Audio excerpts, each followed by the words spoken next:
Hello, hello, hello. Testing, testing, 1 2 1 2. Is this working? Are we live? You're live? Hello, hello? Hey, hello guys, hello. You all fell for my master plan to delay stream by 30 minutes so that I could arrive in 29. I'm actually on time for once. He's disturbing patterns. Oh, welcome in, Urbano. Welcome in. Hello, Speed Rover. Hello. Hello, Lumi. I'm glad to see that you've been enjoying. Glad to see you've been enjoying Oblivion. 30-minute delay. Why are you cucking us? Only 29 minutes late. Exactly. He's mixing up his starts. He hates us. This delay was fortunate. Huh. I'm wondering, sometimes I do wonder, based off of what I see in chat, if it would be better to push the starting time back by about an hour. But at this point, I'm so lost in between the whole daylight saving muckabout that has been going on with the US time zones and how it matches up with the Australian one, that I'm not even sure if that's if that's the reason why it looks like a good idea, or it's because most of you guys actually would rather prefer it be moved back an hour. So since mentioning last time, iDubbbz has become a Hassan orbiter. Yeah, no, I saw. Content Cop was a rough watch. I'm not going to lie. Oh, Kara, welcome to the stream. Sup, Jeboyers. Hello, Broken Scale. 29 minutes late, you're a real VTuber now. I'm slowly ticking off all of the typical characteristics before I move on to actually getting live 2D. I like a noon start myself, I see. Have mercy on my poor EU ass. That's why I have the gorillas when I do Blaze, in deference to all of the EU bros who watch me.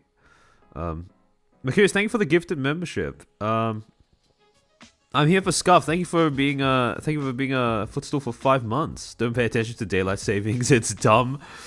Yeah. You're right. I shouldn't. But it's 11:31 in Queensland. Huh.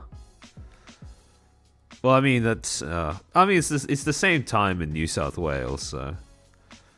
But you already have live 2D. That's true. I'm just waiting until I get a device that can actually handle running it while streaming. I'm more heartbroken they call Tetsu Sengatsu as this. Yeah. Okay, to be fair, Eddie, there's a little bit there. There's a little bit extra to that particular talking point. So, the reason why I think in this case it is reasonable to call it the quote-unquote swastika sword instead of, its actual name, is because that is the way that Hassan sees it. That is the way that Hassan's orbiters see it. And because of those factors, it becomes far more likely that when iDubbbz showed that sword in his video, that was the intention that he was going for as a result. So, indifference, you mean indifference because no one knows when Gorilla streams will start? I know when they'll start though. Charlie Spell, thank you for being a Footstool for 1 month. Expose Anna for what she did to Rima. I did that on the last stream that I talked about Vice, but don't worry, we'll be revisiting that briefly here as well. We don't do daylight saving in Queensland. Based. Why is it that people like Ian and Little Karibo seem to have this trolls remorse phenomenon? It's weird to me. I've heard their wives have something to do with it. I mean, I wouldn't rule anything out specifically, but I do think that there's something about content creators who made that quote-unquote edgy content way back in the day, in that certain time period of YouTube's history, where as the years have gone by, they seem to be more and more desperate to distance themselves from the stuff that they put out onto the internet. But yeah, as for what they hold in common, perhaps it is their wives, although probably a lot of other factors as well. So I wouldn't say for sure.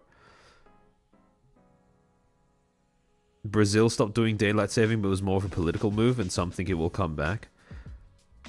Yeah, no, I never really understood I never really understood why daylight saving was so popular among so many countries. It really seems like a bit of a superfluous change, although I think I vaguely remember at some point during my time in school that we were told that it's something to do with making sure that something to do with a vestigial element that was left over from when we still had the majority of the working population toiling in fields or something along those lines, but that's all I can recall. I kind of get wanting to move past from some comments and content made in the past. I feel that, but it's not to the same degree. My early content wasn't great. Yeah, I mean, everyone puts out content that at some point in the future they look back on and go, yeesh, probably could have done that one better. But I think specifically when it comes to Trolls Remorse, the reaction seems very disproportionate to the actual thing that they put out into the world. Shall I think about the two? My whys don't change my behavior, as you can see. Evidently not. Evidently not. I still have no shame, and I hope it stays that way. I thought the edgy content creators were suffering eternal cringe from all that edge. Maybe. Or it might be the case that their specific brand of quote-unquote edgy content was, in actuality, really... It wasn't really... I don't think it was that offensive, to be honest. And so now when sensitivities change faster than they were able to keep up with it in their content, they feel some sort of dissonance with themselves from a few years back, I suppose. If you use more of the daylight hours, you use less power since you're asleep when it's dark. Ah, okay, that makes a bit more sense. Swastika Sword is crazy disrespect for Bleach, and I'm not even crazy for it. Oh no, I agree. It's just that unfortunately the person who ended up buying the sword in this case had no clue as to the context from whence it came, and as a result ended up characterizing it in every single time that Hassan has referred to his sword, he has always referred to it as something along the lines of the Swastika Sword. So... I think daylight savings wreck people's body clock, and would be surprised if some elderly in here with a weak heart can't brace themselves with the change and just isekai themselves. It could be. I mean, well, I was about to say that it does mess with my body clock, but then I remembered that my body clock is kind of scuffed anyways. Oh, Eligaraza, welcome in. Everyone cringes at their own content. Yes.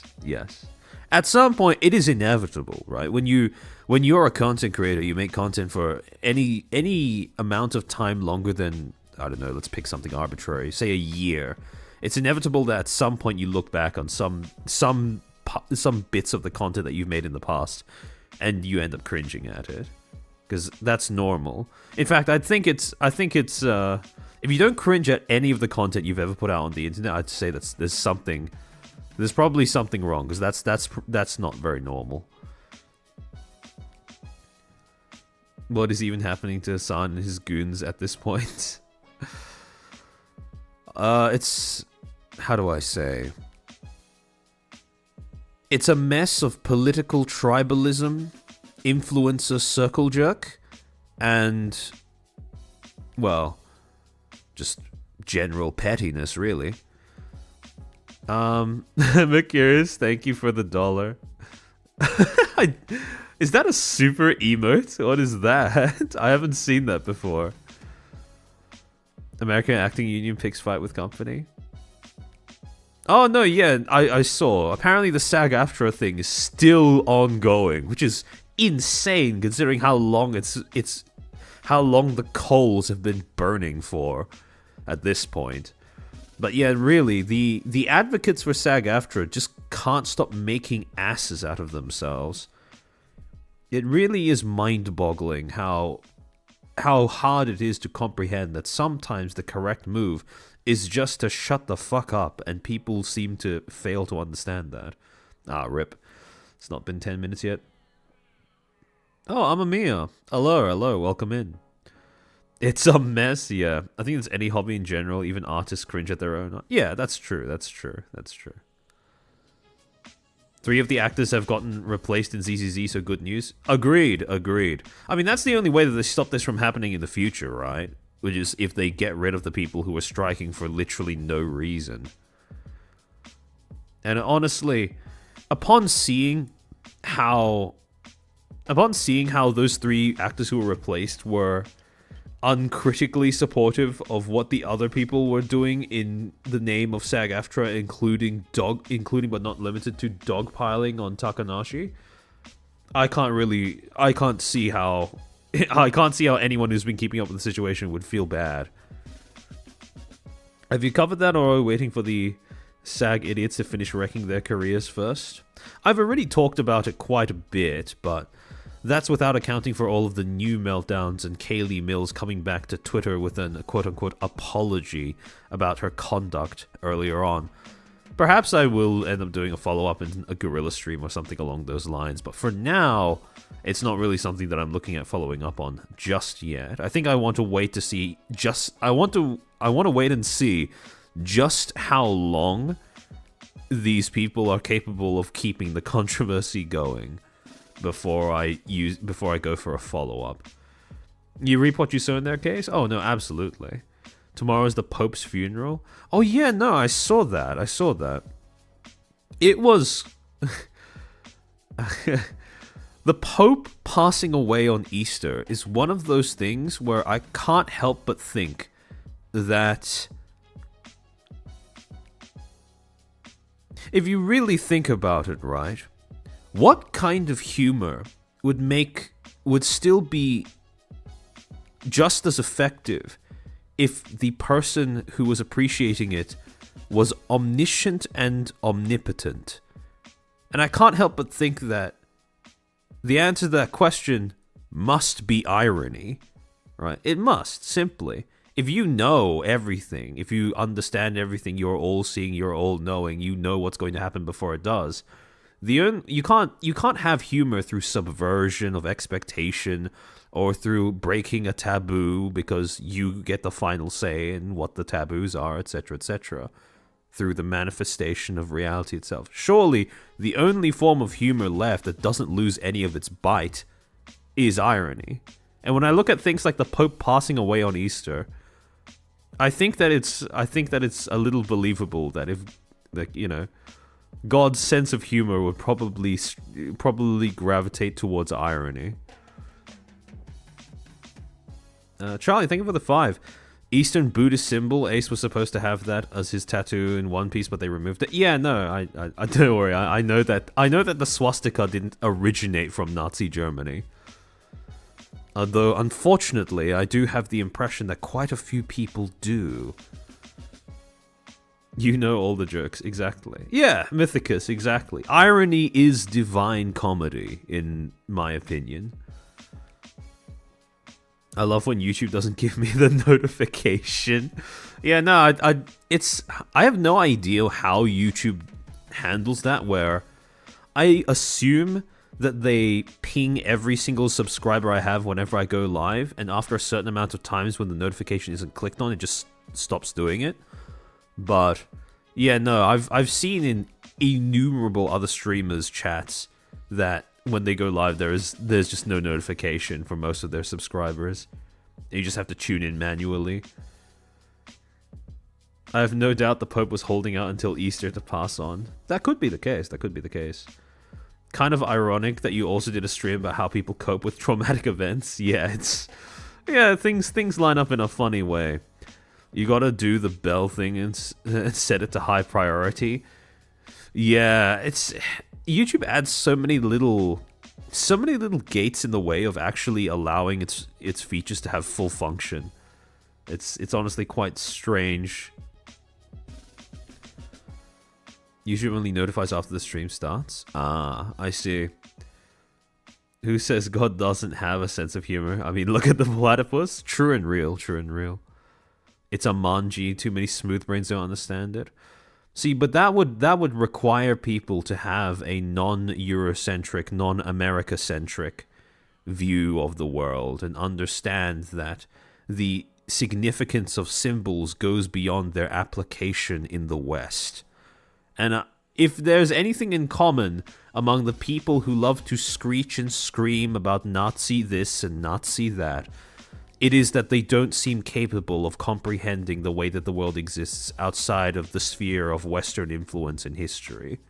Which, admittedly, is quite amusing, but it does get annoying every now and then. Chat, thank you for the 5. Don't tell Rima I'm sitting in the kook. She's in Japan. Don't worry, I'm sure Rima will find out using her own methods and means. Oh, Plum Starfell, welcome in. Good evening to you too. Now you gotta ring that bell, subscribe, hit the like button, do a rain dance, or the notifications won't work. Yeah, unfortunately. YouTube's spaghetti code is a little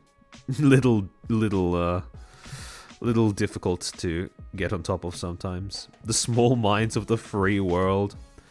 The biggest mistake is giving people who can't comprehend that what a manji is the ability to vote.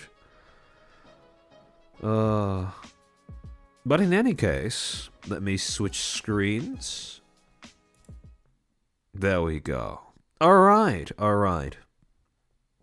So, hopped on and see Tekken? Yes. Alright, so, this stream is going to be a follow-up to 2 previous streams. Well, a follow-up of sorts to 2 previous streams that we've done on this channel. The first, and most recent one, is the quote-unquote guerrilla stream that I did on Vice a few weeks back, basically going through their first hit piece on Via Lure and how shoddily constructed the entire thing was. The second stream that we'll be doing a little bit of a follow-up on was one that was done over a year ago, or just under a year ago, I can't quite remember exactly where on the boundary it falls, about Offkai and how, in the wake of its little problem with one of FaZe Connect's concerts, streaming one of FaZe Connect's concerts last year, their public response to it was quite lacking in terms of securing goodwill or recovering goodwill from the fans and attendees that ended up tuning in to the convention and the stream. First thing, we're going to start off with the Vice article, though, and I have seen, when I announced this stream, I did see quite a few people asking, why give attention to something like this? Why, quote-unquote platform it? Why talk about it? Wouldn't it be better if you didn't? And for the most part, once you get past a certain point or a certain frequency at which these articles are pumped out, I would say yes. However, the important thing to understand about news articles, and this is how traditional media derives its influence, or what little it's still maintaining in the eyes of the people who care, is that they get their influence mainly from 2 things. 1, from the impression of objectivity, and 2, from the illusion of consensus. What I do in these streams, when I basically dissect the articles, expose the use of framing, how it has been used deceptively in order to create a very specific portrayal of the subject matter, and by identifying things like a deliberate bias in terms of which voices are included to talk about the subject and which voices aren't, is essentially puncture that illusion of objectivity and consensus by showing that the objectivity is wholly absent, the biases have not even been attempted to be mitigated despite brief vestigial attempts at giving the impression to the contrary, and consensus, what there seems to be in these articles, is purely manufactured. Above all, while I do rag on these articles with my audience, and I do think that, well, I personally derive quite a bit of pleasure in being able to basically being able to take apart these abortions, these frauds for what they are. But the more important thing is that hopefully, my aim is that these streams become a resource that you could very easily point a business, corporation, or organization in the direction of, so that they can look at it and see that the articles do not hold any weight. They're not worth taking seriously because, like I said before, they are of objectively poor quality. and the views that they end up advocating for or amplifying are fringe, to say the least. To put it very, very mildly. It's big enough anyways, got to dissect how much of a dumpster fire is and how terrible the author is. That's true, that's true. Although, I think after this stream, it will be pretty cut and dried that nothing that comes out of Vice or the mouth of Anna Valens is really worth taking seriously in this industry. Child, thank you for the 5. Surprised Anna hasn't shown up in your stream. She's banned on YouTube, so yeah. Funnily enough, for making porn on here, which I think if anyone has any clue as to how YouTube works, you would understand that this is the last platform that you want to do that on. Mercurius, thank you for the 2. They take silence as agreement. Exactly. And this, I have seen businesses make decisions that are quite unintuitive before, purely because traditional media or some actors in traditional media are kicking up a fuss about nothing. So this is basically, like I said, a method of puncturing that illusion of consensus. Vice isn't a news site and hasn't been for ages, yes.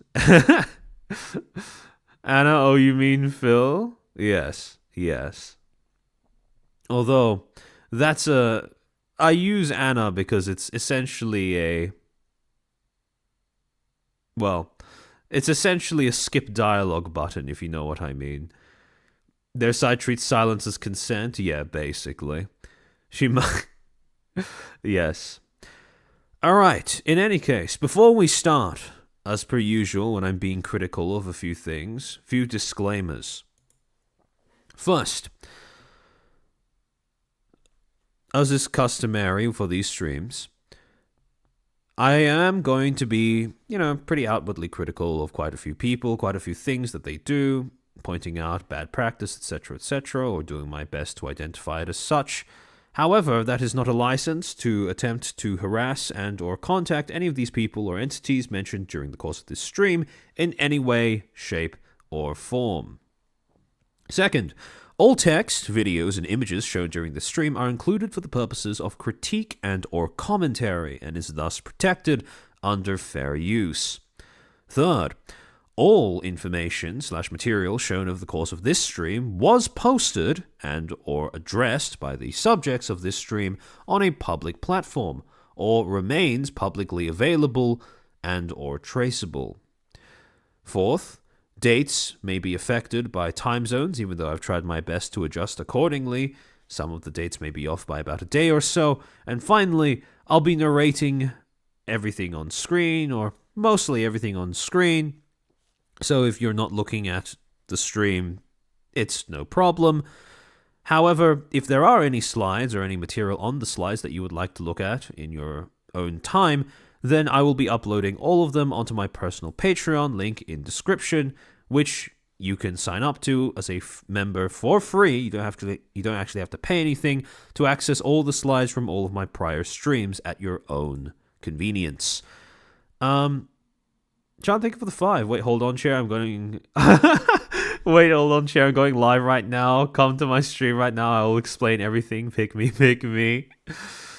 Oh, don't worry. We will be getting back to... We'll be bringing that up later on in the stream. Don't you worry. So, to give you guys a little bit of, last time on Dragon Ball Z-esque reminder as to how we got to this point...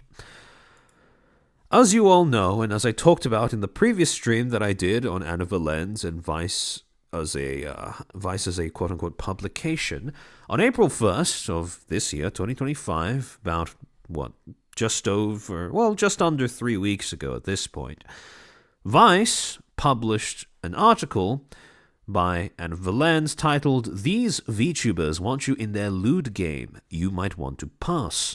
LewdTuber agency Velour is set to bring on its Gen 2 talent. You could even be in a lewd video game, but you might not want to join." And this entire article was essentially a hit piece. There's no other way that I can put it, because of the fact that for the entire duration of its length, it basically attempted to paint Velour as some sort of transphobic agency, whereas in actuality, all that had happened was that they had affirmed that they wished to hire females, women, for their talent agency, because that was the surest path to generating profit as a small private business in the VTubing industry. And as you can probably imagine, this article went down in this industry among various fan bases in this industry like a lead balloon. Everybody saw it for what it is, everybody was pointing and laughing, and Anna Valens was pretty much laughed off of Twitter entirely for at least a few days. Now, important context for the article we are about to discuss. One of the most vocal critics of this, not that that narrows it down, because there were quite a few, was Kirsche Verstahl, who ended up doing a stream titled What the Fox Doin' on April 4th, just 3 days after the article released, where she brought up the article, read through it, poked fun at it, and basically pointed out why it was emblematic of all of the reasons as to why journalism as an industry, a trade, and a profession was dying, why it had lost all public respectability over the past few decades, and basically why nothing that it said was worth taking seriously. Right? It only made me want to get this game. Amen, amen. Where BGM? Hold on. Can you guys hear the BGM? Oh, wait. Good thing you pointed it out, because apparently the BGM isn't playing here. Why is that? Hold on, that's really weird. Hold on. Let me find out why the BGM isn't working, because it should be.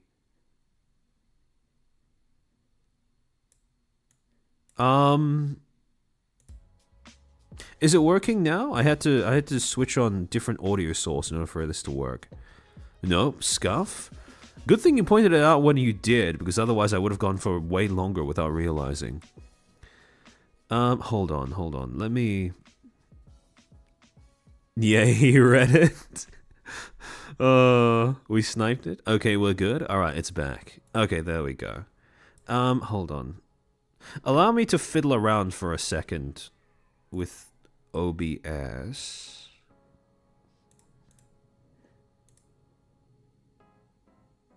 Okay, hopefully that didn't just kill the slides, because I turned it off and on again. Okay, now it should be working. I have no idea why OBS did that. In any case, so to return. Yes. Someone pointed it out earlier too. Oh, okay. Sorry I missed it earlier, but we've got it now. I have some bad news. It's back again. Alright. Thank goodness. Alright, so, as you can probably imagine, this is something, if you watch Kirsche, like, literally at all, you would know that this is nothing unusual. Kirsche's basically built an entire pillar of her brand at this point, eviscerating poor journalism, or, you know, the archetypical examples of why journalism itself has become a bit of a dirty word among most people on the internet. However, evidently and apparently, Kirsche's audience were not the only people to note that she had criticized this article, because apparently Ms. Valens had picked up on that as well. And as seems to be customary for Ms. Valens, perhaps out of some sort of resentment, we can only guess based on her prior experience of writing that hit piece about Vialure, she decided to write another one, but this time about Kirsche. Quote, "Why is this gamer subs VTuber pushing the great replacement theory?" With the tagline, "Meet Kirsche Verstahl. One of her fans is a bona fide Nazi." Now, ignoring the whole, you know, everyone I don't like is a Nazi or Nazi sympathizer thing, the fact that the tagline of the article doesn't comment on her so much as it comments on one of her fans is quite telling of how the rest of this article is going to play out. Mercurius, thank you for the 5. BGM wasn't working because there was no money in the tip jar. Apparently not. So, without further ado, let's take a look at how this article goes.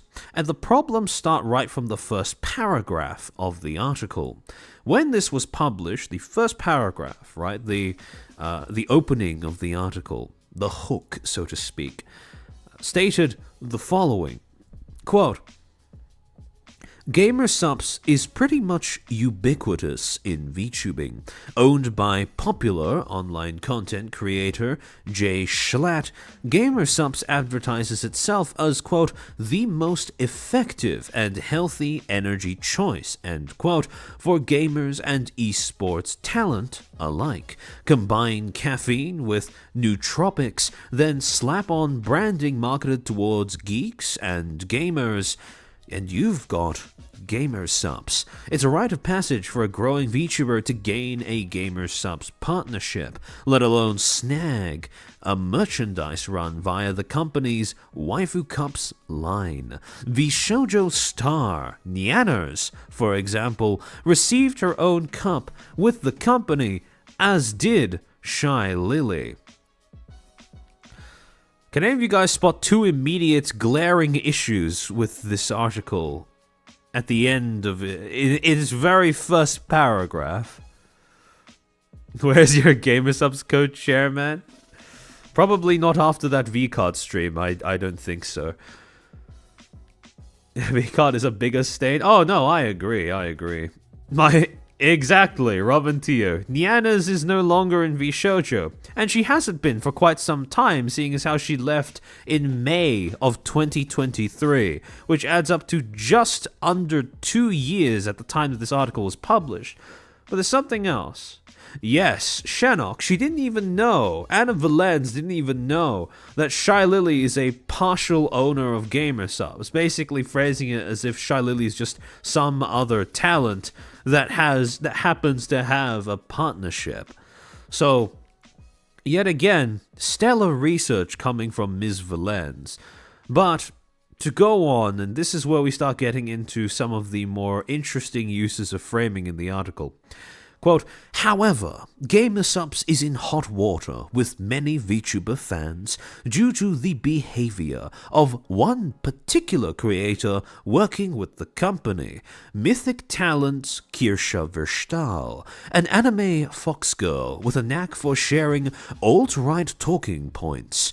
Kirsche has landed herself in controversy after controversy online due to her right-wing beliefs.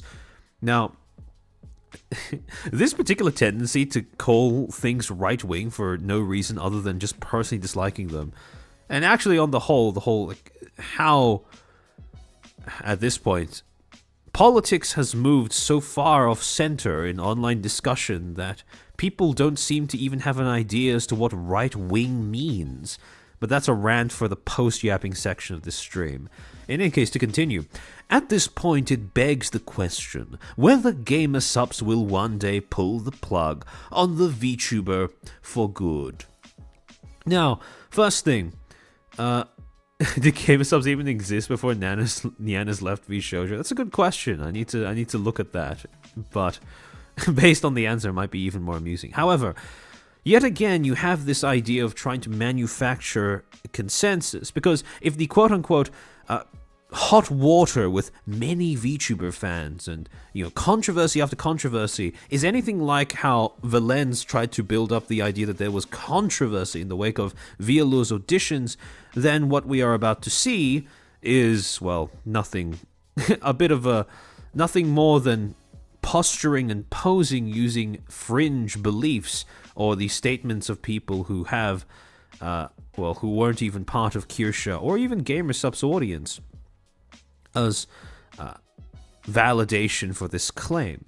Again, it all hinges on whose opinions who are the sources that this article cites in order to validate the claim that there is this consensus that Kirsche is in hot water, that Kirsche has landed in controversy after controversy due to quote-unquote right-wing beliefs. And so, let's take a look at who are these sources that this article deigns worthy of citing in order to get this idea across.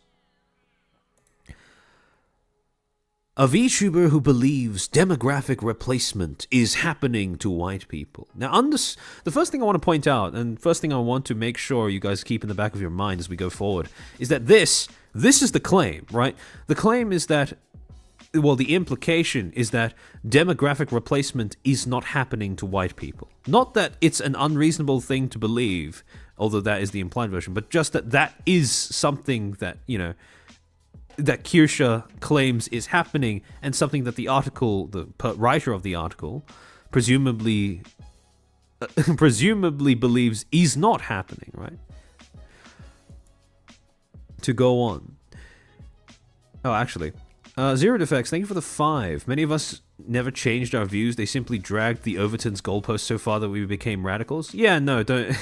I'll probably end up. Remind me to touch on that after the planned yapping portion of the stream is over. But in any case, what were they smoking when they typed this? I'd love to know. I'd love some myself. Quote, Kirsche is relatively popular for a VTuber, sporting over 56,000 followers on Twitter and at least 44,400 on Twitch. She originally announced her partnership with GamerSupps in September of 2023, followed by a merchandise reveal this past month. From shirts to cups, Kirsche fans will soon be able to flag their love for their right-wing Foxgirl IRL, all thanks to GamerSupps.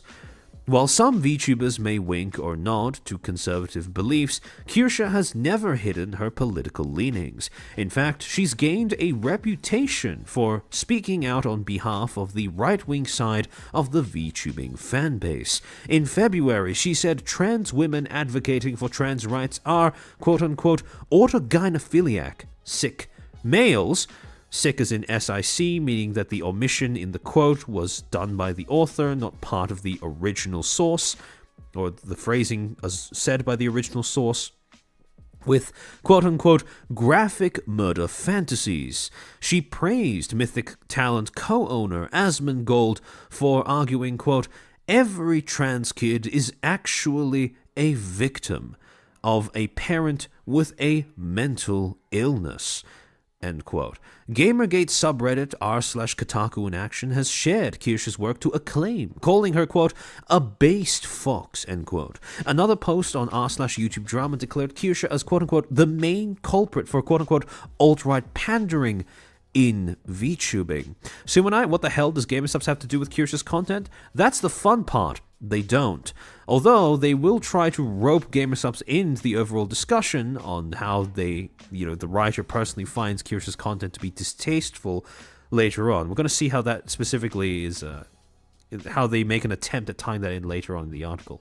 However, immediately, when you start looking at a quote in an Anna Valenza article that is supposedly coming from the subject of said article, it is always a good idea to go and check to make sure that it was quoted in a way that is faithful to the original meaning or the original intention. And lo and behold, when you go and check out this first quote that is supposedly from Kirsche, where she quote-unquote said, trans women advocating for trans rights are autogynephiliac males with graphic murder fantasies, that's not actually what happened in the original tweet that this quote has been lifted from. If you actually go back and check the source as linked to in the article, it comes from a reply to a tweet that reads the following.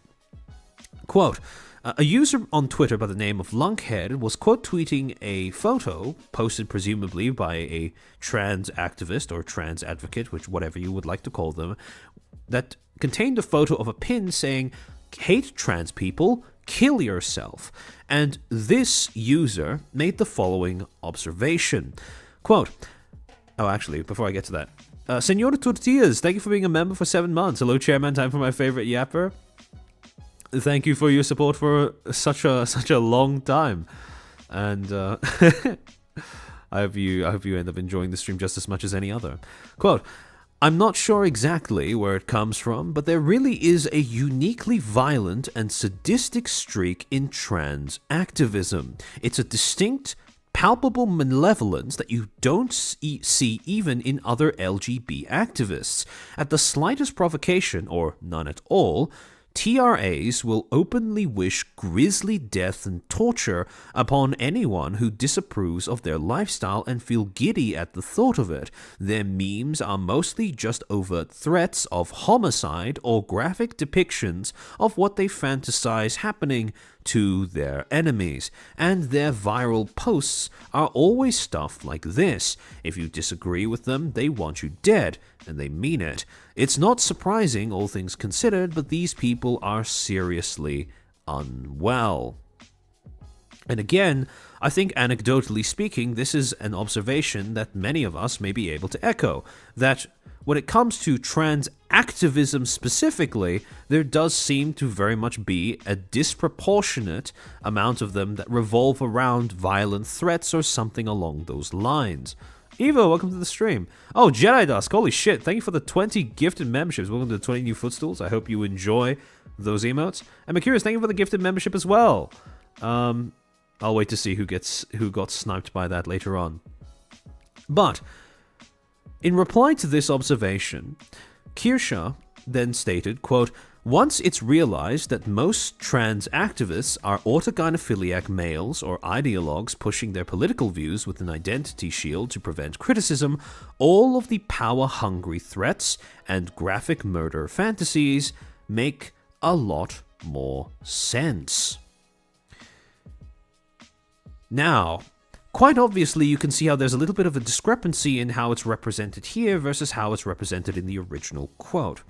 See, in the article, Anna attempts to portray that this is trans women, that Kirsche is targeting trans women when she points out that a lot of, the group in question are autogynephiliac males. Whereas in actuality, when Kirsche describes autogynephiliac males or ideologues pushing political views while using identity as a shield, she's describing trans activists. Nowhere in this tweet does she bring up trans women. That is purely an insert that was done post-mortem by Anna Valens herself. And when it comes to identifying why Ms. Valens might have a bit of a personal gripe with this particular observation that Kirsche has made, that most trans activists do seem to be autogynephiliac males and ideologues pushing political agendas while nurturing violent fantasies, look no further than Ms. Valens' own attempts at quote-unquote activism over the years. Specifically, one year in particular, 2020, where, among other things, Ms. Valens would end up putting out an article in Kashmir magazine stating, quote-unquote, "Public sex is at the center of the queer culture war," of a queer culture war. "Public sex is a thrill because it can happen anywhere. House parties, gay bars, parked cars, single-use restrooms, leather parties, the Wendy's near City Hall, the hotel bathroom at a gaming convention.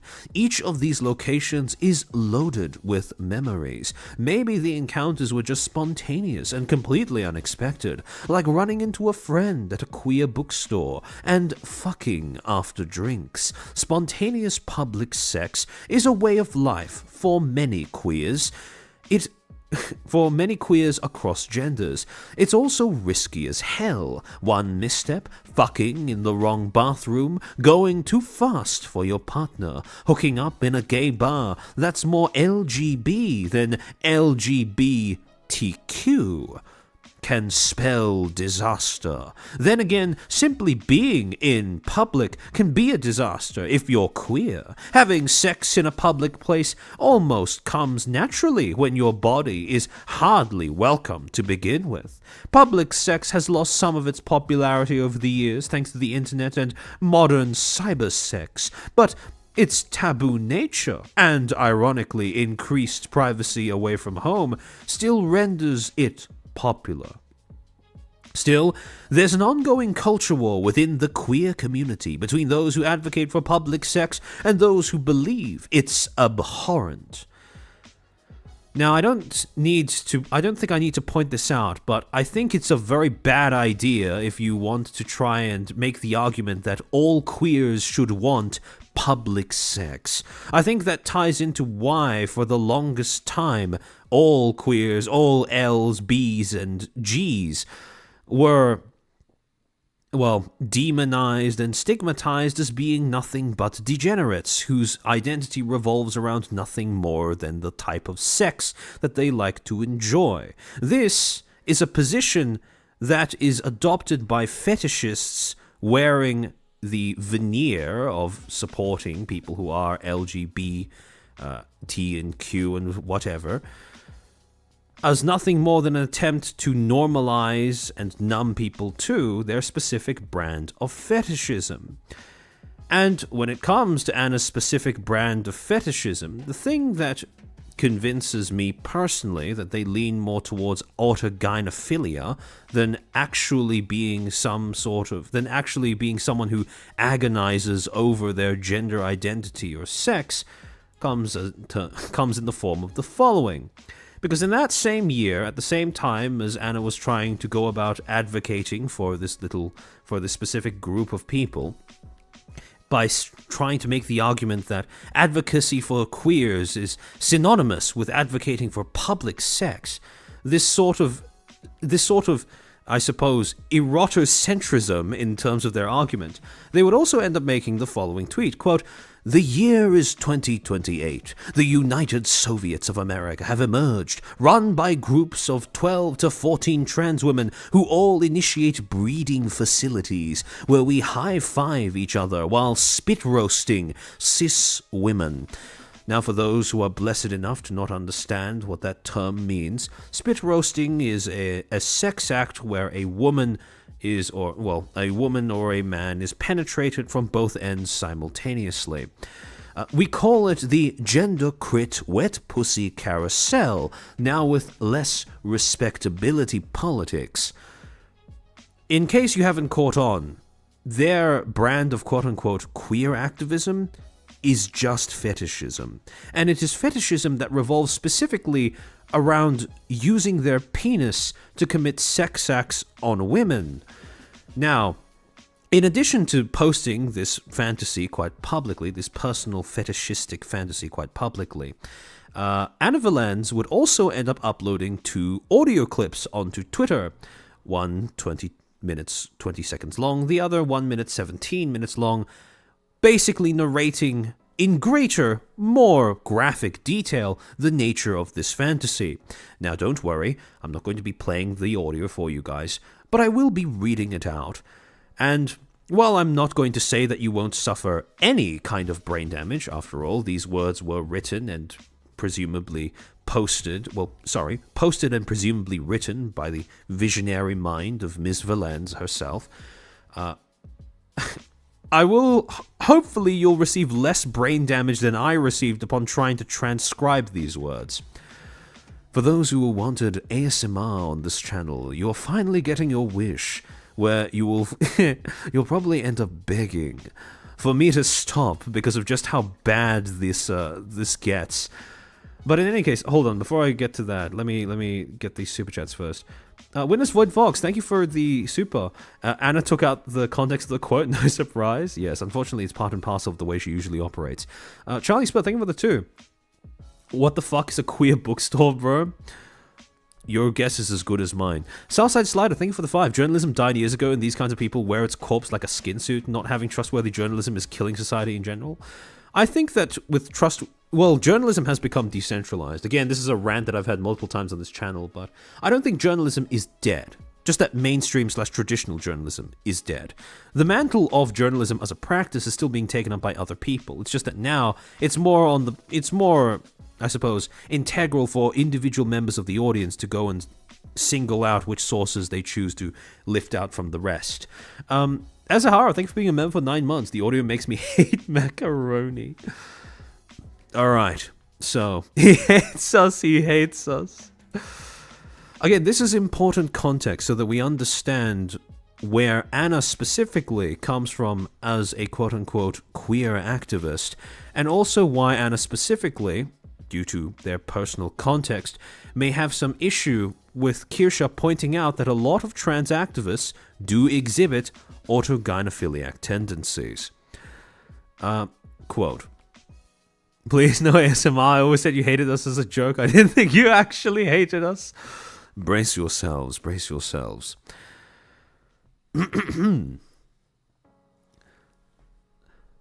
In the future, there are a number of institutions that emerged originally as mutual aid projects and publicly funded tech ventures, but over time they gradually became these community-run institutions where if you are a trans girl or if you are transfeminine, you can go ahead and sign up for a reservation slot to an all-day access to one of many breeding facilities where you get to breed the shit out of that cis girl pussy. You can absolutely devastate that shit. You know, fucking destroy it. Murder it. It's done. Like, they have to cycle the girls out because that pussy is absolutely out of commission. And so, this originally started as just your classic breeding facility, but it was expanded over time through a Kickstarter, actually. And again, a mutual aid project. So there's a lot of cis girls in tech that really supported the venture. God bless them. They're real co-conspirators for the movement. And, you know, now we have breeding saunas, we have breeding bookstores, breeding movie theaters. Those are really nice. You have breeding adult schools. You have breeding esports arenas. Very fun. Impossible to do voice chat on, but extremely engaging. It's a kind of mixture of your classic esports fair, but also whichever team nuts first loses. So there's double the fun and double the trial and error. But yeah. Ryuken, rip your monetization for this stream.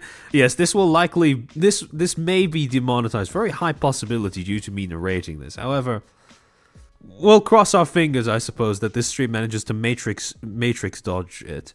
Because, again, this is for the purposes of education. Though quite unpleasant education, as I'm sure you all share in. To continue. No, this is something we're building. This is the future. This is what TERFs don't want. They understand that we're trying to build these breeding facilities, and it's really important for you to fund your local trans girl top who is absolutely destroying that good pussy right now.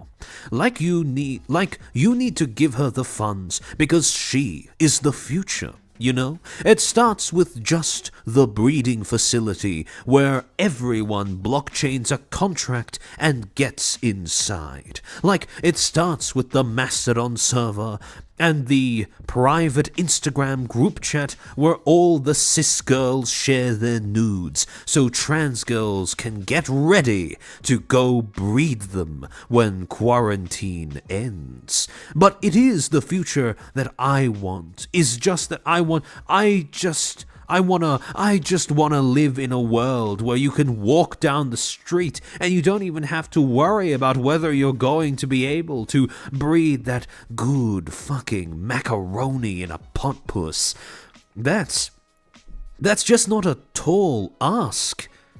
And I think that's the future for all of us, is just destroying that pussy wherever you go, whenever you go. I have more to say on this that I'm going to be saving for my private Patreon account. But absolutely, you know, fund it. Visit your local trans girl, cis girl breeding facility, and also if you ever get the chance to go to a cis girl, trans girl breeding facility where trans girls get bred, wild time, definitely recommended. Unfortunately, they're a little gentrified right now. You know, there's a lot of real estate developers that are trying to cash in on that shit. But it's the future. Max Mayhem armchair, please. I have speakers on. I'm sorry for your loss, my friend. However, yet again, I just want to state, in case there is any doubts, this is not somebody, like I said, this does not strike me as somebody who is agonizing over their gender identity. This is just blatant fetishism. What's more, and I say this drawing on all of my extensive experience through decades of being a man, if there's one thing that men are good at, it is demarcating territory. And, like I said, using my expertise as a man, I want to point out, in no uncertain terms, that breeding women with your cock is a male fantasy. This is an expression, a desire to enjoy the most carnal possible aspects of being a man, specifically penetrative vaginal sex with a woman to the point of orgasm, and essentially masquerading around as an activist in order to advocate for something like this, fantasize, publicly express a fantasy for something like this while attempting to normalize such expression, trying to essentially advocate for wanting to enjoy all the most carnal aspects of being a man with none of the obligations and responsibilities that accompany that. Like, the most basic of which is, protecting and or looking after your female partner. Since if you took a shot for every single time the term destroy pussy comes up over the course of this tweet, over the course of this, this little audio recording, I think it's pretty obvious to how much care for the female body Anna Valens seems to exhibit.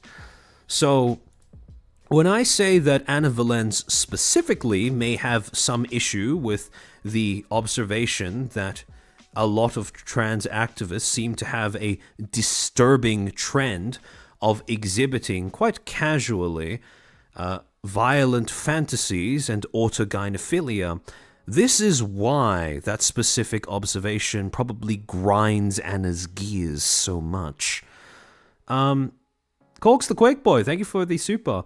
LGB, we just want a right to exist. TQ+, we want our fetishes to be normalized, and anyone who feels otherwise should die in a fire. Yeah, no, this is a talking point, a discussion that has become only more and more popular as the years have gone by, especially among people who belong to quote unquote the queer community. Now, I don't believe that the queer community exists or the LGBTQ+ community exists for the same reason that I don't believe the VTubing community exists. Simply too many different people with too many different ways of approaching life for that to be the case. However, again, people who are LGBTQ, they have been coming out in the past in greater and greater numbers to basically push back or to express their dismay at how much LGBT advocacy has devolved into simply blatant fetishism over the years. And again, it is no exaggeration to say that that has become a very major concern, especially in the West, among people who are gay, bi, lesbian, trans, queer, etc., etc. Azahara, thank you for the 5. I wonder if this is what Anna submitted as the VL audition video. Wouldn't surprise me if that was the case, to be honest. Cool Zia, thank you for the 10 to help cover the demonetization costs. Thank you. It's very generous of you. Again, I don't mind tanking it just for the sake of being thorough with the commentary, but I'm not going to pretend that it doesn't help to make the cost of doing so much easier to take on the chin. Papal Monarchist, thank you for the 5. The internet has made folks way too comfortable with posting this kind of shit. Bring back shame. Oh, I agree. Dio, thank you for the super vomit emote. I'm glad people are starting to use that feature. It's quite funny to see. Gabriel, thank you for the 10. As a certified degenerate, the writing was rather boring. I'm heavily disappointed at how dull it was. The imagery was weak. The world building had me angry at how bad Anna is at describing things. Maybe we should go around and look at how many quote-unquote journalists have posted the exact same caliber of porn, to just do a quick review of the state of illiterature that they've been pumping out, besides what they infest their publications with. Billy, thank you for the super. Crazy. I was crazy once. I'm sure you were. Vivian, thank you for becoming a Footstool. Oh, with how much you've been bankrolling this channel, I'm quite surprised that you weren't one before then, but you're basically an honorary one before this point. But in any case, welcome to the club officially, I suppose. D Suffers, thank you for being a Footstool for 4 months. Can we have Vox ASMR after this? I'd rather hear him. Honestly, yeah, no, after having listened to and read this out loud, yeah, no, I'd prefer literally any VTuber ASMR over this. Vivian, thank you for the 10 gifted memberships. Welcome to the 10 new Footstools. I hope you enjoy those emotes and hope you thank Vivian for gifting those. Sour Apples, thank you for the 10. I'd say don't quit your day job, Anna, but yeah. I mean, it's a hard choice between deciding whether Anna is worse at porn or worse at journalism, but I digress. Cool ZR, thank you for the 10. I know, quote-unquote, one of the good ones is a bit of a slur, but after hearing this, I'm glad I have a church-going Christian I have a church-going Christian gay cousin whose husband sings church hymns. Yeah. Again, as someone who does have, friends who are gay, people who are functional members of society who don't simply fling who they have sex with in other people's face, who don't make their entire identities revolve around the way in which they have sex or their personal fetishes. This kind of quote-unquote activism is, well, the only way I can describe it is deplorable. And I don't think you need to look very far to find other people who will agree with me, who are both, who land on either side of the political aisle when it comes to whether gay people should be stigmatized or not, or whether gay acceptance is good or bad for society. In any case, that point aside and to continue, having established that point of personal bias on Valen's part, quote, Kirsche is relatively popular for a VTuber, sporting over... Oh, wait, sorry. The other thing, I started looping because I was so cooked from having read that out.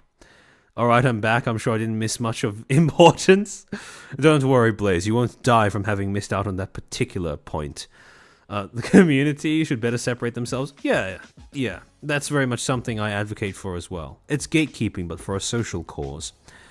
Again, if you are indeed a transsexual, there is nothing I can advocate better for your social acceptance than distancing yourself from autogynephiliacs. Very detrimental for the LGBT movement. Exactly.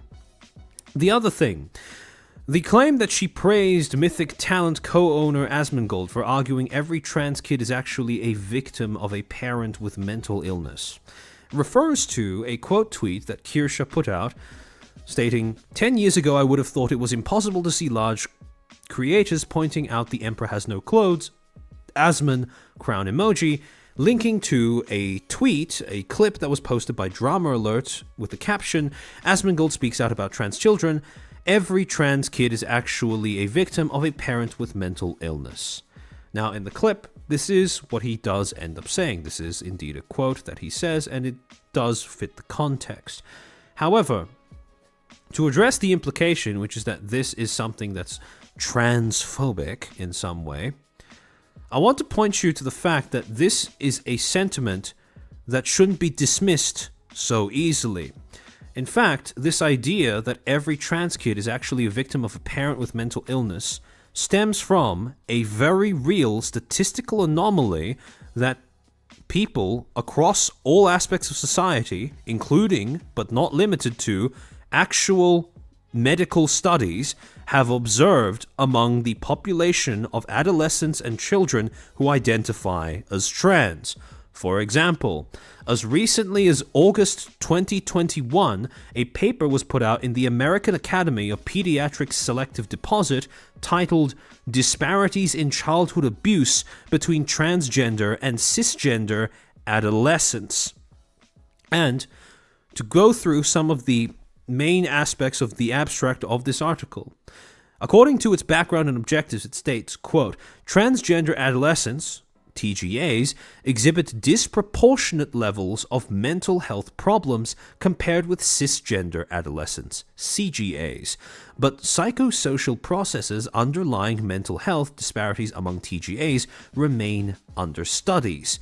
In other words, there is a trend where people who identify as transgender during adolescence or childhood have a disproportionate level of displaying mental health problems, but we don't know why just yet, or at least, in science has not developed, medical science has not yet developed a consensus opinion as to why that is. To continue, we examined self-reported childhood abuse among TGAs compared with CGAs and risk for abuse within subgroups of TGAs in a nationwide sample of US adolescents. And when you flip forward to the results, they state, quote, 73% of TGAs reported psychological abuse, 39% reported physical abuse, and 19% reported sexual abuse. Compared with heterosexual CGAs, TGAs had higher odds of psychological abuse and sexual abuse. Within separate subgroup analyses, transgender males and non-binary adolescents assigned female at birth had higher odds of reporting psychological abuse than CGAs.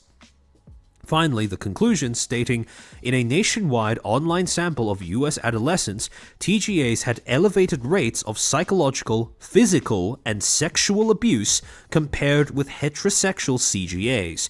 Risk for psychological abuse was highest among TGAs assigned female at birth. In the future, researchers should examine how frequent experiences of abuse during childhood could contribute to disproportionate mental health problems observed within this population.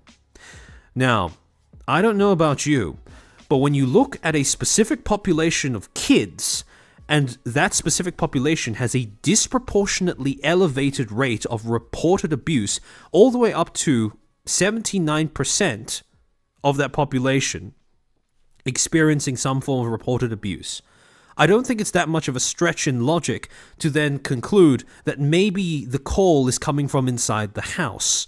Maybe the abuse experienced by this specific group, this specific demographic of children, may be coming from those who are closest to them, entrusted with their care.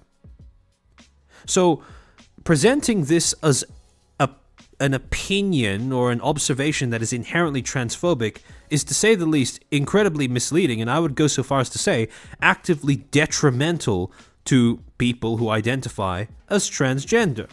Because this is a real statistical anomaly, and the prevalence of abuse is, I would say, a very real issue that deserves to be addressed. However, it's not an issue that you can address if you insist on ignoring or you try to stigmatize the acknowledgement of it in the first place. Again, you can either be someone who advocates for the well-being, the quote-unquote rights of trans people, or you can be someone who stigmatizes acknowledging that they have a disproportionate rate of abuse among adolescents and children who claim that identity. You can't be both, though, because they are actively contradictory to one another. Holy shit! Prince, thank you for the Alka Super. I'm sorry, boss, I didn't think I could sleep to this one. This man is vile and he hates me. At least he didn't play the actual audio, also feed to lighten the mood. No problem, no problem. And I understand. This is an unpleasant subject matter, but it necessitates being looked at in depth in order to truly, I suppose, to make it as difficult as possible to simply hand-wave it away as but transphobia. Papal Monicus, thank you for being a Footstool for 4 months. I wish I could figure out how to gift memberships. No problem. Just tuning into the streams is perfectly fine. Anomaly makes it sound like an unforeseen link. Yes. Although, to be fair, that is the way that it is presented in many of the medical articles that end up talking about it. However, again, I want to emphasize this opinion that every trans kid is actually a victim of a parent with a mental illness, that is not as unreasonable as many people like to say, based off of just a surface level assessment of it as just being quote-unquote transphobic. Because, like I said before, it is based off of a very real, quite disturbing trend in medical studies and medical data that has emerged around the well-being, general surveys of adolescent transgender people. But in any case, to continue, Kirsche is relatively... the last thing. The Gamergate subreddit, r/Kotaku in action. Two of these... a trend that you will observe that is quite interesting when you start paying attention to the sources that Anna decides to quote in the article. They all seem to be random Redditors, either for or against the subject matter in question. For example, the quote that Anna's chosen to go with here is drawn from a post in r/Kotaku in action stating Kirsche and the pushback against DEI, plus how companies will try to hide and how they really keep it. It's drawn from a user by the name of Pleasant Narwhal 350 with 13 upvotes saying based fox. Bit of a random choice, but we'll see.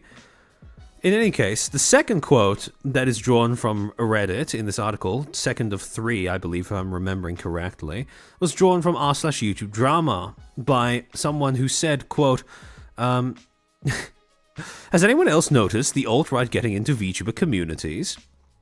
Most VTubers I watch stay away from political topics and try to be LGBTQ friendly. The main culprit I've seen for alt-right pandering is Kirsche. She has recently put out a video talking about how good Gamergate 2 is and has previously done videos supporting Kiwi farms. Now, anyone who watches Kirsche will know that Kirsche has never simply just, quote, blindly supported Kiwi farms. She's advocated for the importance of not trying to take it down or censor it because of its value as an archival site, and also in the benefits of securing free speech online. But simply saying that she has made videos supporting Kiwi farms is a little overly simplistic. But to give you an idea of the kind of people that inhabit this particular thread, there was a now deleted user. Top comment on this was, anime and alt-right, who would have guessed? So, I want to make it very clear that the quote-unquote sources that are being cited to validate the opinions that Ms. Valens is trying to present as being fact are, to say the least, quite removed from VTubing as an industry, let's just say. But also, Evo, you ask, has Banmin been called alt-right as well?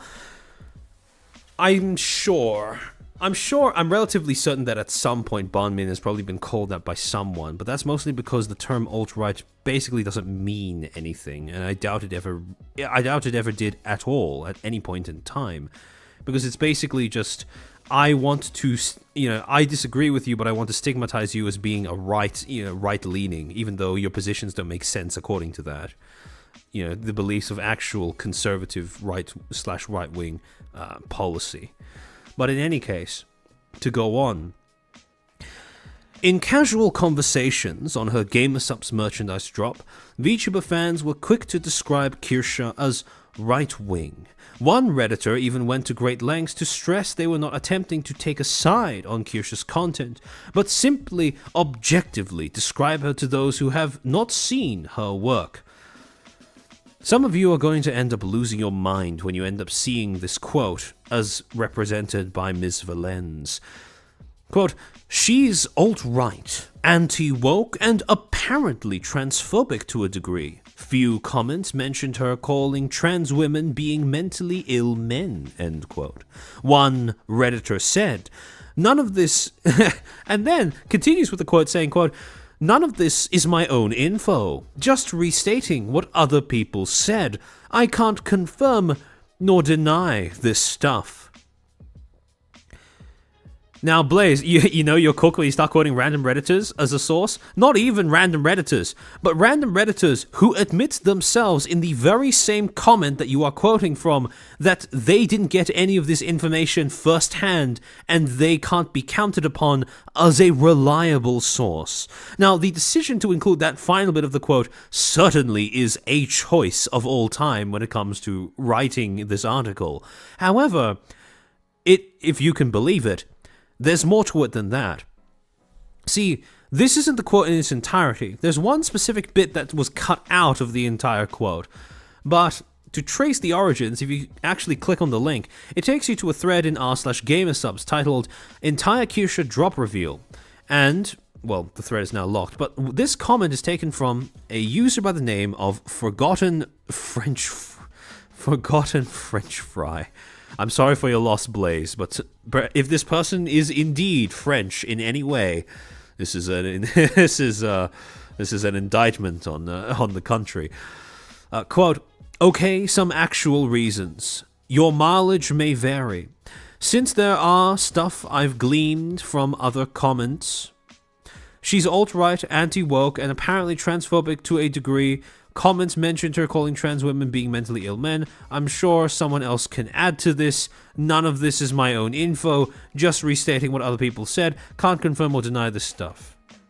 Anna quoted that second paragraph. Anna quoted that fourth paragraph, but she conveniently omitted, I'm sure someone else can add to this. Who knows? Maybe adding that in may have made the use of this quote a little too self-aware for comfort. But I can only speculate. To continue, though, quote, alt-right seems like an accurate description of what Kirsche and her politics. In one clip, Kirsche gives weight to the Great Replacement theory, a racist conspiracy theory suggesting people of color are ethnically cleansing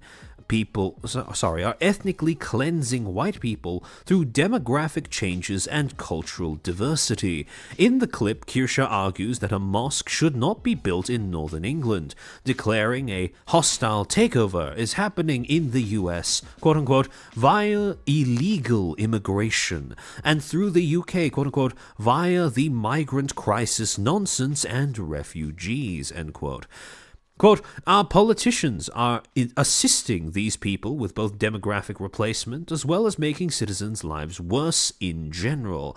They're changing the entire culture of these countries, end quote, Kirsche said, essentially implying both the UK and US are intended for white Europeans and Americans respectively. Quote, it is still going to change these countries irreparably in the future, end quote. Yeah, Zahara, it would be nice if Ms. Valens would actually define alt-right instead of just using it as a term and hand-waving that away, but in terms of the other terms that Anna has now introduced, now, the two sources for Kirsche gives weight and Great Replacement theory, we're going to ignore the fact that conspiracy theory itself as a term was deliberately popularized by the CIA in wake of the JFK assassination, but that whole conversation aside, the two sources that Valens chooses to cite are Bint, infamous VTuber,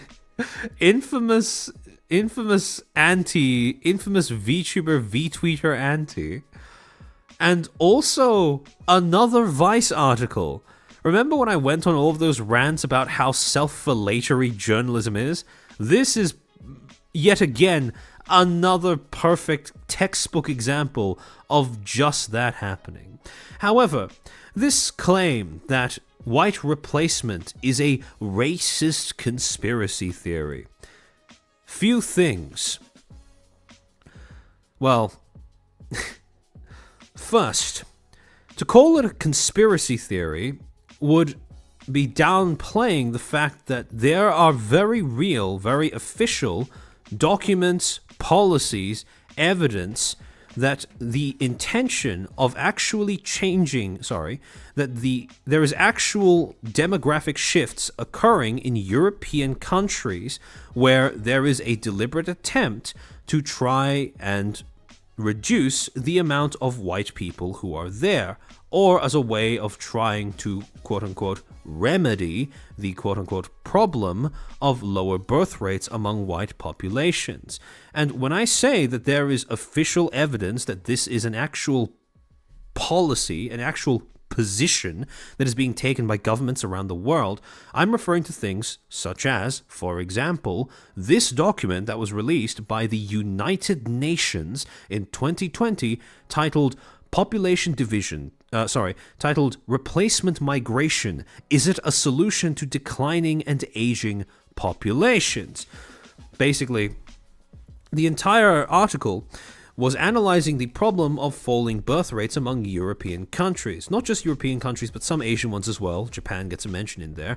And discussing how one of the more viable solutions, in the opinion of those who are on the UN, who sit as part of the, a member of this department in the UN, one of the easiest solutions to this is to simply import people from other countries and other cultures so that they can essentially make up for lost numbers. You know what's a less euphemistic way of phrasing that? Replace members of the population. So if your question is demographic replacement happening, I think this settles that that's not just a conspiracy theory. That is there is evidence for that being an actual policy that governments are adopting. But then you may say, what of the claim? Yeah, it is pretty silly. Now, once you understand that this is an actual document that exists, right? It's kind of silly to make this, famous, infamous alt-right organization, the United Nations, right? It sounds absurd because it is.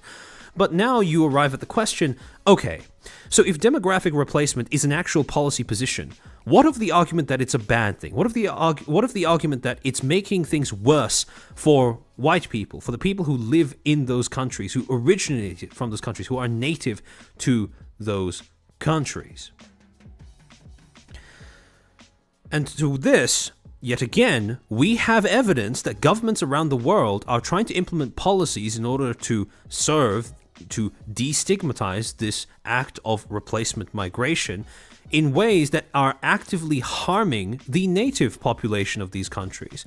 For example, as discussed in this article published by The Guardian funnily enough, on April 1st, the same date that Anna published her hit piece on Velour, titled Sentencing Council Suspends Plans for New Guidelines Amid Two-Tier Justice Row.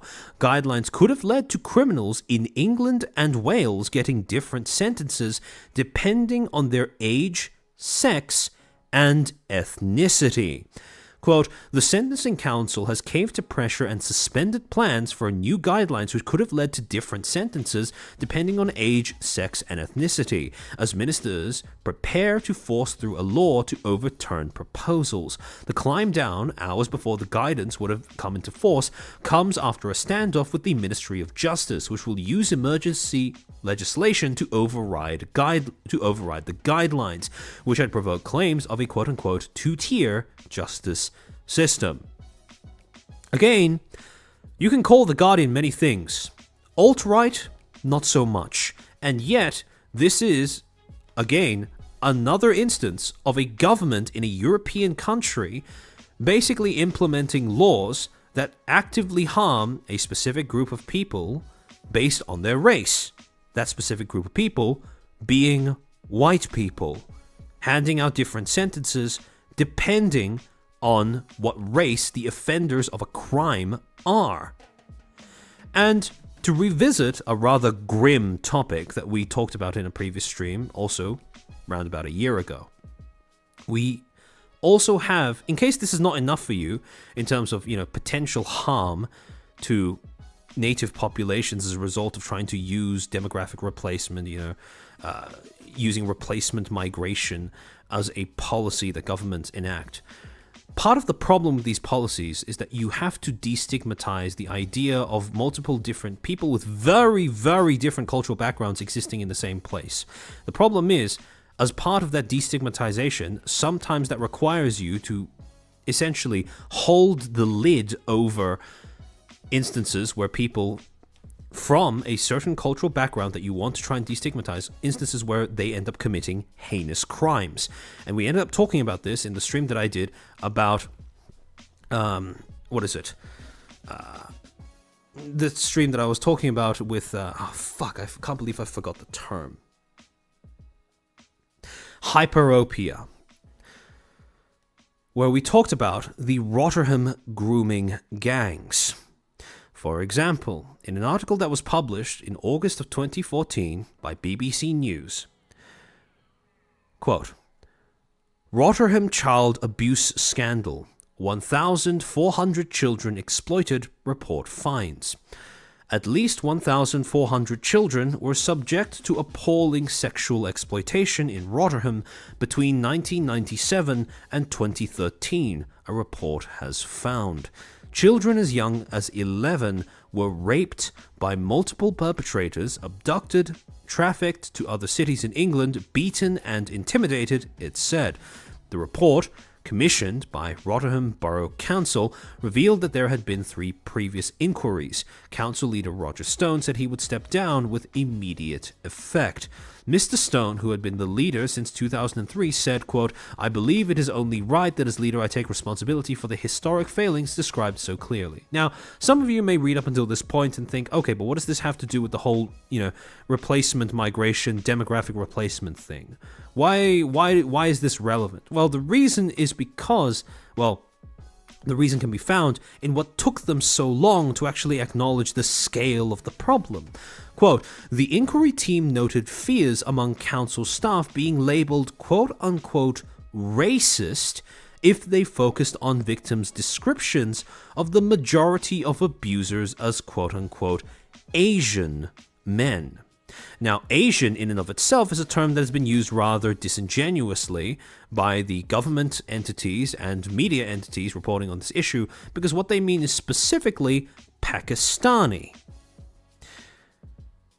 Now, in case it wasn't clear in my reading out of that article, authorities refused to act because they didn't want to acknowledge that the perpetrators of these heinous crimes were Pakistanis. They didn't want to be seen as racist because they observed a trend in the offenders. And when Kirsche talks about things like, when I and Kirsche and other people talk about how the policies that governments and government bodies, authorities, end up implementing as a way of easing the transition into a society that is willing to use external groups of people from vastly different cultures, customs, cultural backgrounds, whatever, as a way of basically replacing native populations who replace themselves at a too slow of a rate. When we talk about it being harmful, this is what we mean. This is why we say that.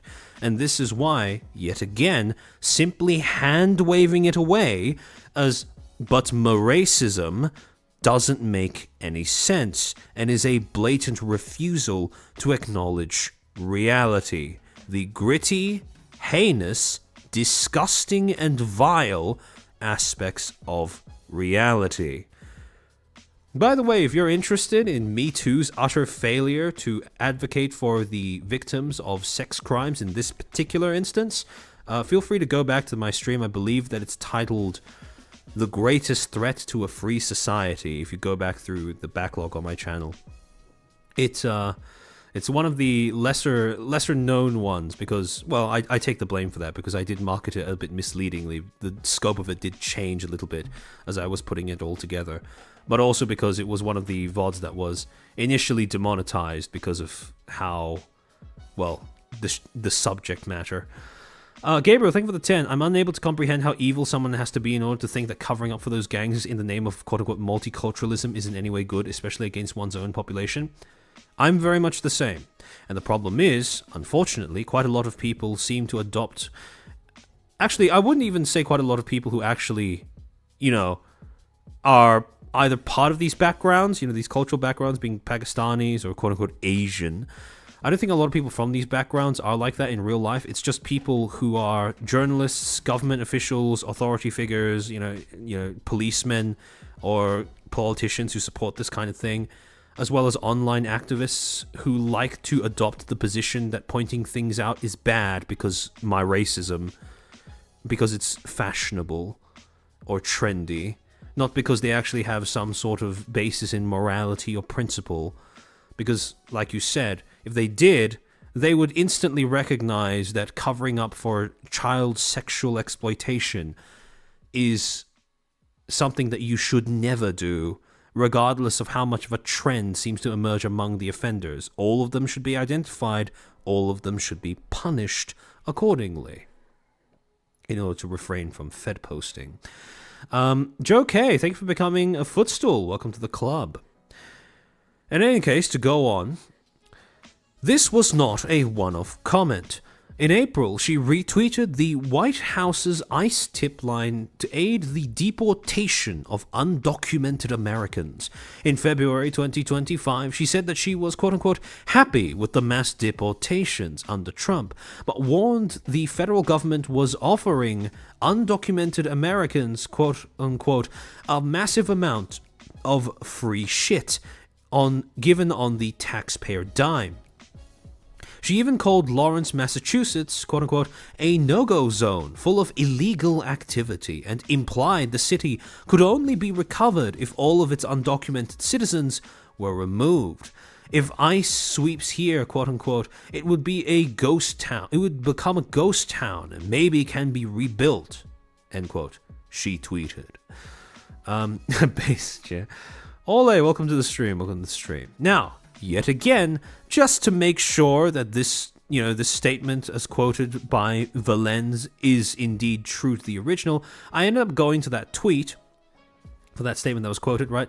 Kirsche saying that Massachusetts is a no-go zone full of illegal activity. I ended up clicking on that link to make sure that the tweet in question has been represented faithfully. And for the most part, it has, with one little omission.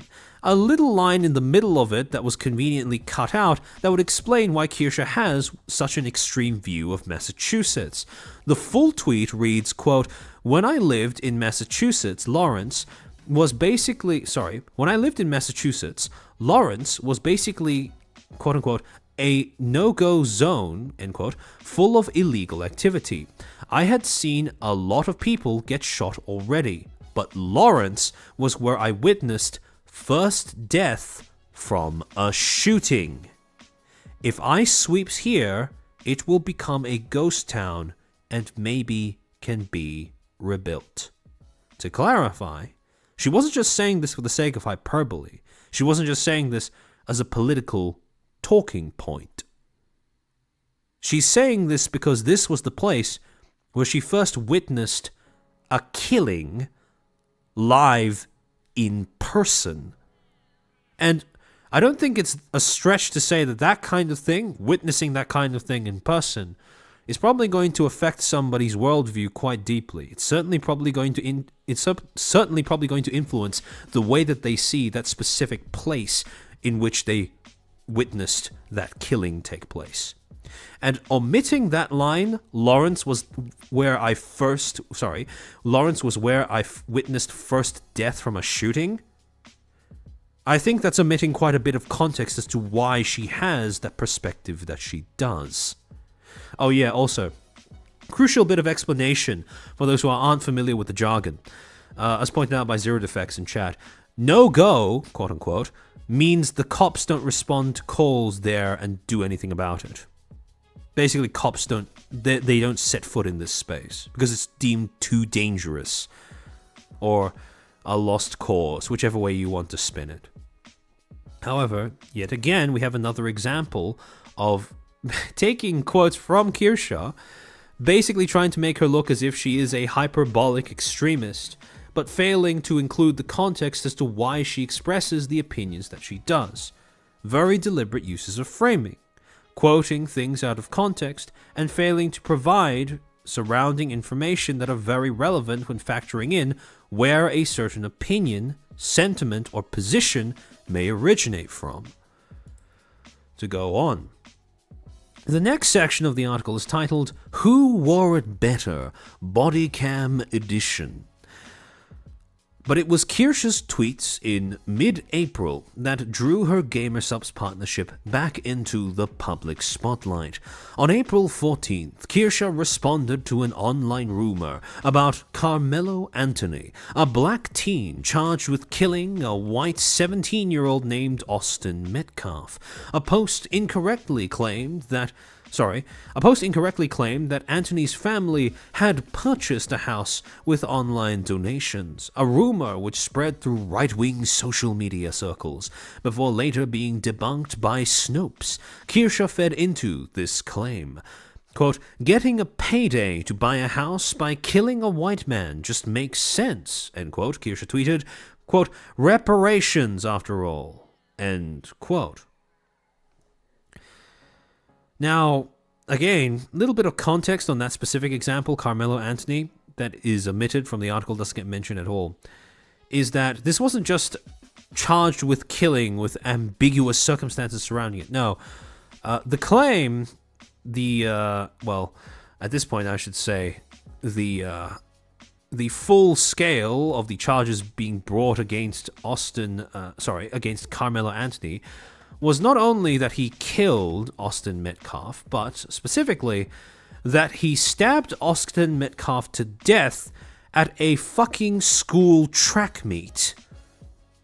And the prevalent information available on the internet, according to several news sources as well, so this is something that is circulated both in, mainstream and non-mainstream media circles, is that this was because Austin had told him that he was at the wrong tent. Now, to say that that is a disproportionate response to being told that you're in the wrong place at a track meet is the mother of all euphemisms. But, again, I want to emphasize, this is not the case of there being some sort of ambiguity as to whether it was, whether it was justified or warranted. It wasn't. A kid brought a knife to a track meet and decided to actually use it in the case of what was, in the most charitable terms, a verbal disagreement with another kid. I think just phrasing it as, a black teen charged with killing a 17 white-year-old with no further context fails to acknowledge just how heinous the crime being leveled at Carmelo Anthony is. But in any case, to go on, the specific rumor they are talking about, or the tweet in which they reference Kirsche boosting that quote-unquote specific rumor, is this one, where Kirsche quotes a post made by account titled AF Post saying, Carmelo Anthony's family, following his murder charge in the killing of Austin Metcalf, plans to use $400,000 in donations to buy a new home and hire security amid quote-unquote racist threats. Now, I want to make it very clear. The claim in this post is that the family plans to use $400,000 in donations to buy a new home. That is the claim, right? First, they plan to, and second, they plan to buy, right? Oh, sorry, I phrased that in the wrong order. First, they plan to buy a house, and second, it is, like I just said, a plan to do so. They haven't done that yet. But they plan to do so. That was the claim that was made in the post. And then, Kirsche said, buy large mansions too, Electric Boogaloo. Now, those who know will understand that this is a reference to the rather infamous scamming of the BLM movement, or scamming conducted by the quote-unquote founders of the BLM movement, who decided to use their position as the head of the, I believe, the Black Lives Matter Foundation to purchase for themselves multiple mansions each. That was, well, understandably quite a massive scandal in the wake of the BLM movement, because people realized that they'd been had for supporting the cause of quote-unquote racial justice. And Kirsche was basically pointing out how here is very much the same. A bunch of people exploiting the goodwill and kindness and generosity of others in order to enrich themselves in a way that is, quite frankly, deplorable.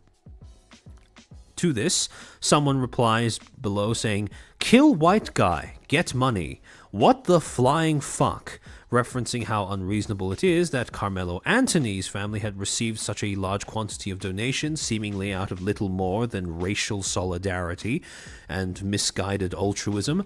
And to this, Kirsche replies, "Getting a payday to buy a house by killing a white man just makes sense.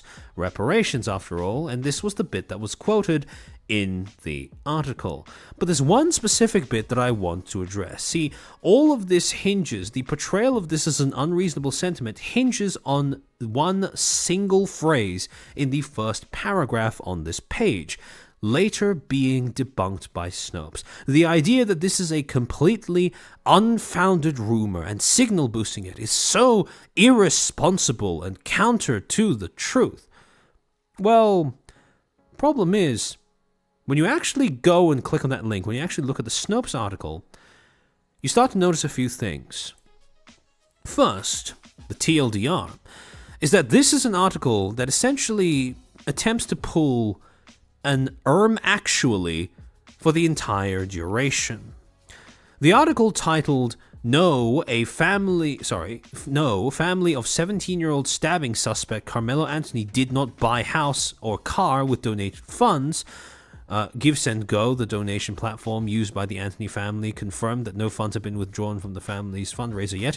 Basically spends the first half of it debunking the idea that a house was bought, and it says that that's impossible because no funds have been withdrawn from the donation website as of yet, as of the date of the publishing of the article, which was April 17. Quote, "No money withdrawn yet. In an April 17th news conference hosted by social justice group Next Generation Action Network, Kayla Hayes, Anthony's mother, said in an emotional statement that the claims that her family used the donations for personal enrichment were, quote-unquote, completely false. Emphasis ours." And the quote presented below is as follows. "And let me be clear, the claims that were used about the public donation to buy a home or anything else are completely false. We have not received a single dime from the Give Send Go fundraiser, and the co-founder has stated that clearly. In reality, we were just notified yesterday that we could begin to withdraw funds, and it still takes several days to receive those funds once the request is made." A full video is available on the Next Generation Action Network's Facebook page. The quote above begins at 37:20. And again, this is a fair enough correction, right? There is no reason to believe that Carmelo Anthony's family did buy a house because they haven't even been able to withdraw the funds as of recently. However, the claim, if you will remember, that Kirsche was replying to, is that the family plans to purchase a house specifically using the donation money. And we might start to see why that is a claim that becomes less and less outlandish the further down we go. Because later on, there is contained in this article a very specific stipulation that is relayed from the family of Carmelo Anthony. Quote, while funds may not have been withdrawn as of this writing, the Anthony family did explicitly note on their Give Send Go page that the money will not be used solely for his legal defense. Emphasis ours. Quote, while legal defense is a critical part of this journey, we want to make it clear that this fund is not solely dedicated to legal expenses. The funds raised will also support a range of urgent and necessary needs that have emerged as a result of this situation, including, but not limited to, the safe relocation of the Anthony family due to escalating threats to their safety and well-being, as well as basic living costs, transportation, counseling, and other security measures. Now, I don't know about you, and I don't know about what you count as quote-unquote personal enrichment, but using it for reasons besides simply the legal defense and using it so that you could relocate your family when the government doesn't see a need to do so, despite the fact that your son is a suspect in an ongoing criminal investigation. I think that's more of a luxury than a necessity or a God-given right. So that to me sounds a lot like enrichment.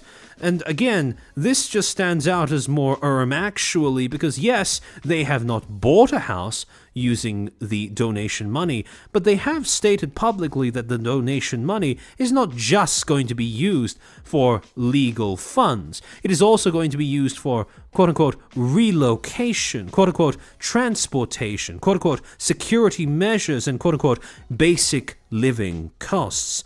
And then you go further and you start to realize that maybe the claims that they bought a new house do stem from something that they have been doing, which is, to state in the terms of the Snopes article, allegations have been made about the family buying a new house and car appeared to originate with an April 16 Daily Mail story that claimed Anthony's family received, quote-unquote, a parade of deliveries while, quote, holed up in an exclusive gated community in a $900,000 house, despite claiming to have limited financial means, end quote.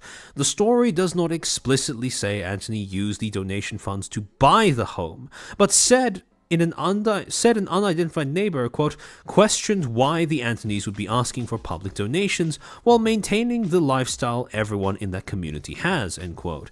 The Daily Mail also said Anthony's family is renting the home, which appears to be where the claim that Anthony's family purchased the home, quote-unquote, comes from.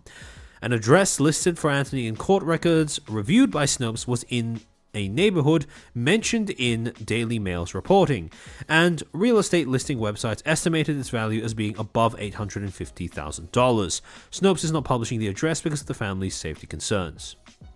Again, I want to make this very clear. They didn't buy the house, but the claims are that they are renting the house, and the claims are that they are renting this house using the donation money that the public has generously given to them. Now, when you take a look at all that information, suddenly the claim that they bought a new house using donation money, combined with, when you take that into account, combined with the fact that they explicitly stated that they're going to be using the donation money on relocation, basic living costs, and security measures, I don't think it's that outlandish of a claim to say that, yeah, this family could believably have used the donation money to purchase another house of their own. I don't think it's that outlandish to make that claim, to take that as a fact, or to believe that in any way, shape, or form. However, to go on with the article, the next day, Kirsche responded to a post claiming, quote, body cameras killed the BLM movement, end quote. In a quote retweet, she shared body cam stills from police altercations with Deshaun Leith and Sidney Wilson, two black Americans who were shot and killed by American police officers. With one image, a police officer points a stun gun at Leith while he lunges forward. In another, Wilson holds a knife while the responding officer points a gun at her. The still is taken seconds before he discharged his weapon. Now, yet again, I want to point out that this is a very textbook use of framing. The information included specifically about Sidney Wilson, right? The quote-unquote shooting of Sidney Wilson by a police officer. It states in this article that Wilson holds a knife while the responding officer points a gun at her. The still is taken seconds before he discharges his weapon. What the article doesn't mention is that the weapon itself was discharged several minutes after Sidney Wilson approached the officer wearing the body cam with the knife. If you actually watch the footage, if you search it up and you watch Sidney Wilson, right? Sidney Wilson body cam footage, you will find that this footage records an instance where the officer in question conducts a checkup on Ms. Wilson. Ms. Wilson opens the door, closes it, comes back out with a knife, and then starts approaching the officer while slashing at the officer occasionally intermittently, using said knife, and only after several minutes of this does the officer choose to actually pull the trigger, after Wilson lunges at him with the knife held in the air as if to slash him again. The dude actually received injuries from this altercation. And so, yet again, what the article is trying to do is portray this as some sort of these two instances as, well, occasions where the two people who got shot did nothing wrong, when in actuality, when you actually review the body cam footage, that is very much not the case. The officers very much used shooting the suspects as a last resort. However, yet again, that's not something that the article wishes, that's not information that the article wishes to include. Quote, "Who wore it better?" End quote. Kirsche tweeted. Quote, "Body cam edition," end quote. In both incidents, body cam video depicts law enforcement acting in self-defense. However, the implication of Kirsche's response is that Black Americans are lying about the commonality of police brutality in the United States. The Sentencing Project notes Black Americans were, quote, 2.5 times more likely to be shot and killed by police officers as whites, end quote, per data from 2015 to 2021. Quote, "At this rate, police will kill an estimated 1 in 1,000 black men," end quote. The organization wrote, quote, "Police officers' greater inclination to stop and search people of color suggests that differences in people's behavior alone are unlikely to account for disparities in lethal police violence," end quote. Now, in case you didn't catch that specific bit where the article states the implication of Kirsche's response is that Black Americans are lying about the commonality of police brutality in the United States, that is nowhere to be found in the original tweet. Because both the tweet and Kirsche's tweet don't actually, Kirsche's tweet which replied to it or quoted it, both of them have no mention of the commonality of police brutality. Both of them have no mention of specifically Black Americans and how they feel about the frequency of police brutality. The subject matter is quite different from that. Honestly, upon reading this, it really baffles me how Black Americans put up with their mainstream media's way of reporting on things, because holy shit is this condescending as fuck.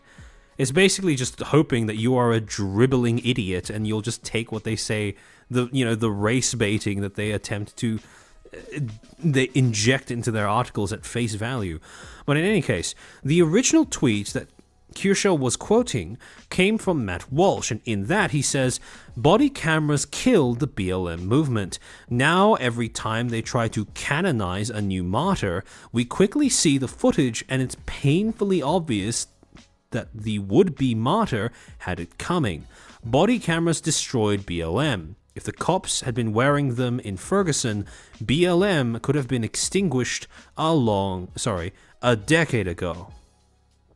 What this post is saying is not that Black people are lying about the commonality of police brutality in the United States. What this post is saying is that trying to spin instances of police having to fatally shoot suspects into being these essentially race wars or these racial activist movements is completely unreasonable and would have been exposed as such earlier on if body cams had been a widely adopted practice. And I mean, if you look at how many mansions each BLM founder owns, I think it's pretty safe to say that the BLM movement as a whole was a bit of a... I don't think it's a stretch to say that it was one of the most egregious examples of public goodwill being leveraged towards selfish ends, banal ends even, that we have seen in recent memory. So again, yes, the quote is exact in the sense that, yes, they are grabbing an exact quote from Kirsche's tweets, but the implied context of those tweets, the implications of those tweets, as reported by Valens, could not be more off the mark. However, the other part that yet again, in addition to omitting that little bit of information about Wilson's conduct prior to her being fatally shot by the cop in question, Deshaun Leith also had a lot of things happened preceding the shooting of Deshaun Leith that was omitted in this article as well. However, it has been reported, according to this CBS article titled "Dash and Body Camera Footage Reveals What Troopers Were Up Against in Last Week's Ohio-Pennsylvania Chase," where they document all of the things that Deshaun did, or Mr. Leith did, prior to officers being forced to fatally shoot him. Quote, Dash camera video showed the moment Pennsylvania State Police ended a high-speed chase through Beaver County. The Ohio State Highway path. I'm having a stroke. Actually, allow me a moment to hydrate because I can feel my throat kind of dying and it's been a while. If you have anything on hand to drink, I recommend you do so as well. And be on B for a second.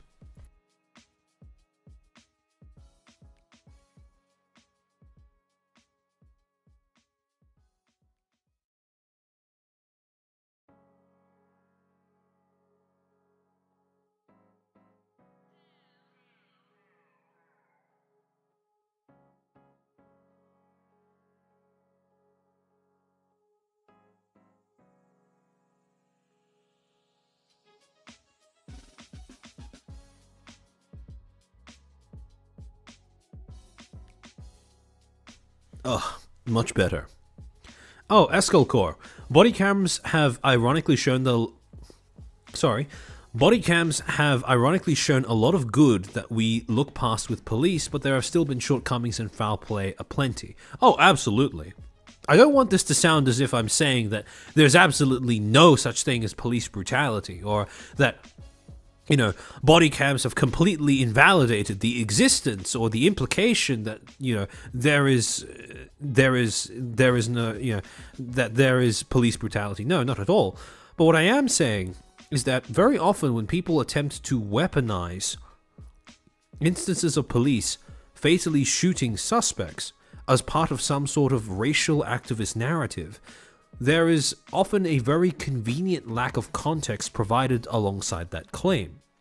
And what body cameras have done is given the public material that can be used to refute instances where people are indeed misleadingly attempting to provoke the public into seeing a certain incident through the lens of, well, essentially racial conflict, whereas in actuality no such thing exists. To read out the article, quote, the Ohio State Highway Patrol encountered the driver about 15 minutes earlier. Police said Deshaun Leith had just crashed a separate car on the Ohio Turnpike, and the video showed Leith getting aggressive with the trooper immediately. Quote, next time you touch me, you're gonna die. Next time you touch me, you gonna die, Leith could be heard saying in the footage. Quote, turn around and put your hands behind your back, the trooper responded. From there, Leith ran away and sprinted back at the trooper. The trooper used a stun gun unsuccessfully, and that was when Leith started swinging. He was able to overpower the trooper, forcing him to the ground and getting on top of him while shouting, quote, I'm stronger than you, end quote. Leith then went for the car after letting the trooper go. That's when he took off down the Ohio Turnpike, quickly crossing into Pennsylvania into Beaver County. Leith never stopped talking after taking the trooper's car. Quote, hey car, I rebuke anything that gets behind me. I rebuke anything that's in front of me, end quote. He could be heard saying. For 11 minutes, he weaves through traffic and nearly wrecks the vehicle multiple times. That was until Pennsylvania State Police caught up with him in North Sewickley Township and put an end to the chase. Leith continued to speak to himself inside the wreckage until troopers pulled him out of the car.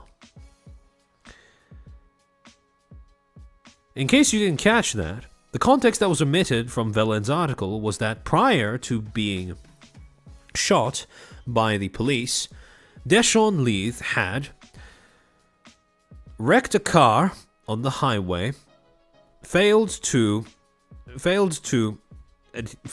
obey officer instructions, ran away, ran back, then started threatening and assaulting an officer, stolen a police car, and grand theft autoed it into an entirely different county while endangering, presumably, the lives of numerous other drivers before finally being taken out of the wreck of the vehicle that was his own making.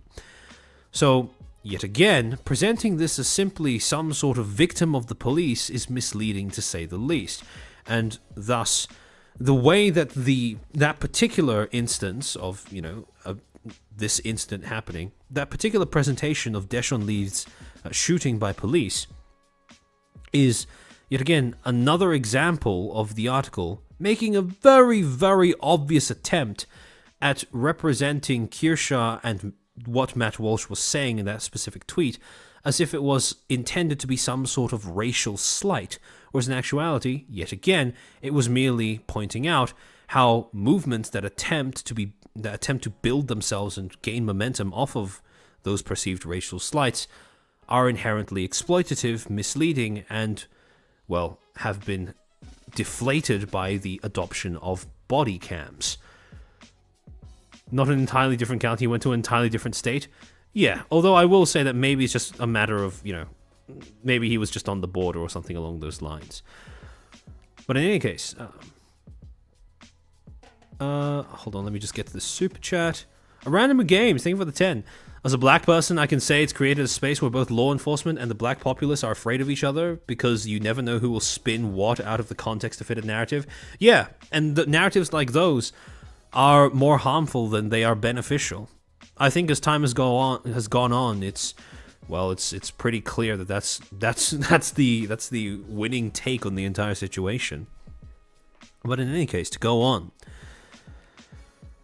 The next set of sources that Valens decides to cite in order to build this narrative of Kirsche is controversial because she is regarded by others as a bigot or as a racist or as all manner of other things, comes from this paragraph where she states, quote, Kirsche's mid-April posts reached a breaking point for the VTubing community. Oh, there it is, the VTubing community, causing many users on Twitter to criticize GamerSupps for partnering with the creator. Now, you may be curious, who are these many users? Well, Valens is about to provide us with an example. Quote, one VTuber, KO, ended his GamerSupps partnership 2 days after Kirsche's tweets. While KO did not name Kirsche directly, he pointed to his concern with, quote, certain creators affiliated with the brand, end quote, sharing, quote, openly bigoted views without facing any consequences, end quote. I encourage fellow creators to think about whether or not their partnership with the company is worth continuing, KO wrote.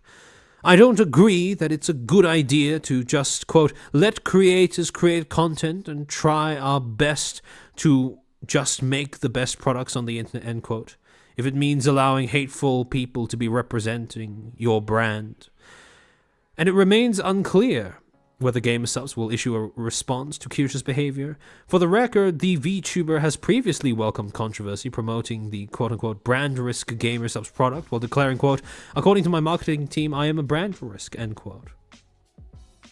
Now, this quote about I don't believe it's a good idea to allowing hateful people to represent your brand, that's about to become very, very ironic as we go through the rest of this stream. Because, as you may realize, that becomes a bit of a developing theme as we talk about these topics. However, yet again, very obvious use of framing. Now, what they did include were quotes taken out of this KO tweet.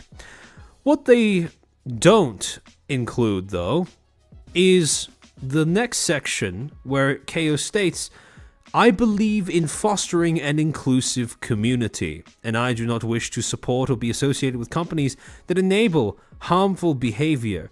This is not the company that I want my community to spend money on. So the concern is bigoted behavior, right?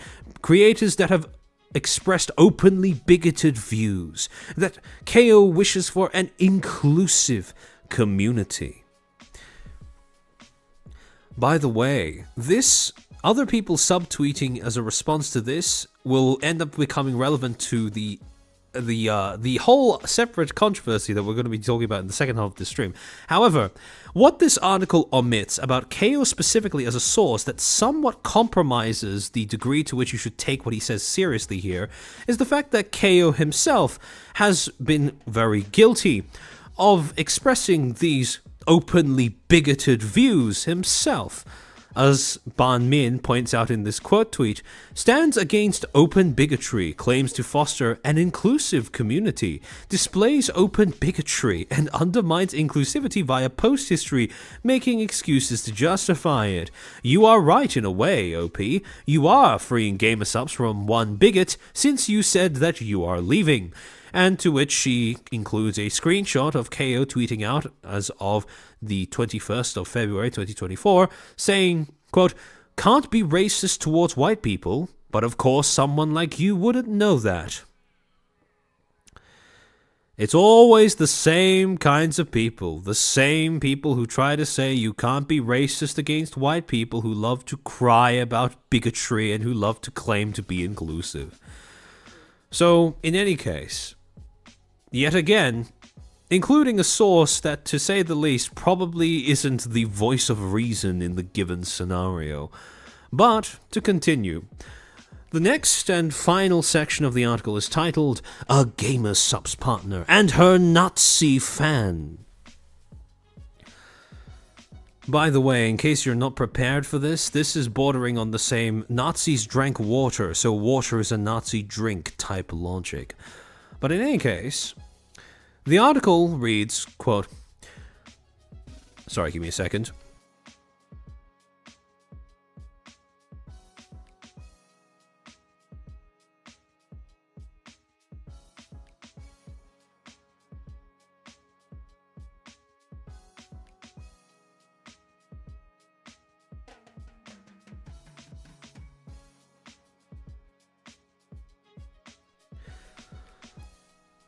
Hello, Lopez. Hello, Lopez. Welcome to the stream. Sorry. I can feel myself dying a little bit.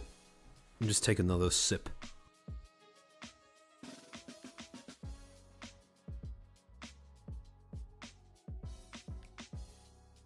Ah, much better.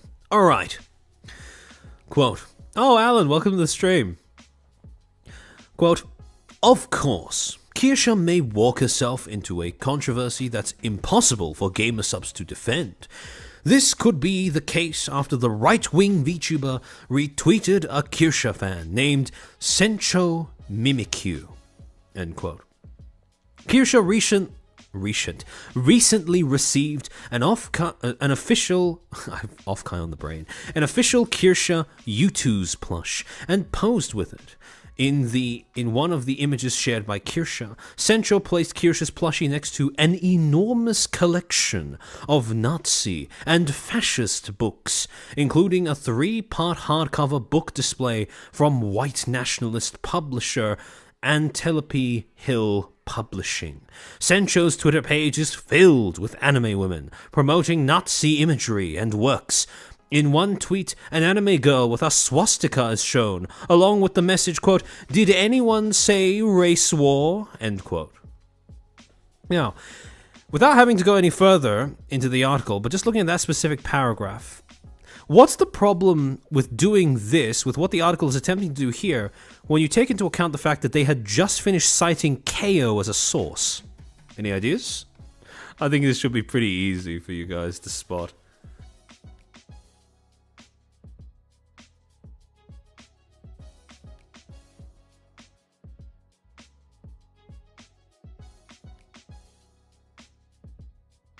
Oh yeah, antelope, not not antelope. I don't know what I was saying there.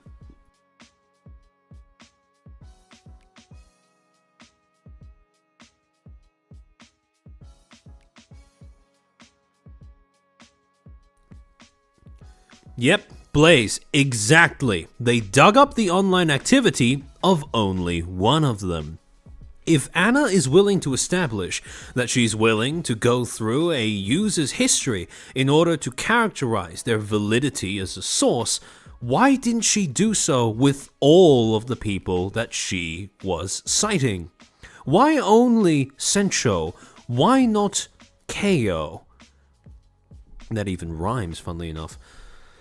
And now, having established that she's willing to do that, it is now very obvious that it was a deliberate choice to refrain from digging a bit deeper into the kind of rhetoric that KO himself is quite willing to lean on, despite criticizing others for exhibiting quote-unquote open bigotry and not being quote-unquote inclusive in their rhetoric.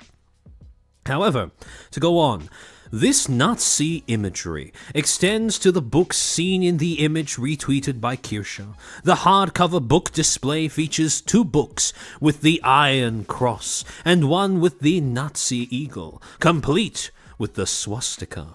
The 3 books shown are also popular fascist works. Michael by Joseph Goebbels, in his own words, the essential speeches of Adolf Hitler, and The Burning Souls by neo-Nazi Leon Degrelle, according to Sencho. And now here's the fun part. Kirsche responded to the user, quote, "I like your sleeves / gloves / boots!" Exclamation mark, end quote. See, according to this article, you would be led to believe that the only photo that Sencho ended up posting was that bookshelf that had Nazi books and fascist literature. Leaving aside the fact that it is perfectly reasonable for someone to own the works, the speeches, the books of those who they want to understand purely out of historical interest. For example, I could have a copy of Ted Kaczynski's manifesto on my bookshelf, but that doesn't mean that I endorse what he did in life or I support all of his rhetoric. However, at the same time, leaving aside all of that, you would be led to believe that the only photo Sencho posted was that bookshelf and nothing else. But in actuality, what Sencho posted was that bookshelf, in addition to a bunch of other photos of Sencho posing with the Kirsche YouTube's plush. One where they are strangling Kirsche's plush against the wall, and the other where they are stepping on Kirsche's plush on the floor. And, yet again, out of all of these things, all of the Nazi imagery, all of the fascist literature, what does Kirsche choose to complement from all of these photos? The sleeves / gloves / boots. Parts of the post that were photos besides the bookshelf one, Kirsche didn't even acknowledge the bookshelf photo at all. And yet for some reason this is what the article wants to focus on. I wonder why. Yeah, but also the optics of putting those figures along with those books? That is fair enough, but at the same time, the implication of this article including that information is that that is the specific bit that Kirsche endorses, which, number one, is a guilt by association, is a very feeble attempt at guilt by association. But also on top of that, it fails to acknowledge that that isn't the thing that Kirsche chose to complement. That is explicitly the thing that Kirsche steered clear of acknowledging, in fact, if you were to interpret this. I mean, I would definitely be curious about how they feel about those books, but you wouldn't conclude anything just from a picture. Exactly. Corn, thank you for the 20. KO, Joker, and the others dropping gamer subs is just a show pony move. In reality, they don't move product and they lost their contract. Funny how it's a problem because of Kirsche. Did they forget that Tectone and Asmund are affiliated? Yeah. Actually, specifically, I'm going to point out that Jocat is very much a case of he never dropped gamer subs. He just didn't renew his contract, and his contract was over before the whole thing with Kirsche happened. So him coming out and making a tweet, or not even a tweet, I think it was just a Blue Sky post saying, "Oh, I'm dropping gamer subs because they support openly bigoted creators like Kirsche." That's even more bluster than you would have otherwise assumed. But in any case, to go on. some of the funniest parts of the article is the way that it ends. Quote, while Kirsche is a political VTuber, it remains unclear if the content creator was aware of the Nazi imagery seen on the bookshelf, or the various fascist books on display. In fact, several VTubers jumped into a lively Twitter debate about whether Kirsche had the knowledge to recognize fascist imagery at all. So which one is it? Is she a Nazi that's dog whistling, or does she not have the ability to acknowledge fascist imagery? You gotta pick a lane, because those two possibilities are not... They can't exist alongside one another. They are contradictory. To go on, though. One German VTuber claimed she didn't even know, quote-unquote, that the Iron Cross was a popular Nazi symbol. Regardless, it's likely Kirsche is now aware that is now aware of the imagery and meaning of the books she shared by the retweeted user after a day's worth of discourse on Twitter, yet Sencho's post remains shared on her Twitter page. Perhaps it's irrelevant whether Kirsche knew about the political imagery behind Sencho's post. What matters most is how GamerSupps feels on the matter. This is not Kirsche's first controversy, and it likely won't be her last. Which begs the question, is there a line Kirsche and other content creators can cross before a partnership is threatened with the company? Vice has reached out to GamerSupps, Kirsche, and KO for comment.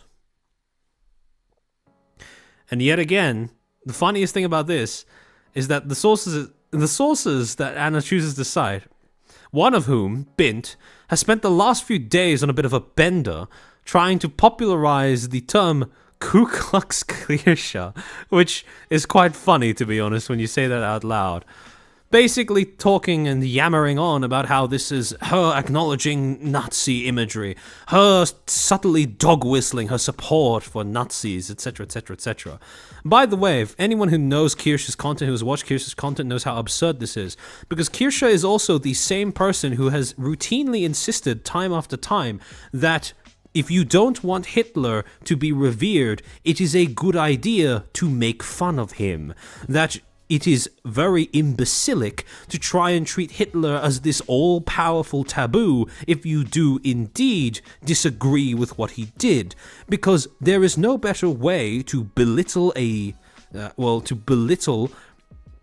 dictator or any sort of unpleasant person than to belittle what they did in life. So when you take all of that into account, yet again, with sufficient context, with understanding of who Kirsche is, what she does as a content creator, it becomes all the more easy to understand just how out of touch all of these quote-unquote critics are being when they try to use this as some sort of gotcha directed at Kirsche. I'm convinced Bint is the first dematerialized human and can't exist outside of Twitter. I think it's kind of I think it's quite fair to assume that Bint operates according to genie rules, where he's kind of trapped in Twitter until someone rubs the lamp a little bit. But in any case, Witness Void, thank you for the super. I would say that user is an edgelord, but is the only example they had, and Kirsche retweeted many users posing with a plushie that day. Yeah. Scully Muckalore, thank you for the 5 gifted memberships. Welcome to the 5 new footstools. Welcome in. I need to add in some new emotes that I've gotten Noxin to draw up for me over the past few weeks. I'll be doing that after the stream is over. At this point, I think you guys have gifted enough memberships to the point where I can add yet another slot to reserve using the uwo emote. But in any case, now, when you look at one specific source, I suppose, that I want to just get to before we move on to evaluating the article as a whole, and perhaps the most damning line in the entire article. That claim, one German VTuber claimed she didn't even know that the Iron Cross was a popular Nazi symbol. The aim of this sentence is very obviously to make it out as if it's absurd to think that people wouldn't...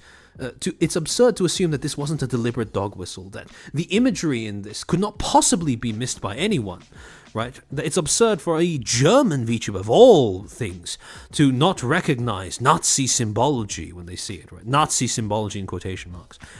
And the tweet that they link to as a way of trying to source this particular claim is a tweet by Kitsunero VT, where she states, quote, she quote tweets Bint's prior post and says, "I'm sorry, but as a German, I don't even know that those are Nazi symbols. Maybe she was just happy to see that someone bought her plush? Question mark, question mark, question mark. Probably more questionable that you instantly recognized them." Again, pointing out that at a certain point, if everything starts sounding like a dog whistle, maybe you are the bitch in this scenario. However, if you actually look at the claim in and of itself, right, as a German, I didn't even know that they are Nazi symbols, specifically referring to the Iron Cross. That is, in actuality, quite a reasonable position, because of the fact that the Iron Cross does not originate from Nazism. It was, in actuality, originating as a, according to the Encyclopedia Britannica, if you want to go there and just confirm this yourself, the Iron Cross originated as a Prussian military decoration. It is used as a German military award even today. Just because it was adopted by Hitler in the during the starting from 1939 doesn't mean that it is exclusively a Nazi symbol. So first, it originates from Prussia. It was recreated in the Franco-Prussian War of World War I, and then later on it was adopted by Hitler, and to this day it continues to be used as a German military award. So no, it's not a Nazi symbol, or it's not exclusively a Nazi symbol, and it's perfectly understandable for someone to not look at it and instantly think, ah yes, the Nazis. So, at the end of all of this, we come to the conclusion that this is an entire article whose premise and backbone hinges on one thing and one thing only: guilt by association. And guilt by association sustained by citing very dubious sources, to say the least. However, as is customary for looking at this article, right? We've gone through paragraph by paragraph, looked at various uses of framing, etc., etc. But, as is customary when I do streams like this, we still have yet another one of those underhanded journalistic techniques that people like this love to use. And that is exnomination. Whenever you look at an article like this, whenever you evaluate what sources they cite and what information they choose to include or omit, the next question that you should always ask yourself, and I hope at this point it's become a bit of a reflex among you guys, for things to ask yourself when you come into contact with articles like this, publications like this, claims like this, is whose voices are included, and whose voices, more importantly, have been omitted. Whose voices have been entirely left out of this entire article? I'll give you a clue. The thumbnail.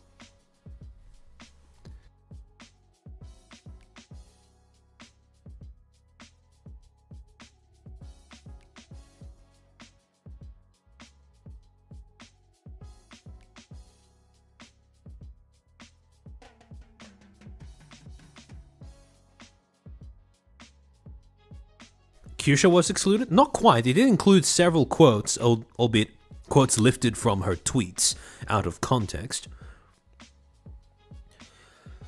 Gamer subs? No, not quite. Donald Trump, clearly? No, not quite. Not Kirsche, no. Drac, exactly. Anyone actually related to Kirsche? You know, the people beside her in that thumbnail, in that image that was drawn by Kyle, right? Yeah, some people were right earlier on when they said Kyle Ree as well, the person who drew this artwork.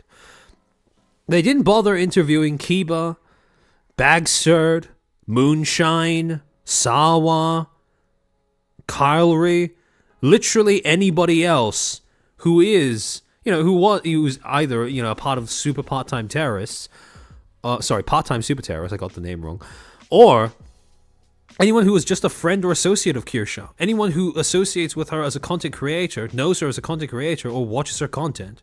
It was just a bunch of random Redditors, a bunch of antis, and that was pretty much it. Not a single person who was quoted, even who had a quote lifted out of a disembodied social media post, was someone who was close to Kirsche, like at all. And in case some of you may ask, oh, okay, but maybe she did try to contact them, but they didn't end up responding. Well, she tried to contact KO. KO didn't end up responding, but for some reason she felt it was fine to still include KO's thoughts about Kirsche in the article, despite the fact that KO's thoughts didn't even name Kirsche explicitly. So there is really no excuse, no reason, no justification, besides this just being a deliberate choice. Because even if she contacted them for comment and they understandably didn't want to, she still could have looked through their social media for some sort of thing to include. But, again, didn't even bother to do that. Which brings us rather conveniently to the fact that once you realize that there is no leg for this to stand on, this is an objectively, shoddily put together article, the consensus that it attempts to project is purely an illusion and nothing else, we get to the fact that the article could have been summarily dismissed as early on as its very first paragraph. There is one specific line, one specific phrase that is a damning indictment, not just of the article, but of Anna Valens as a journalist, and specifically as a journalist attempting to tackle this specific niche of content, this specific industry. Does anyone have any idea, looking at that first paragraph, what that line may be? The line that is, I would say, in my opinion, the worst, the most damning in the entire article?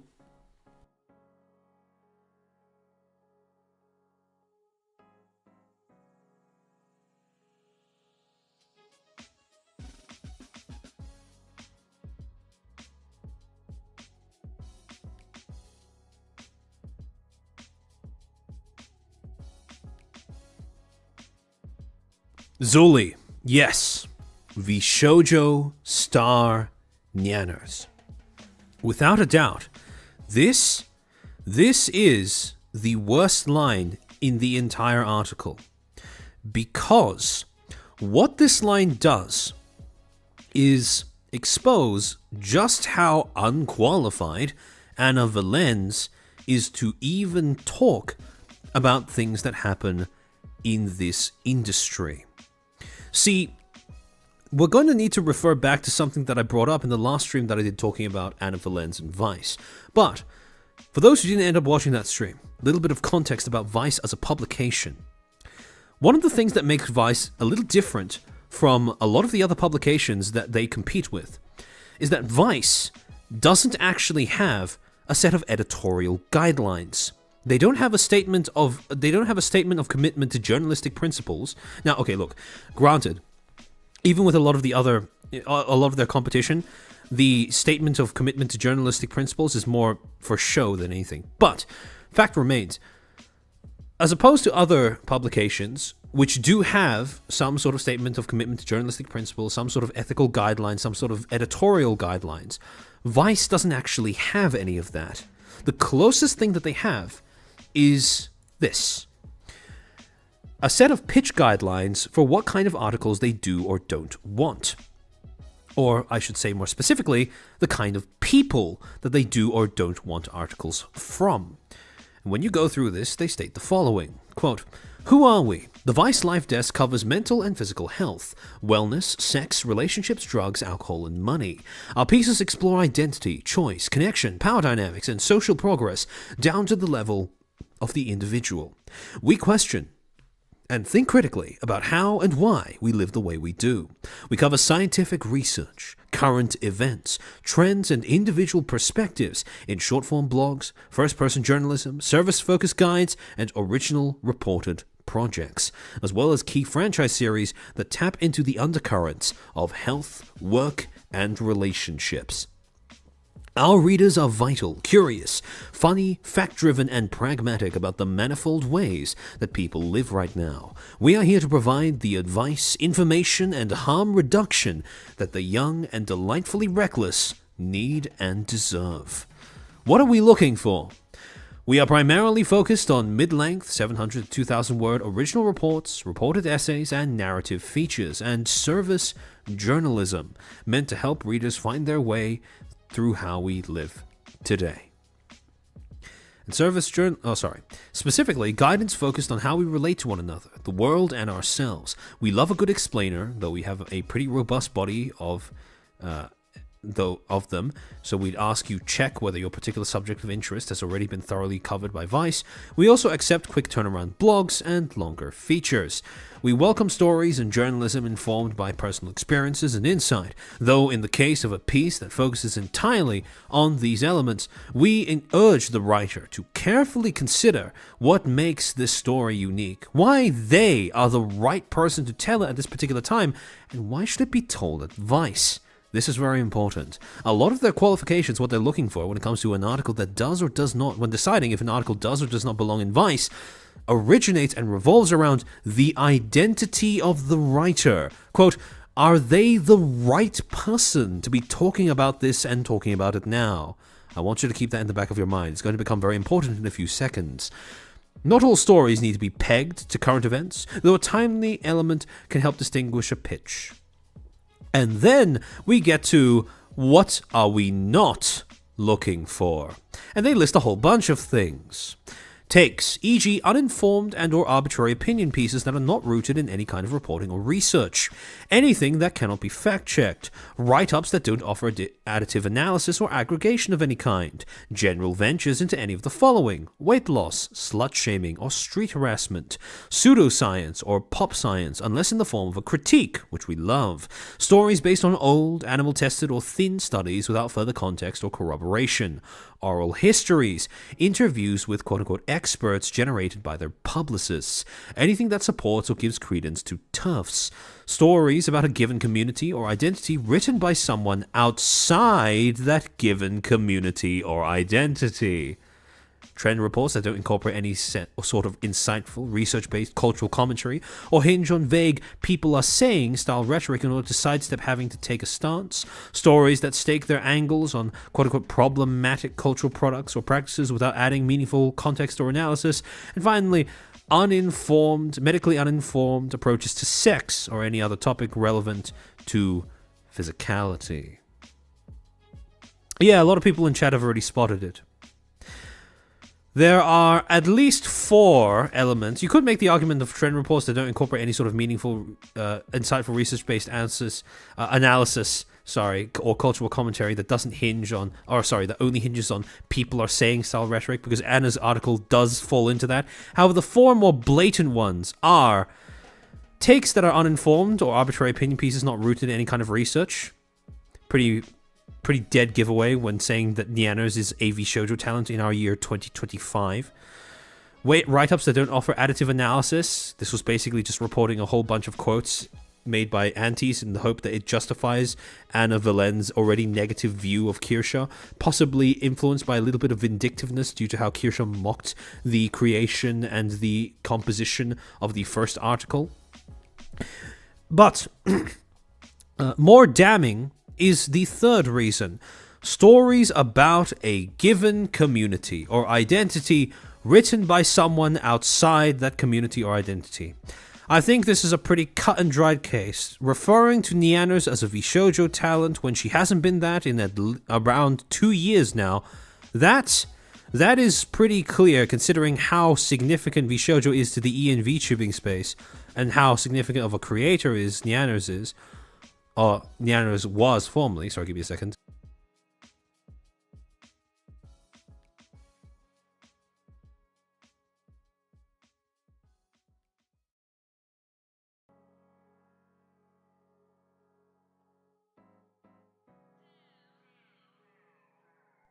Ugh. I had a hair drop into my mouth somehow. But in any case, this is a pretty clear indication of just how disconnected and how outside of the community, quote-unquote, Anna Valens is.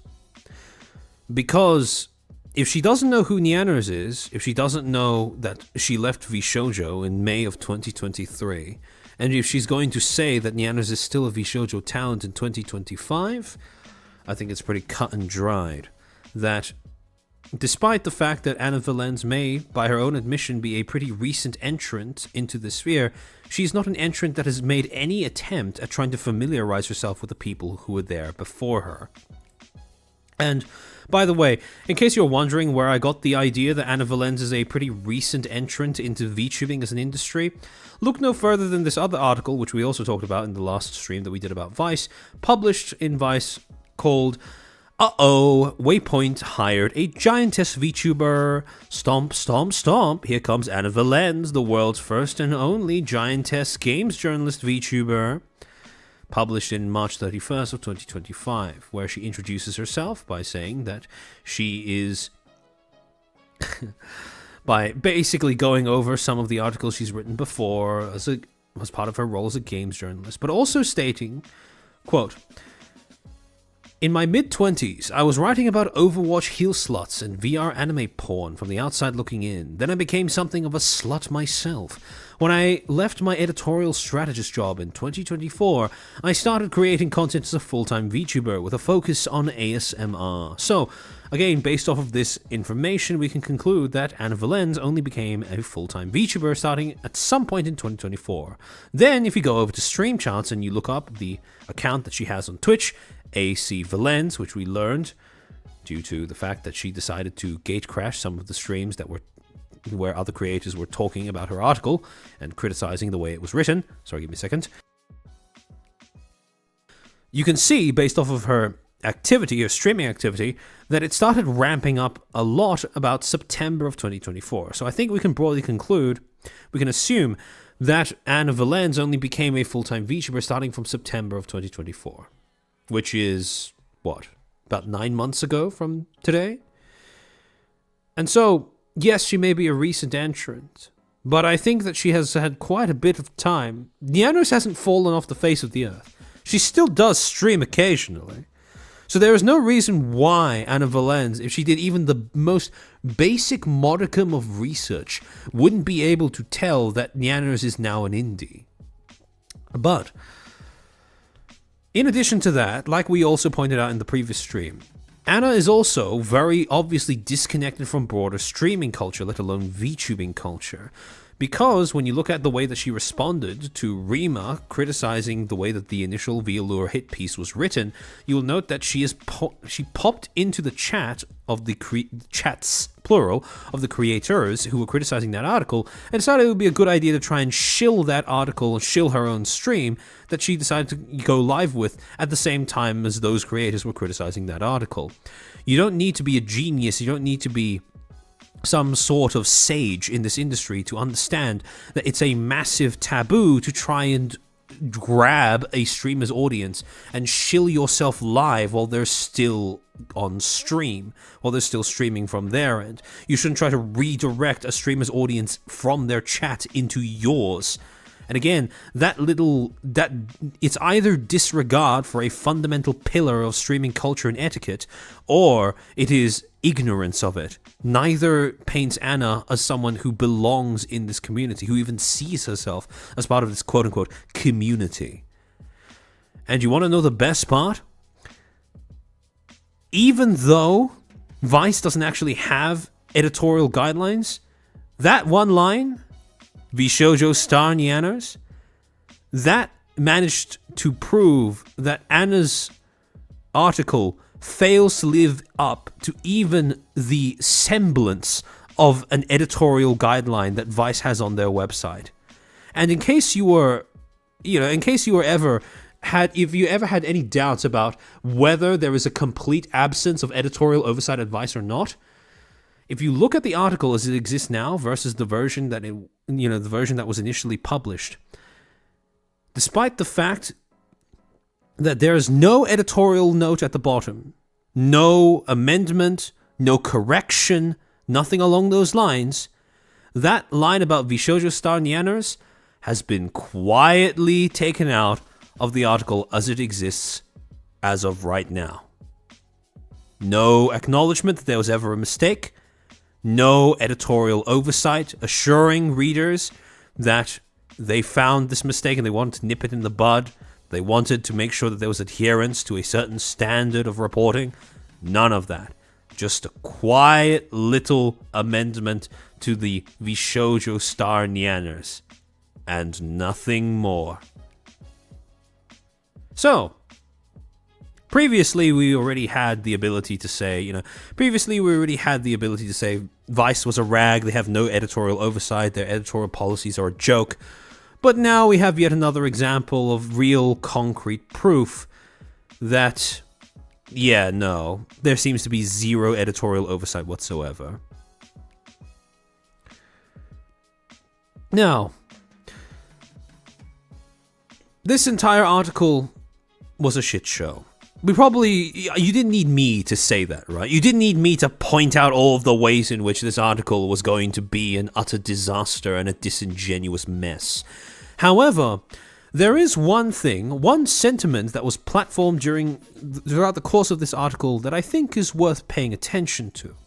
And that is that if you pick people who are hateful to become representatives of your brand, that's probably not a great idea. The only problem is that, the person who ended up espousing that, KO, didn't seem to recognize how ironically it could be applied to himself. And also, through Anna Valen's quoting of that specific line, Anna herself the irony of the situation seems to be lost on Anna in terms of, how she acts as a representative who has unintentionally embodied all of the things that validate why people ridicule Vice as a publication nowadays. And when you're talking about picking the wrong representatives that then end up corroding your brand over time, that then brings us rather conveniently into the whole Offkai thing. Now, to give you guys a bit of a reminder as to the previous year's controversy, the 2024 controversy with Offkai, specifically with them barring specific creators from being able to attend the convention as a panelist or as a content creator guest. To remind you of where it all starts. On March 11th, 2024, Rev Says Des put out the following tweet. Hello at Offkai. I am supposed to be doing a meet and greet for my community at your convention. I'm going to be honest, I was looking forward to this event, but I don't care about my slot at all if you are going to be blacklisting people like Kirsche Verstahl. If you are going to blacklist her, you might as well blacklist me too. I won't be supporting Offkai Expo in any way until this situation is handled fairly. Talking more about this in a video tomorrow. And, at the same time, Straub would also release a statement of her own saying, Hi, at Offkai Expo. I'm supposed to be at your con for a meet and greet on behalf of a third-party vendor. I'm really disappointed at Kirsche Verstahl is being blacklisted. Unfortunately, unless the blacklist is removed, and she is allowed to participate in the panel, I will not be attending. I cannot, in good faith, support and encourage my audience to go to this convention and spend their hard-earned money to meet me when I know Kirsche's unfair situation has still not been resolved. I'm really sorry to any of my community that will be disappointed by this news. I can't lie, it frustrates me that because Kirsche is an indie VTuber with no corporate backing, this blacklisting decision seemed to happen much easier. Offkai needs to remember who their target audience is. I won't be supporting any conventions who treat people this way. Again, a very understandable stance to take, a very admirable position to take when you're sticking up for a friend like this. Yes, Speed Robo, it all comes back to Kirsche, huh? Kirsche really is kind of the black lamb of many spaces in this industry. I would make the argument undeservedly so, but, well. Actually, you know what? Funny thing. You ask the average person who dislikes Kirsche and her content, and you could probably count on your fingers the number of reasons that they will give you for disliking her. It all tends to be the same things that are retrotted over and over, right? She's alt-right. She gives platforms to neo-Nazi talking points. She's right-wing, yada yada yada yada. All of these things, right? But you ask somebody who tried to check her out even once after hearing about her through all of these claims, and you will invariably receive a response that is a whole different variety of, okay, she's kind of cool for XYZ reason, right? Though this isn't unique to Kirsche by any means, but it is interesting to see how, despite the fact that she seems to be so commonly maligned, if you ask anyone who's familiar with her content, even if people disagree with her, they will still acknowledge that she has traits that are worthy of admiration, such as, for example, being more than willing to point out corporate malpractice and stand up for her principles, remaining fairly consistent in her positions, and standing by what she has said in the past.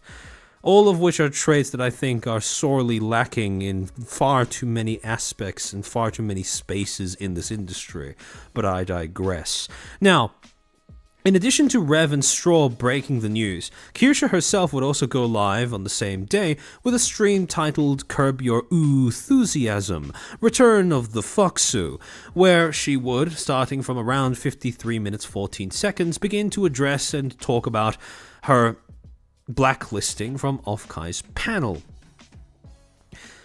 Blaze, I respect her willingness to argue about her beliefs even if I don't agree with the number. Yeah, and you can say whatever you like about Kirsche and the way she expresses her beliefs, but one thing you can't say is that she doesn't do so in a civil manner.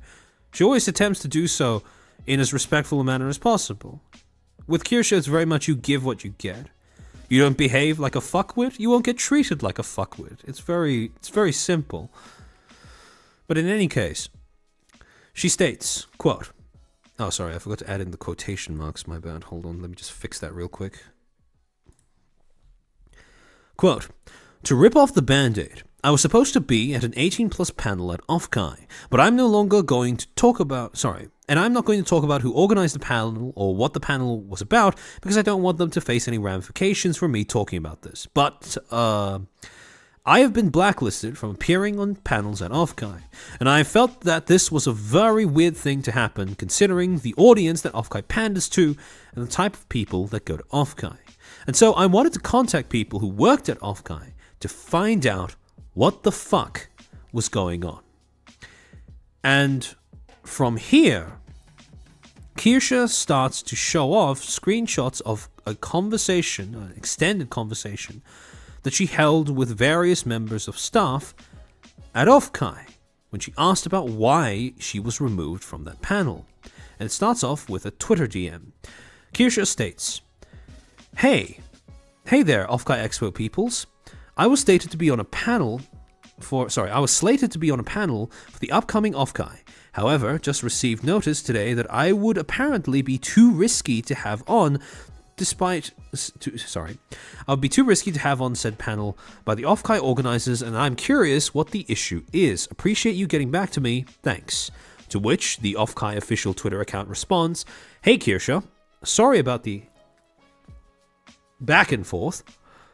We usually ask to approve any co-panelists ahead of time, but this case fell through the cracks. We hope you understand that given the current tumultuous state of VTubing, we would like to avoid collaboration with somewhat polarizing creators, such as yourself. To this, Kirsche replies, I actually do not understand, as I personally have no issues getting sponsors, short or long term, with both products and games. I do not promote hateful rhetoric, and I am genuinely surprised that I would be blacklisted from your convention. It feels more like a single person who dislikes me has poisoned the well.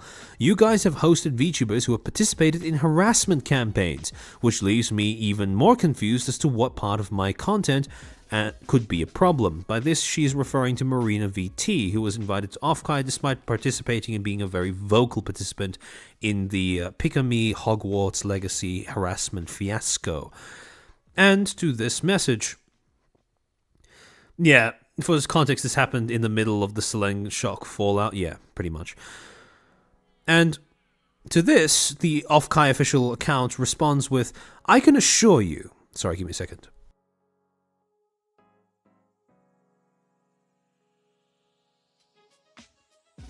Allow me a moment to pour another cup of water.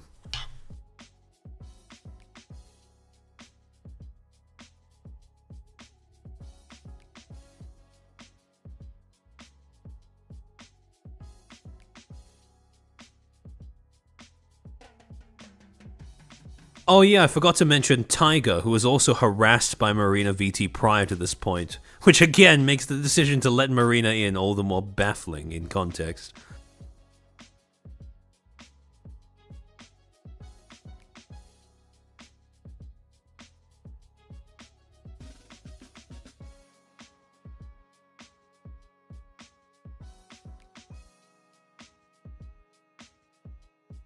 Water, yes.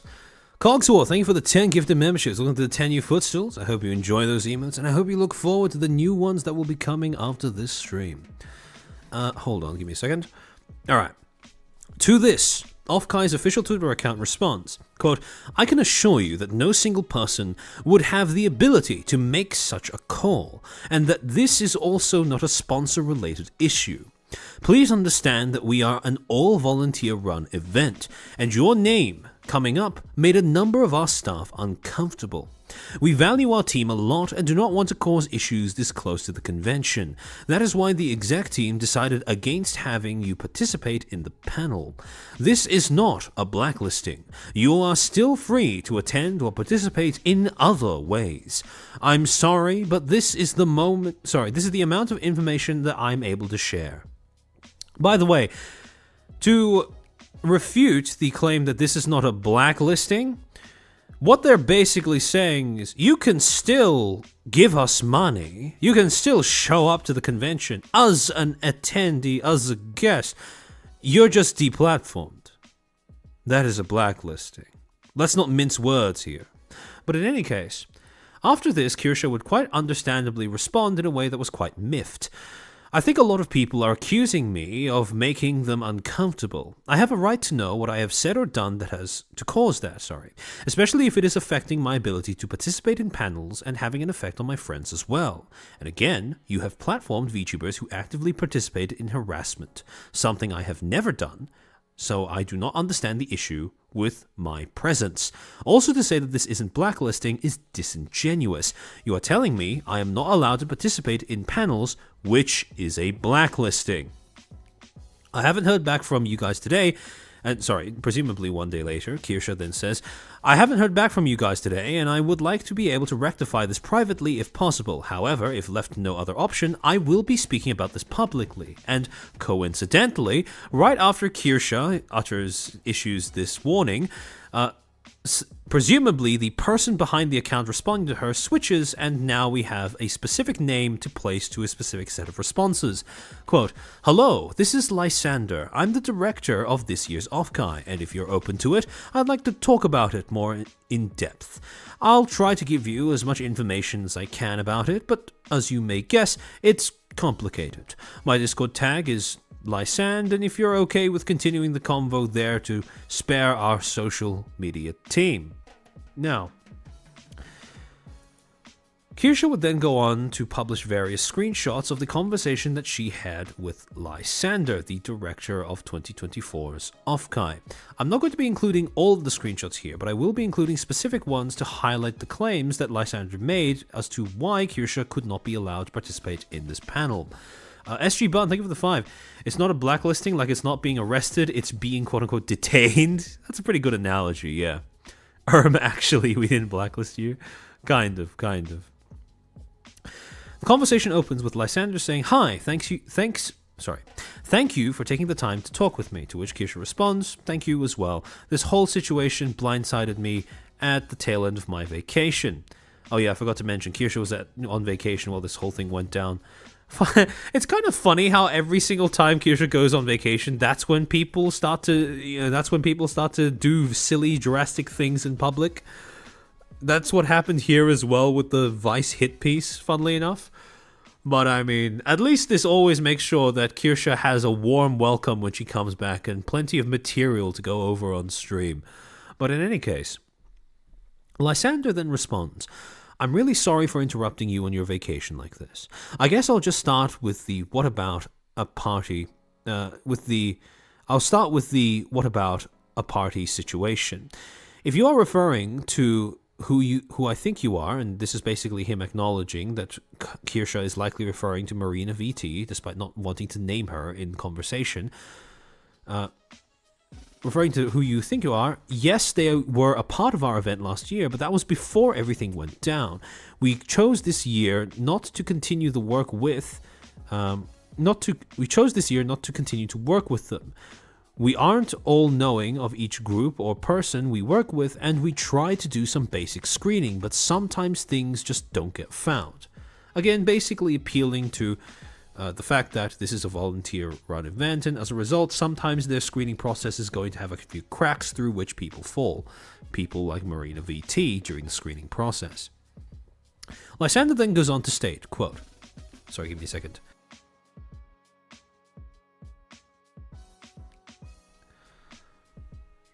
I do want to point out a slight inaccuracy in what I just said. So, if I'm reading this correctly, Marina VT only participated in the harassment of various creators after Offkai was over, so in that regards, that may not be as valid as a comparison as initially first suggested by myself. However, I'm not clear on the timeline of that, so I'm probably going to end up checking off the stream just to make sure, but just to put that out there. Lysander then goes on to say, quote, "Our organization is made up of volunteers from pretty much every background you can think of.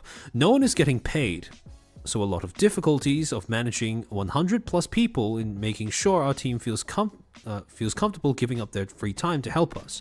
We have members on staff who are fans of you and your work, and other members who are not. I think it is fair to say that you are a bit controversial with a lot of your takes, especially for a staff largely based in California. During the pitch phase, we talk with the panelists about topic and people that they want to work with, and clear it with our staff first. And in this case, we didn't know till everything was already in motion last week, basically. There are a lot of volunteers involved in working either directly or indirectly with every guest and panelist, and it isn't exactly fair for us to ask them to do something they are not comfortable with. We are in a difficult spot of managing guests/panelists/staff/industry expectations and balancing them all. So that's what led us to asking that you don't participate on this panel.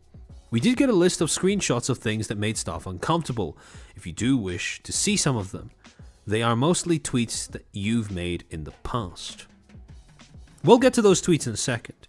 However, one thing I want to point out is that in this particular message, Lysander uses volunteer and staff interchangeably, while stating that both staff and volunteers are part of the reason as to why they felt uncomfortable with Kirsche's presence at that panel, and thus the executives at Offkai decided to take her off of the panel and bar her from entry onto that panel. However, this doesn't really shed a lot of light as to how the organizational structure actually works at Offkai. After all, if these are just volunteers who have a problem with Kirsche, why are you changing things in your convention because of volunteers? So to get a bit of a clue as to how Offkai's management structure actually works, we have to go to Offkai's official website. Now, like I said before, in 2024, Offkai pretty much referred to staff and volunteers interchangeably. However, when you go to, case in point, right? You go to their website, the Offkai 2024 website, you go under registration, that little pop-up, there's only one section for volunteer. And when you click on that section, it brings you to volunteer and staffing, right? It takes a lot of people to make a convention run smoothly. Want to volunteer for Offkai Expo? Click the link below and apply. No prior experience is required. Volunteers will get half a standard weekend badge reimbursed for working 8 hours, and a full reimbursement or $95 towards a supporter badge for working 16 hours. Volunteering requirements. Register for an Offkai Expo badge. 2, be at least 18 years of age. 3, have proof of identification when you put up your badge. Volunteering process. Apply. at the link below. Please note that you must register for Offkai Expo in order to volunteer. You will receive an email with an invite to Offkai's official volunteer Discord before before the start of the convention. And finally, sign up for shifts based on your availability or interests at the convention, i.e. Sorry, let me just enlarge in this so I can see what that word is. Sign up based on your availability and interests at the convention. Let registration know that you are a volunteer. You will receive your volunteer badge and lanyard. Report to the scheduled shifts. And finally, after the convention, email volunteers of Offkai at volunteers@offkaiexpo.com and get your reimbursement processed accordingly. Now, like I said before, no distinction between volunteers and staff. No way of discerning how the hierarchy at Offkai works. However, if you go onto their 2025 page, this is basically their, the page dated for current year. Now they have added a little bit of an extra clarification as to how their volunteers are stratified. I don't know whether Kirsche, that conversation between Lysander and Kirsche factored into this decision at all, but it is amusing to note how there is a little bit of a correlation between the two. Now, like I said, Lysander states very clearly that all of the staff at Offkai consist of volunteers. Everyone who works on Offkai are volunteers. They're not getting paid. They're only getting reimbursed for the badge that they already bought with their own money. It is a net zero or net negative in terms of running the event. However, he didn't say that there wasn't a sort of, hierarchy to the various staff/volunteers that all worked at Offkai. And when you go to the 2025 page, when you start to look at how they are separating staffing and volunteers, you start to get an idea as to what that hierarchy might just be. Blaze, I get it. Kirsche was probably in a gray area that they let slide until people complain about her. Maybe if they had done background checks consistently, they wouldn't have accepted her at all. That could be the case, yes, but as we'll go on in a second, Kirsche is not the only person who they failed to live up to their own morals on when it comes to deciding whether to do effective background checks and whether to bar them from appearing at the convention. Now, if you go on to the Offkai Gen 4 website, which is this year's 2025's, you'll note that volunteer and staffing have separate web pages, and the volunteering web page states this, quote, "Join the Offkai team. Offkai thrives on the dedication of passionate individuals like you. We offer 2 ways of getting involved. First, on-site volunteers help us make Offkai run smoothly. On-site volunteers are essential to the operation of the convention during the event. Roles include assisting with registration, event setup/teardown, and supporting the artist alley. Anyone over the age of 18 can sign up to volunteer. Volunteer for 8 hours, receive half of your weekend badge, 16 hours for a full weekend badge. Application for being on site volunteer will open as soon as we get closer to the convention. Keep an eye on our social media. Questions? Email hr@offkaiexpo.com or ask the public Discord server." And then they separate this from staff, who, by contrast, have their roles described as, quote, "Become a key player in bringing Offkai to life. Staff members are responsible for the planning and execution of the convention. Roles include event coordinator, marketing lead, volunteer manager, and more. Time commitment varies depending on the role. Staff may spend an average of 1 to 5 hours a week on tasks like attending meetings, communication, and project development. As we get closer to the convention, this may increase as we finalize event details and coordinate with partners. For more information, see offkaiexpo.com/registration. And when you look at the dedicated page for staffing, they then say, "Become a key player in bringing Offkai to life. Staff members are responsible for etc., etc., etc." And then they state the exact same thing over. And again, the information is pretty much repeated from the last one, but I want to emphasize that now staff has a separate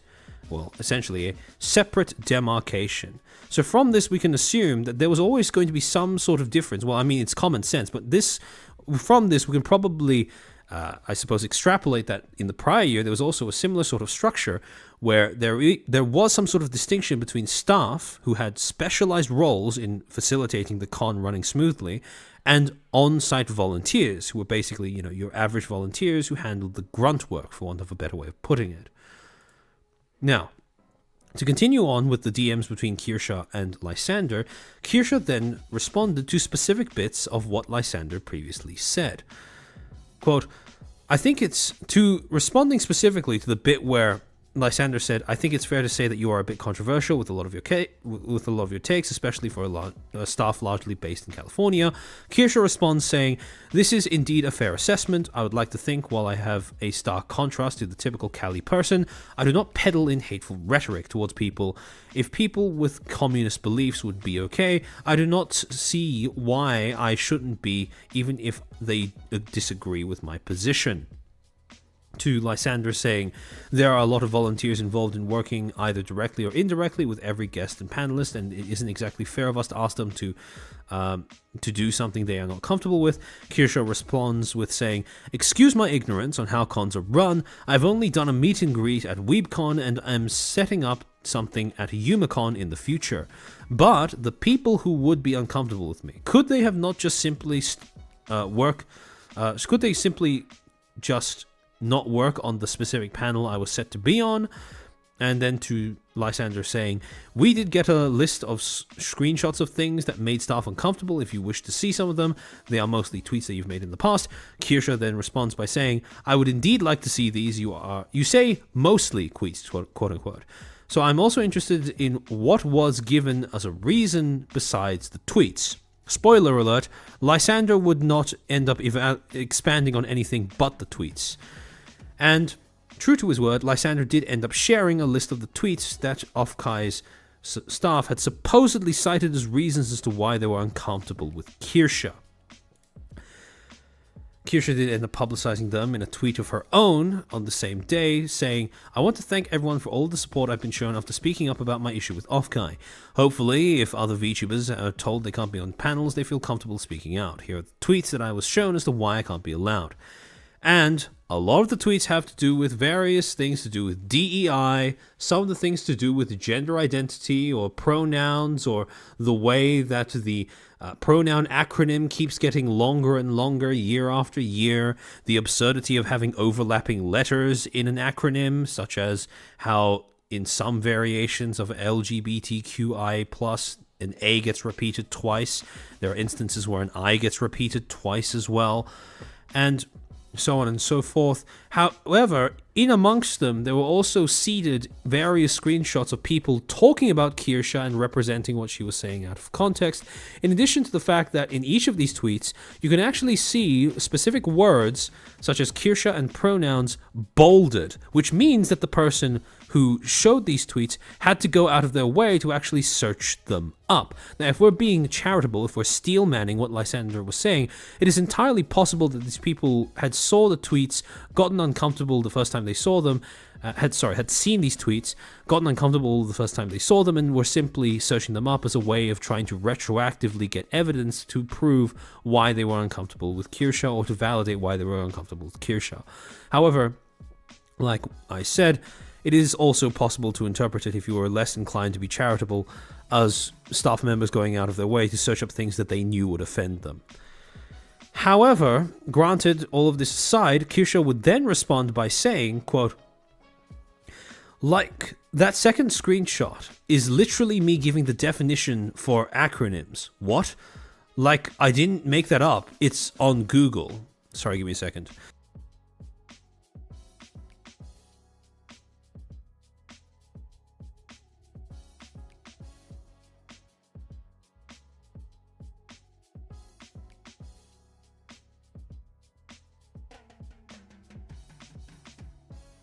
Sharona. Sorry.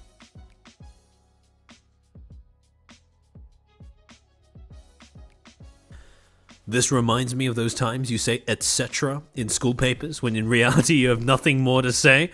Yeah, I think that's a pretty decent analogy to what this is. I'm starting to die. In any case, to which she follows up with the Kirsche lol emote. And then Lysander responds saying, yeah, I get it, but it was basically to show a general attitude of disdain for all of it.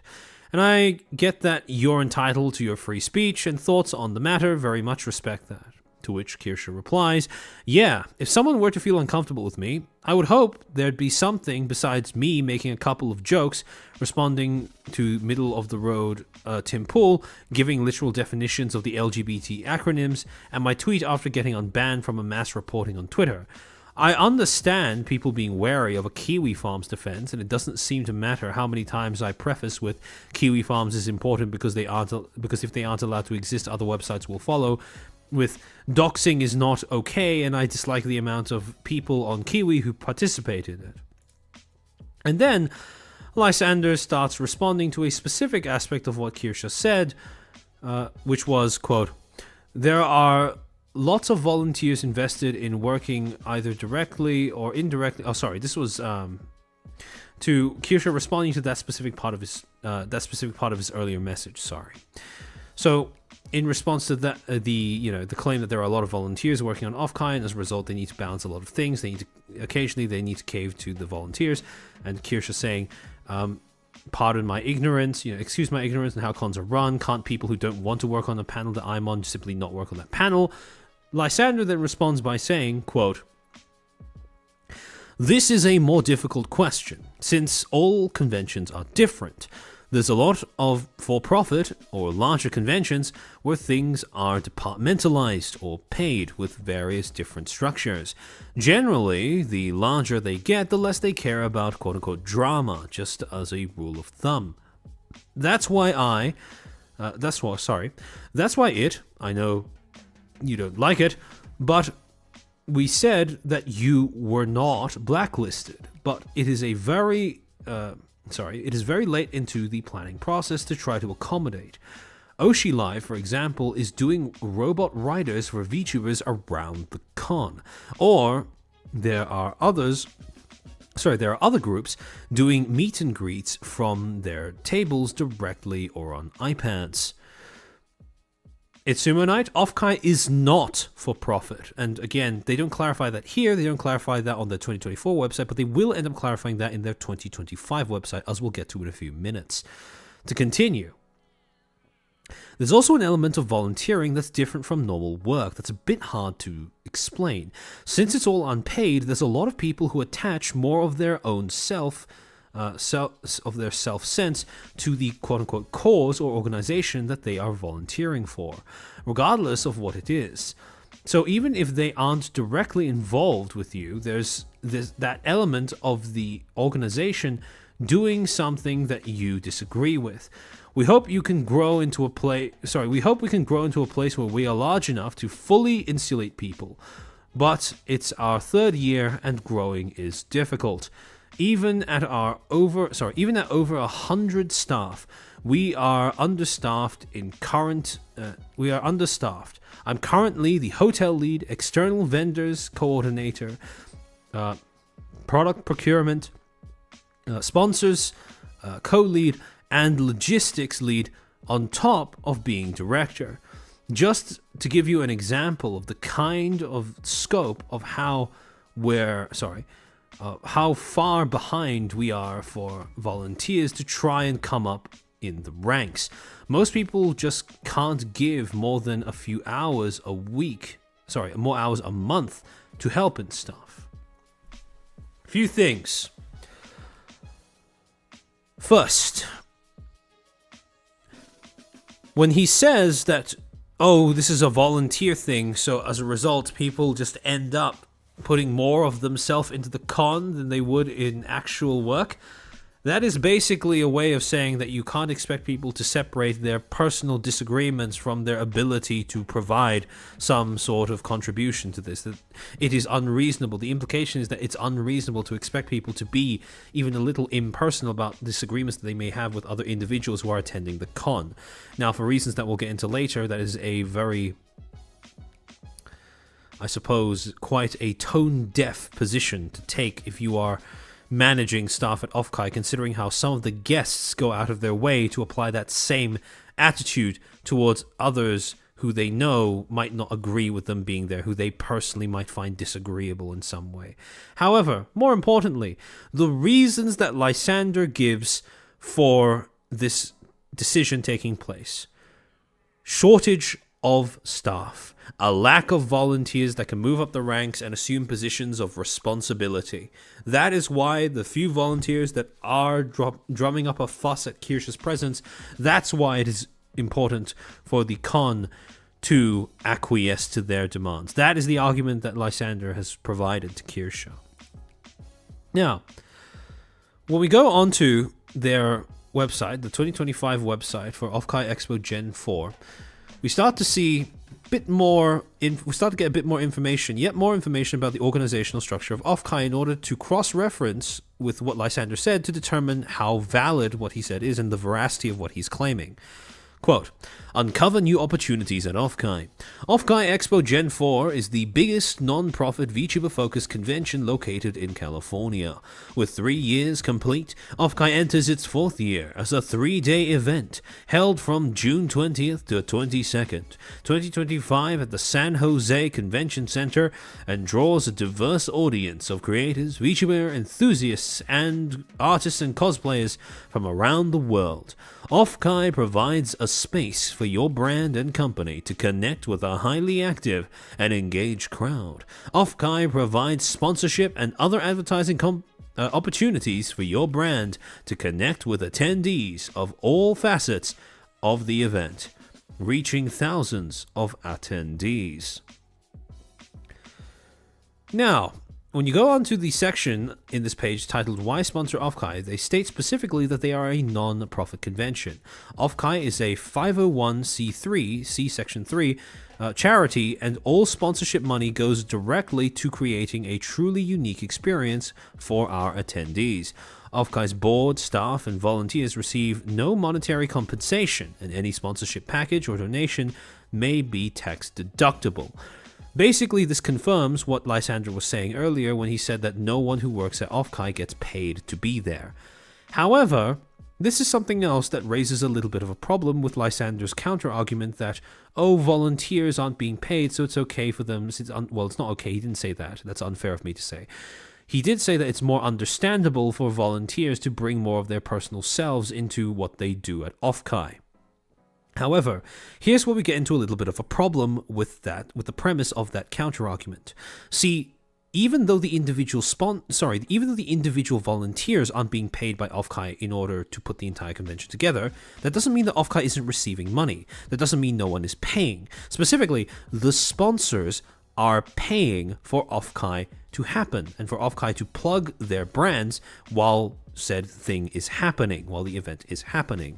So, even if you can make the argument that the staff are not professionals in the sense that they're not being paid for their work, it is still going to be a problem if you overlook that a certain standard of work, a certain standard of conduct has not been met among your volunteers. Because at the end of the day, whether the money makes its way to the pockets of the volunteers or not, of the staff or not, I should say, doesn't change the fact that money is still being paid by the people being involved, by some of the other people involved in running the con.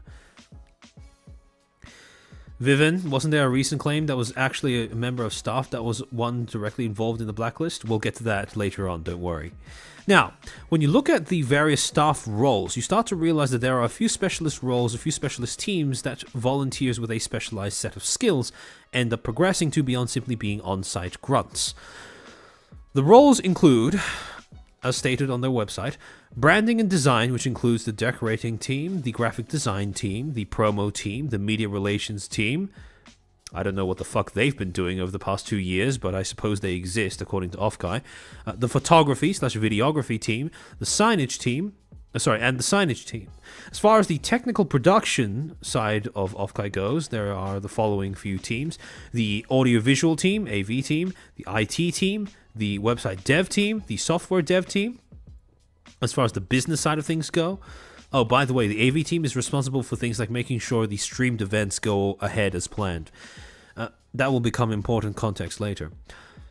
Now, on the business side of things, they have the business staff, or basically people who handle the administrative side of business, making sure that they have sufficient funds in order to give everything the go-ahead. You also have con store teams, you have the vendor and venue relations teams, you have the registration staff, basically everyone in charge of overseeing the process of Offkai getting funds to actually operate as a con. Security, you have the crowd/line managers, you have the security dispatch coordinators. Human relations, you have, I laughed when I first read this, you have the Discord moderation, which goes under HR apparently. As far as events go, you have you have the general event staff, the maid cafe butler, you have the bracket runners, you have the tournament organizers, the gaming broadcast operations staff, and you have the commentators. And finally, as far as convention operation goes, you have the logistics staff and staff feed team, who are in charge of making sure that everyone on staff doesn't go hungry and end up dying of hunger during the convention. Now, Ryohoshi, the media relations team, might be an eternally unfilled role. See, apparently they do have that role there, which would imply that they do have someone filling it, even if they have to double up with another role or triple up with another role. I just can't come to the conclusion in good faith that they've been doing a good job of it. But in any case, this essentially shows us what the Offkai staff hierarchy is. Yes, all of them are volunteers, however, there are still tiers to it.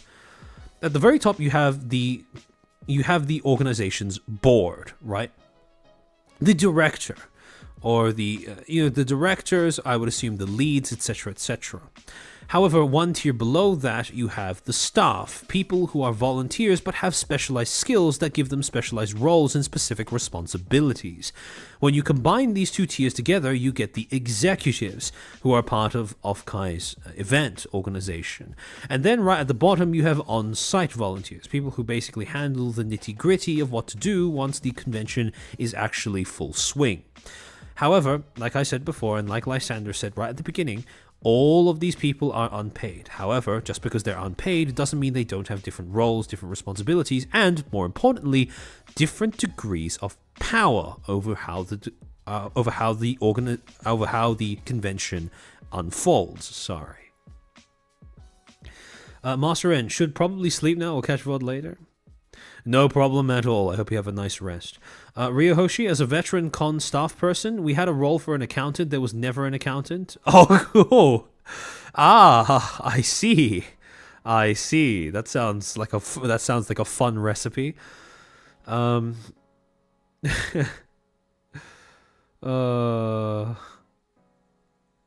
convention without books. That sounds like a fun time. But in any case, the thing to note, the thing that I want you to bear in the back of your mind is that this is the hierarchy going forward. And if it was the case that only on-site volunteers posed a problem, right, it would be, in theory, quite easy to ask people to simply volunteer to become an on-site volunteer, and then you would solve the problem. However, if it is the case that the board and staff, the people with executive power over the con, are more so people who are willing to express their political personal biases in the form of allowing or barring certain talents from getting to appear on a panel at the con, then you have a bit more of a difficult problem to solve, because these are the people who realistically get to pick who everyone else is. And if the problem is here, yeah, sure, you can fix that, but if the problem is here, then we start having to ask some pretty difficult questions. However, to go back to the conversation between Kirsche and Lysander, let me just get to the super chat first. Corn, thank you for the 20.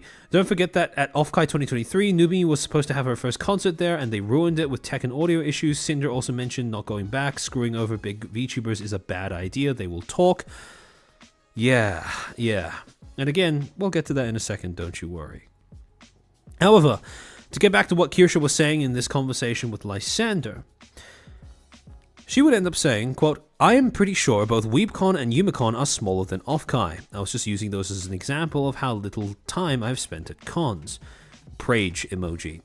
As far as, and then she quotes a specific thing that Lysander said just then, which is, but it is very late into the planning process to try to accommodate. Kirsche then says, I was under the impression that things have been set up for quite a while, and was even given the okay to join the planning Discord on May 1st, and it only became an issue after that. I understand if some volunteers didn't know that I would be there and dislike me, but I do not see this as a reason to disallow me to be on a panel set up from someone else.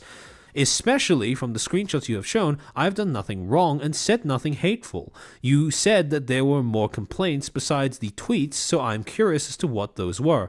By the way, the reason why these were circled in Kirsche's original showing of this is because, yet again, this is not a question that Lysander ever addresses in any way, shape, or form. He simply says these are the tweets that people brought to us, said they used to validate them having an issue with you, but never elaborated on what the other reasons were, despite saying or implying that there were other reasons. Blaze, it's funny to see all these seemingly unrelated issues all come together under the banner of they did it the lazy way. Yeah, kind of. And then, right at the end here, Kirsche does something that is accidentally, something that is accidentally a 4D chess move. She says, this seems like people being petty, possibly the same people who didn't want Pippa to be there previously. But I am an easier mark to get rid of, since I do not have the backing of a company, much less a company that sponsors so much of Offkai. And you want to know the funny part about this, when it was first revealed, this information was first revealed? Kirsche got that wrong. See, there were rumors floating around at this particular point in time that I believe it was Yumicon had attempted to bar Pippa from entry because of a few volunteers getting pissy at her presence. However, the story goes that what ended up happening was Sakana delivered an ultimatum to that particular convention, saying either Pippa goes either Pippa goes along with every other talent that was booked to go, or none of the talents that were booked to go end up showing up. We all go, or none of us go. And so that con ended up caving, while the volunteers ended up walking. However, it turns out that even though Kirsche had taken Yumicon and mixed it up in her head with Offkai, she would accidentally end up leveling an accusation that was a statement of fact, because unbeknownst to the public, the exact same event had supposedly played out behind the scenes at Offkai the previous year as well. Now, and the reason why we're able to say this as a fact is because Lysander confirms it in his very next message. The people who had caused the issue with Pippa left us last year as well. And then he states that the attendance last year was only around 1,853 people. Just for size comparison, this year we're looking at 2,500 capped sold out, basically trying to make the argument that volunteers are more valuable in this particular year because they anticipate a higher turnout in terms of attendees, which means more labor is needed, which means that each individual laborer is more important to, not alienate. However, this is the textbook definition of wrong working, right solution, right? However, in response to that, Kirsche then says, "What the? I always thought you guys were larger. We are so tiny, lol." To which Lysander replies, "We are so tiny, lol." And then Kirsche says, "Maybe that due to the level of marketing, since I see so much about Offkai, I got that impression." And then Lysander says, "It's a big deal in the circles that you run in, basically." And then Kirsche says, "Which is why I am even more shocked at the thread by any means. I'm more shocked that there'd be any issue with my presence." Sorry, I need to enlarge on that so I could actually read it out. Now, as for why it is that Offkai ended up acquiescing to Sakana, I think it's pretty simple, right? While you don't mind losing one talent from appearing who represents their org, you probably don't want an entire org pulling out, especially not after they publicly announced that they were going to be a sponsor of your convention, which I believe 2023 Offkai was the first Offkai in which Face Connect ended up becoming a sponsor for the convention.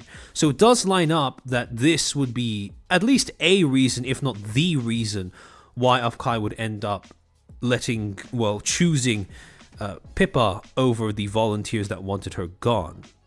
However, I do want to point out, it remains unclear, and it's not clarified at all, even by the end of the conversation, whether the quote-unquote people who left the convention after the event was over did so voluntarily or because they were let go. To then continue, Kirsche then brings up an example of another well, another creator whose panel was presumably removed, despite the fact that they'd defended that creator previously. Sorry, give me a second. Let me just check. Actually, no, I got that wrong. Kirsche then brings up a counterexample of a different creator who is fairly controversial on Twitter, but has yet to be removed from the con, yet to be blacklisted from the con. And so what Kirsche is asking is, why is it that when I have people taking issue with my Twitter that I get blacklisted, but this creator doesn't get blacklisted, despite the fact that the justification in both of our cases remains the exact same. And so she says, blank is going to Offkai, and she's someone I've defended previously, as she had been attacked by people on Twitter for whatever reason. By these people's standards, that's a lot worse than anything I have done, yet she is still allowed to be at Offkai.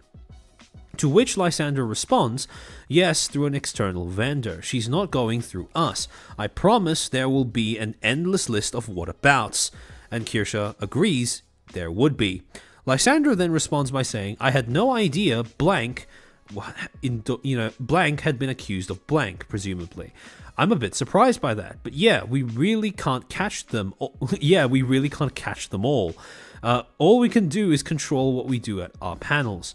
Now, there is a reason why that specific phrase, we can't catch them all, is a little bit of a red flag when said in this particular context. Now, it goes without saying that a con that is run by all volunteers is obviously not going to be able to catch every single person that they would vet against or they would like to vet against. Things are going to fall through the cracks. People are going to make their way through, despite the fact that you don't, without your notice or beneath your notice. However, that being said, in the context of this conversation, where Kirsche is talking about how arbitrary her blacklisting is from this convention, saying we can't catch them all isn't exactly a brilliant move when you are trying to level with someone who was the victim of arbitrary blacklisting. It then conveys that your convention is run by more of a don't ask, don't tell manner, where, I don't mean that in the technical sense of that phrase, by the way, where only instances of bad behavior or controversial behavior that are personally brought to the attention of the executives get acted upon, and everybody else is, it's pretty much anything goes for everybody else. If you are trying to give someone the impression that they are in fact being treated with fairness and respect, you don't want to say something like this. This, more than anything else, convinces me that, yes, Lysander is probably, given the fact that he's occupying so many roles of responsibility and specialized responsibility at that, he's probably someone who's highly competent and capable when it comes to running events like this. But he has zero PR training, as does... I have serious doubts as to whether anybody else who is a volunteer at Offkai has any modicum of PR training either, when it comes to just the basics of understanding what to and what not to say to somebody when you're trying to address their concerns specifically. However, to go on, Kirsche then responds by saying, like I said, I understand the point of view of the people complaining, but I should not be punished for things they make up in their head. She goes on to say, also, I hope me mentioning blank to you has no negative repercussions for her. Again, I mentioned defending her. I just wanted to point out another example of how I am being unfairly targeted. To which Lysander responds, I'm not even going to bring it up. Our staff has way more to deal with. Again, this is not something you want to say out loud, even if it is something that you think in your head, because that doesn't make it sound like you have any sort of moral stance against simply blacklisting someone for the headcanon of their antis. But this simply makes it sound like you're not going to do it because it's inconvenient for you right now. To go on, I think this is the point where we do come to a bit of an impasse. You think that you think that is all in their heads, but people are people, and each person has different beliefs and thoughts about everything, and it's our job as the managing team to try to keep the convention going going and deal with the issues that come up. I never thought I'd be here having this conversation when I started moving boxes years ago, starting in volunteering. Again, basically a bit of a false equivalency, right? What Lysander has basically said is that each person believes different things, and therefore it is part of the job of the managing team to see to it that those beliefs are respected when it poses a threat. At the end of the day, it is not impossible to choose one between the two, your staff's personal beliefs and a certain principled, and, well, the inclusion of somebody who they don't like, as was proven by Phase Connect in 2023. However, that is ignoring one crucial detail. The reason behind going back on the decision to trying to ban a talent from attending. Because it is going to be quite important context to note why exactly Offkai went back on their decision to bar Pippa. Why exactly Offkai caved to Phase Connect and decided that it was better to let go of the volunteers over excluding Pippa and by extension, presumably, Phase Connect. Because while rumors have been circulating that Sakana presented that ultimatum to Yumicon, we have no such public indication that that was the case here. We don't know why, as of right now. At this point in time, we didn't know why Offkai decided to go back on volunteers screeching and screaming about Pippa's attendance. We just know that they did. And again, the reason why is going to factor significantly into why Kirsche may or may not have the same degree of recourse in her specific instance. However, to go on, public perception is a real thing. You have a reputation among the community in general. Whether it is deserved or not, I think that's just it's just the ages that we live in. People who don't like you won't go out and watch your streams to confirm their biases. As far as comforts go and justifications go, that is a pretty hollow one, admittedly, because it's basically saying, okay, people who don't like you for various XYZ reason, it doesn't matter if it's true or not, that's just public perception. And if we're to look out for public perception, right, if we're to do with public perception, if we're going to look out for public perception, we're going to secure the public perception of our brand, we just have to operate according to that, regardless of whether it has any basis in reality or not. And again, yeah, that's probably the pragmatic business decision, right? But as to why you would disclose this so freely and loosely, I have no idea. Because it's probably one of the last things you want to say. This is tantamount to simply saying, it is what it is, and just leaving the conversation there. However, to skip ahead a little bit in the conversation, Kirsche would then say, to add to my point as well, and she would quote Lysander saying, I think that's just the ages we live in, and you're entitled to your free speech and thoughts on the matter, very much respect that. Kirsche would then respond by saying, do you have no qualms with participating in this kind of system that perpetuates illogical hate/cancel culture, giving in and saying, quote, that's just the culture we live in, instead of driving change if you want to see it? And then Lysander says, yes, it was always a risk to continue talking that you were going to go public with it all, and I personally understood against others' advice. But I'm going to give you our perspective. We are a private business. We have to protect our branding, our public perception, our volunteers. It's not a choice any one of us takes joy in making. We would love to see a place of complete unity, but at this state, we can't. If you have to go the cancellation route, I just ask that you please redact any third parties we talked about, because none of them deserve to be impacted by this.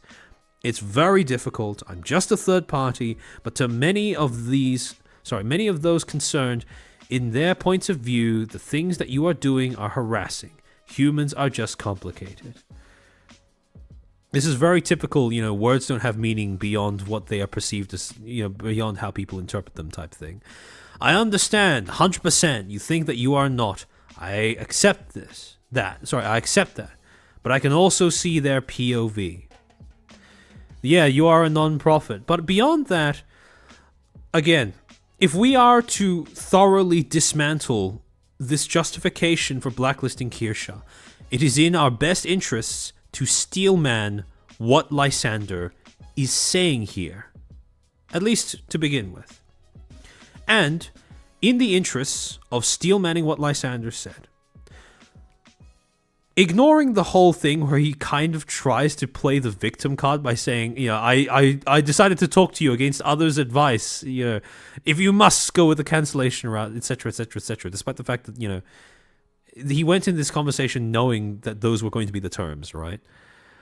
So complaining about it here comes off a little, I suppose, a little manipulative, a little emotionally manipulative. However, in order to steelman what Lysander is saying before we work on chipping away at it, I want to look at one specific thing that he said. We are a private business. We have to try to protect our branding, our public perception, our volunteers. It's not a choice any of us take joy in making. What does steelmanning mean? It means interpreting the argument of what steelmanning is, it's basically the opposite of strawmanning. Strawmanning is where you make up an argument, attribute it to someone, and then knock down that argument and try to give the impression, therefore, that you've knocked down every other argument presented by that person as well, despite the fact that you haven't even engaged with it. Steelmanning is the opposite in the sense that you take the argument that they are presenting and you engage with it by first interpreting it as the strongest possible interpretation to back up their case. And only after that point do you begin trying to dismantle it. That is the process of steelmanning. So, in order to basically, let's assume that everything he says here is correct, reasonable, taken for granted, right? Offkai is indeed a private business, despite, the fact that, the distinction between private business, non-profit doesn't really matter because both of them at the end of the day rely on public perception. So what Lysander said, objectively true, right? They do have a duty to protect their branding, to look out for how they're perceived by the public. They do have, it is in their, they do have to protect their volunteers, so they do have staff in order to provide labor so that they can run the event, right? And so when they say it's not a choice that any of us take joy in making, he's basically pointing out that this is a decision that has been purely made because it is in the best interests of their business, and it is vital to their business's continued existence. If they don't have volunteers, they don't have a con. If they don't pay attention to public perception, they don't have a con. If they don't look after their branding, they don't have a con. And again, all of these arguments are objectively true. However, now that we've noted all of those things, we can then begin to start scrutinizing the premises that are buried in this entire statement in and of itself. See, when you look at this statement, it breaks up into two halves, two basic things that Lysander is explicitly saying. One, we are doing this, by this I mean blacklisting Kirsche, to protect our interests as a private business. Again, the fact that they are a non-profit is besides the point. It doesn't change the fact that they do have business interests to look after.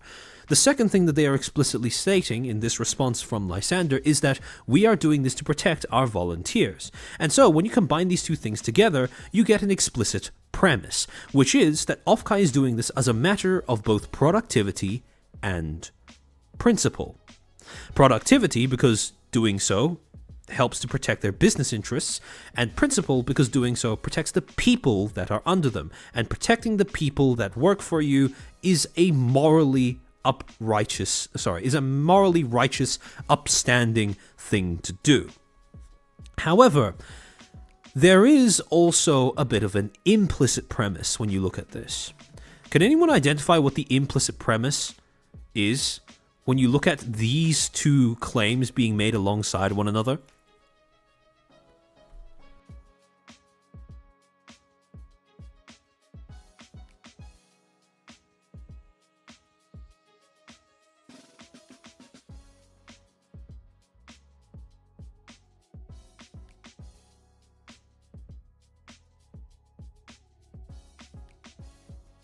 James Ho, exactly.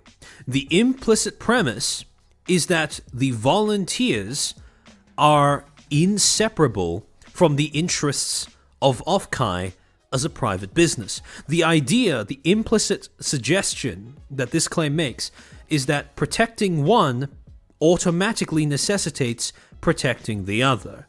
You can't protect your business interests without also protecting your volunteers. And protecting your volunteers is automatically protecting your business interests.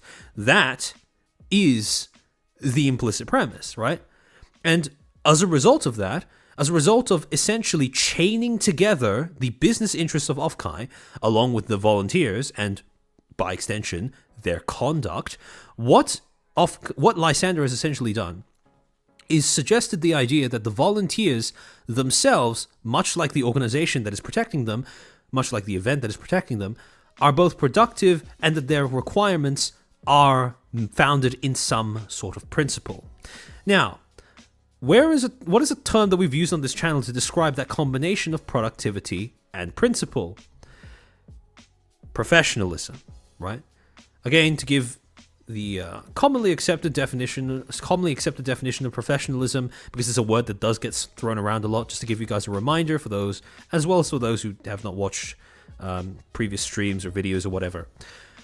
Definition of professionalism: the independence and discretion within the working context to show allegiance to an ethical framework, as cited from PR Professionalism and Ethics by a guy called Fawkes, published in 2017. Basically a PR textbook, quite literally.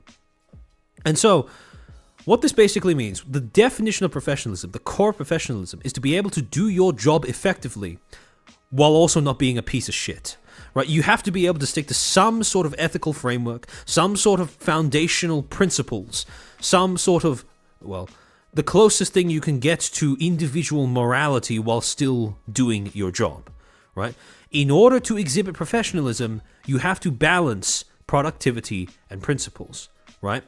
And here, the problem is, well, the reason why professionalism is such a big deal in business is because professionalism is the answer to two problems that businesses have to deal with at once. One, that businesses deal with people, and people mostly care about principles, personal morals, things that you do or don't think are okay, etc., etc., etc.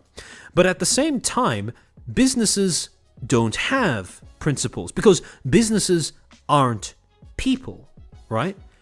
Businesses, instead of principles, they only have incentives and policies.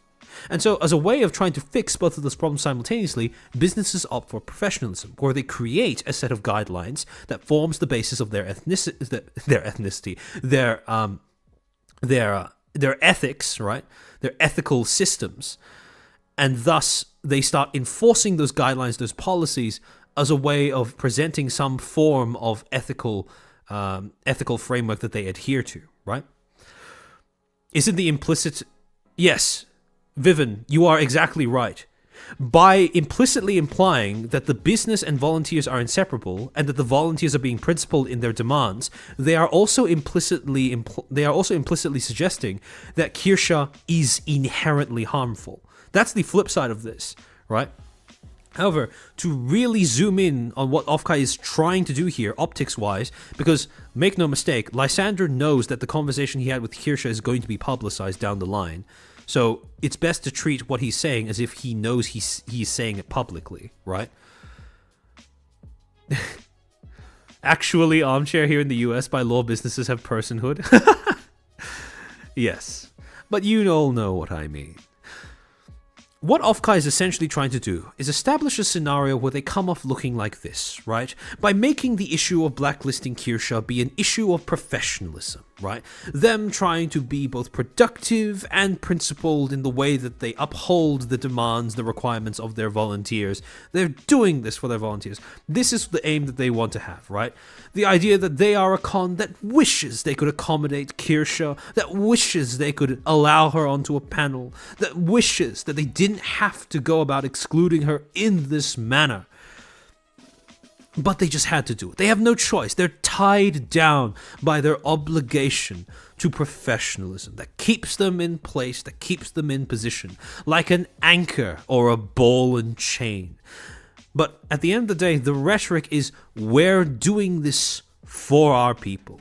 And to be fair, in most circumstances, if you go about business with the mindset of, we're doing this for our people, that can take you pretty far, PR-wise. Because like I said before, the main two problems that PR aims to solve is the fact that businesses deal with people and businesses don't share the same sense of principle and morality that people do. So how do you communicate with people, your target audience, your target demographics, if you are a business, not another person?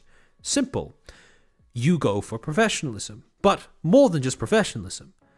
You go with not just professionalism, but timeliness, making sure you speak up right after something significant happens so that your audience isn't left to come to conclusions on their own or speculate without your intervention or speculate without your intervention too much. And you also have clarity, right? You want to make sure that when you communicate with them, you do so in terms they understand, that you don't muddy up what people interpret from what you say. You need to make sure that you convey your message in a way that isn't going to be easily misinterpreted by your target audience. You need to make sure that you have a target audience, right? A public to talk to specifically. And when you take those three things, right? Clarity, timeliness, professionalism. Oh, wait. You have the three pillars of public relations. A lot of you guys who've watched my content before will immediately remember when I've said this numerous times. But public relations is the practice of allowing corporate entities to communicate with people. And when practiced to their utmost effectiveness and to their most ethical degree, PR is the exercise of informing a company of how not to piss off their audience, what to do, what their audience cares about, what they value, things to steer clear of if they want to maintain a good relationship with their audience. And as a result of that, what ends up happening is, in the best case scenarios, also coincidentally the most invisible use of PR, best case scenario use of PR, is that PR functions as the closest thing that a company or corporation can get to actually having a human conscience, because it is a form of morality or something that is able to simulate morality by informing a corporation how not to piss off their audience, which would end up hurting their bottom line. So when you're thinking about effective PR or good PR, quote unquote, right, which is PR that is both ethical and effective, versus bad PR, which is unethical and maybe ineffective, you can broadly locate public relations on a spectrum. And this is something I used before in my previous stream about Offkai as well. On the extreme of good PR, you have corporate conscience, right? The closest thing a business can ever have to morality, because they don't want to piss off the people who give them money, right? On the other side, purely cynical motivation, but the end result is the same, right? They make decisions that are, beneficial, ethical, morally righteous, whatever you want to say. Again, doesn't matter what the motivation is, the outcome is that you are able to closely enough simulate a sense of morality, even if a business entity inherently is incapable of doing that. On the flip side, though, on the opposite extreme, in the opposite extreme of bad PR, you have damage control, where everything's gone to shit. There is no way you can rescue a situation, ethically at least, and it is either die or try to win over the public through underhanded means, basically. Accept reputational death or use underhanded means in order to win back your reputation. That is what damage control is. Damage control also, coincidentally, when you look at the spectrum, you could also, instead of splitting it by good PR versus bad PR, you could also split it by invisible versus visible PR. Because good PR is effectively invisible, because the good PR prevents problems from happening before they even arise. Good PR is aimed at anticipating what might piss off your target audience and avoiding doing that accordingly, as well as keeping track of other controversies or factors that surround the context in which you work, so that you can avoid latent landmines that are floating around, latent sea mines that are floating around your area of, your specific patch of the waves. However, bad PR is almost always extremely visible. This is how we tend to define PR as an industry and as a profession, because you don't notice when it works. Bad PR is all the instances where you've caught a company lying through their teeth or doing something underhanded to try and buy off an audience from being pissed at them.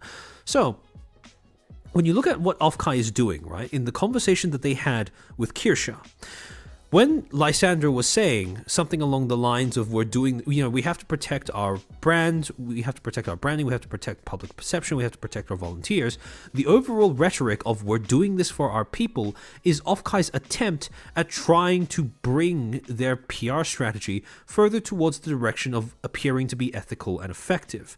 But here's the thing.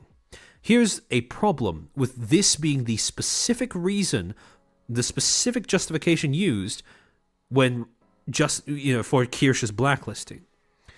When you say that you engage in a practice that can be broadly deemed unethical, and I want to make this very clear, blacklisting someone on the basis of jokes that they've made on Twitter is inherently unethical. If you're going to be doing that, if you're going to be using "we're doing this for our people" as a justification, there is a caveat to that being able to function.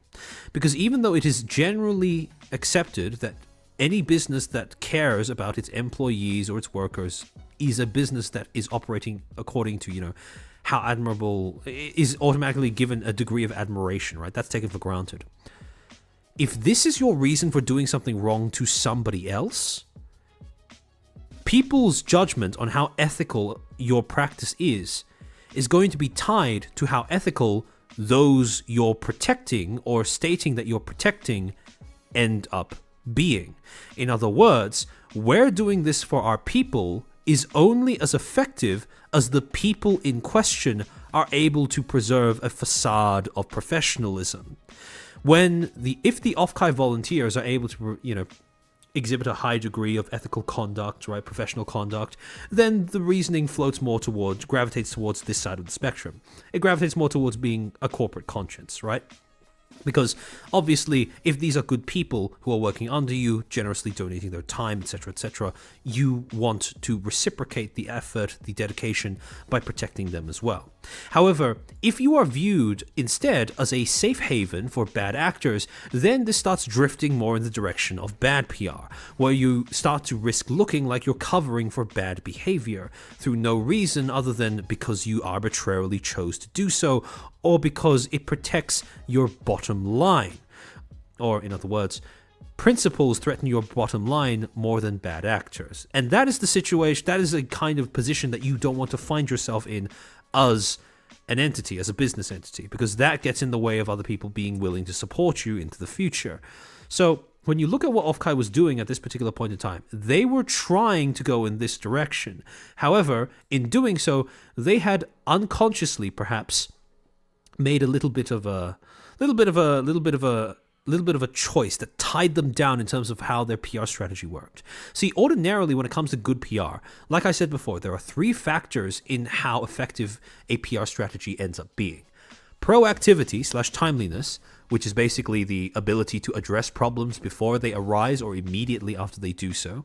Clarity, which is making sure that your communications are clear, targeted, and tailored to the context in which they occur.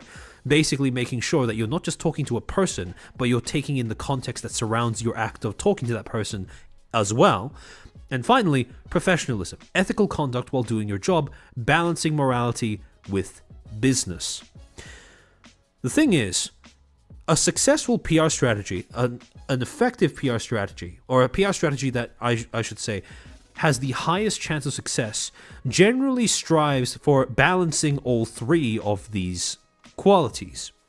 Sure, you can have an effective PR strategy that perhaps is timely and professional but lacks clarity a little bit, or is clear and timely but maybe lacks a degree of professionalism. You can get away with that.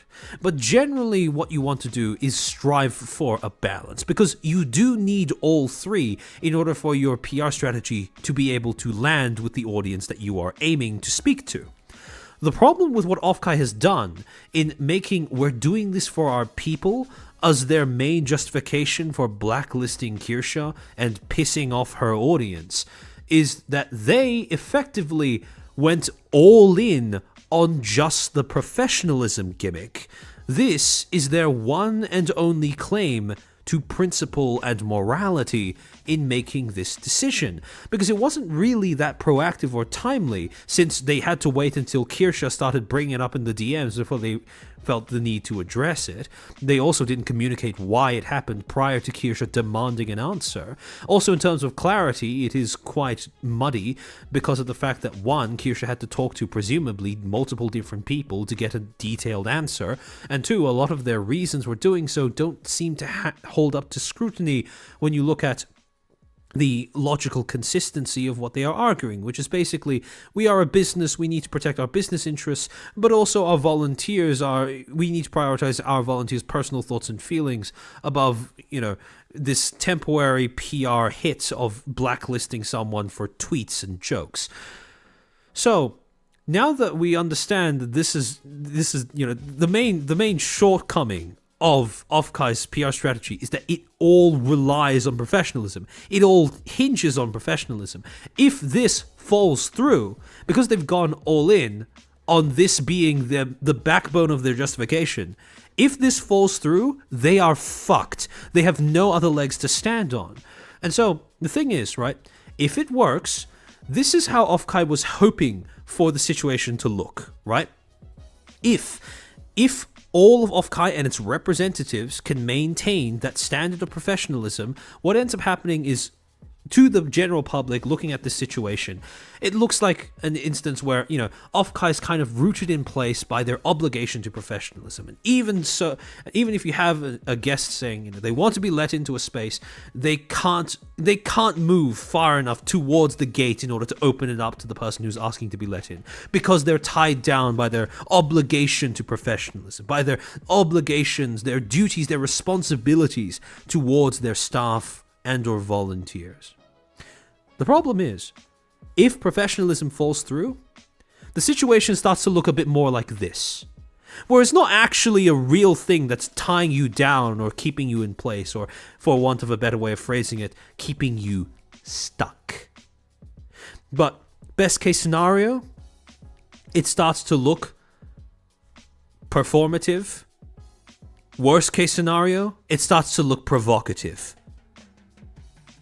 This is, again, the moment you lose your sense of professionalism, the moment that your representatives fail to uphold that standard of professionalism.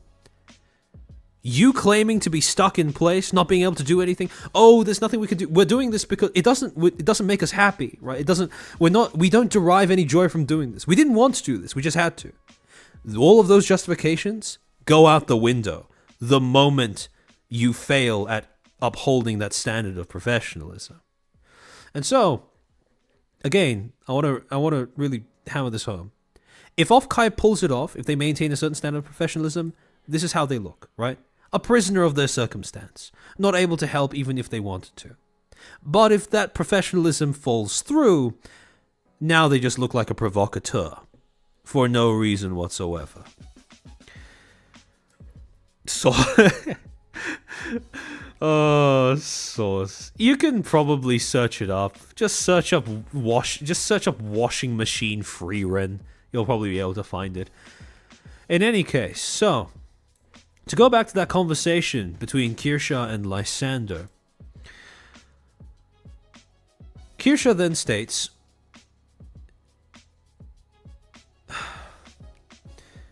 she points out how Lysander saying, if you have to go the cancellation route, makes it sound like Kirsche's the one who's making the choices in this scenario. And she pushes back by stating, it would be you who chose that route to be fair. You stood your ground when volunteers threatened to leave over Pippa, and Offkai prevailed. Now it is happening again, and you can either capitulate to their demands or solidify the precedent you took previously, and people would be less likely to strong-arm you in the future over their personal qualms. To which Lysander replies, being part of any growing organization is a mess. This is a part of that. People will come and go. But this year, we are less than a month from the convention. We make this call to try to move forward the best we can, and I'm really sorry about it impacting you like this. And then Kirsche goes on to say, you're backtracking then. What was the point in fighting against them when Pippa was being deplatformed if you're going to lapse on that principle now? Can anyone spot the fundamental mistake, small one, but fundamental to this argument between Lysander and Kirsche? Small little mistake that Kirsche has made, a little assumption that she's made in her perception of Offkai's actions and policies. And this is why I went on that entire rant about business versus people, or how businesses can struggle to communicate with people. Violent Hazard, thank you. Nice name. Thank you for being a footstool for 1 month, Mr. Armchair. How about covers? Good PR. I've talked about it in a previous stream, if you're curious, by the way. If you scroll back through my catalog, I have an entire stream talking about covers, so you'll probably be able to get a good idea based off of that. There we go. Spiral Mancy. Kirsche has made the mistake of thinking that their decision for Pippa and Face Connect was made on the basis of principle. However, again, here we see a fundamental disconnect between what ends up happening when you have a business and representatives of a business trying to communicate with an individual person. People care about principles. People care about morality. Businesses, not so much. And Kirsche has walked into this conversation with the assumption that she was communicating with another person. In actuality, what she was really doing was communicating with a representative of a broader organization, who is communicating not as another human being, but as someone who has business interests that they need to answer to. A mouthpiece for Offkai, essentially. And I understand that some people may bristle at that characterization of Lysander, and I mean no slight towards Lysander as a person. I am simply making an observation as to the role that he fills in this specific interaction with Kirsche. He is not coming here as someone... I think it is naive to assume that he is coming into this conversation as somebody who feels tenderly for the plight of a content creator who just got blacklisted from a convention. I think it's more realistic to assume that he is coming here to try and resolve this as amicably as possible because the organization he represents would rather this not blow up. And so, it all comes back to that fundamental question.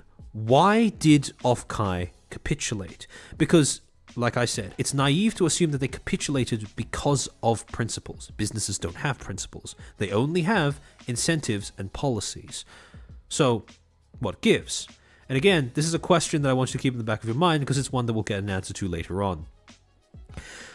Kirsche is, however, right in stating, quote, "This will embolden them to lash out again next year and the year after that. Anytime a talent, for whatever reason, earns their ire, they know that they just have to rile up enough volunteers to reach a quote-unquote critical mass, and bam, their demands will be met because the threat of reprisals worked with me. And so it can work again. Your desire to be large enough to insulate will never be reached, and I can only take away that this blacklist isn't a, quote, for this year only because time constraints, end quote, but will continue going forward." Kirsche is right that when it comes to the issue of her being blacklisted, the main reason why it is an issue to begin with isn't so much to do with the fact that it's her, so much as it is to do with the fact that it sets a precedent. And that's not a precedent you want to set. However, to this concern, Lysander responds by saying, "So I think that it's getting too oversimplified. The convention itself is run by volunteers, so people will naturally come and go. It isn't a set black and white parameter we have here. The exec staff, compared from the first year to this year, a 50% different people now. The exec staff, compared from the first year to this year, is 50% different people now. Same with most of our departments. I'm sure there were those who were upset by us on the first or second year may have left because of being upset, or completely unrelated reasons. We try to reach an internal consensus and talk with our staff when situations come up. It isn't just a clear this person is cancelled, let's drop them type hardline. Growing complicates everything. I don't know exactly how the future structure of the con will look.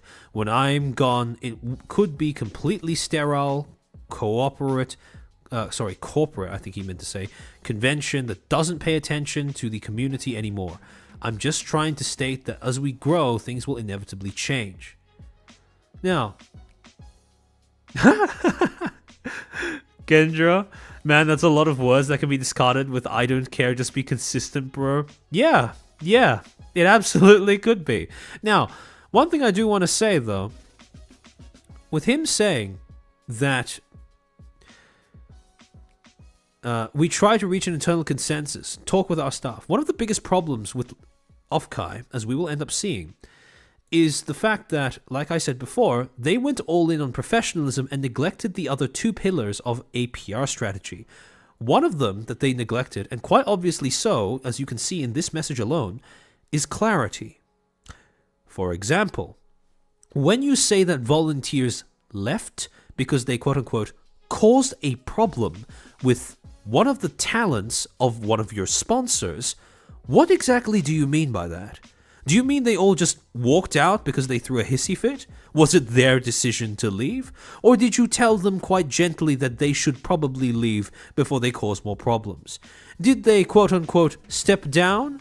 Or did they resign, or did they quote-unquote step down? Because there is a very big difference between those two. And if you want to be able to secure goodwill from your publics, you need to be able to make clear what it is you are doing as an organization. Because it is very difficult as an organization to convincingly say to a group of people, this is what we will do, this is what we won't do, here is why you should trust us, this is our sense of right and wrong. Because the moment a corporation starts to stray into the territory of morality, audiences inherently start to smell shit. Because we all know this implicitly. Well, most of us. For the most part, most people who deserve the right to vote will know this, that corporations don't have morality. So if a corporation starts to signal too on the nose that they are trying to adhere to a moral constraint or whatever, people are going to start being a little bit disbelieving of that. However, here, the problem is you need to give some indication that you have some guiding principles, that you react in a certain way to certain sets of stimuli. The problem is here, you have the stated problem of volunteers choosing to kick up a fuss about one of the talents from one of your sponsors, and that problem resolved. The problem is you didn't explain how you resolved that problem. You explained it as if you were in the passenger seat the entire time. It was resolved. Those, the people who created that problem left us. If you want people to trust your competency, and again, competency is half of professionalism, you need to be able to give the impression that you are in control. Hence why here it was important to state whether those people resigned on their own or you instructed them to leave. This would have been, in fact, a pretty... Well, let's be honest here. If a bunch of people turned up retroactively to say, oh, I used to be an Offkai staff, and you simply didn't confirm, they'd probably believe you over them based if you simply took a clear stance as to what your organization does or doesn't stand for. But again, I'm getting ahead of myself. That's going to become a criticism that becomes more and more pertinent the further we get along in this particular controversy. However, to continue, that was one of the biggest problems with this particular message. Gave no indication as to how those troublemakers ended up leaving the con. So we have no indication as to whether the state of the con, the way that it operates, etc., has actually improved. We don't know whether the thing where they decided to refrain from kicking out someone arbitrarily has actually been mitigated against happening in the future. We just know that could be a once-off for all we know. And again, based off of what they did with Kirsche, it does seem to be a one-off. Or, again, all comes back to why did they choose to go back on their bid to try and supposedly bar Pippa from entry? Why did they go back on that? Because that's what this all comes down to. To this, Kirsche would say that definitely doesn't tell me that my blacklist isn't continual, so I will have to agree with you that we are at an impasse, and thank you for at least explaining the specifics of my unfair treatment so that I do not have to guess. I appreciate that. Then Lysander says, thank you for your time as well, and again I really apologize for disrespecting your vacation. So, again, this is how the conversation ends. Shanok, good point. Technically, Lysander's claiming that the people who hate Pippa left, but the people who hate Kirsche are still totally here. The thing that I was pointing to, and I do think that is a good distinction that I'm glad you pointed out, because I do want to clarify that particular point, even if I may have glossed over that because I may have accidentally assumed that the distinction is obvious. The thing isn't that, the thing isn't a matter of whether, fans of, antis of Pippa or antis of Kirsche leave the pool of volunteers, right? I'm not saying that just because Pippa's antis left the con last year, that means that Kirsche's antis should also be made to leave this year. What I'm talking about, though, is that you establish a bad precedent, because people are looking at this not through the lens of, not through the lens of how cancelable is this person who you don't want to appear at this con. People are looking at this through the lens of, is your con going to cave to demands from your volunteers? Arbitrary demands of your volunteers. And at that point, it doesn't matter who those demands come from and who those demands are aimed at. The fact is that your convention caved to arbitrary, unreasonable demands. And the thing is, when those people left, it didn't really matter if they were Pippa antis or Kirsche antis. All that mattered is that they were making unreasonable demands, they were volunteers, and yet they still left. The con managed to forge ahead regardless. They tanked that hit.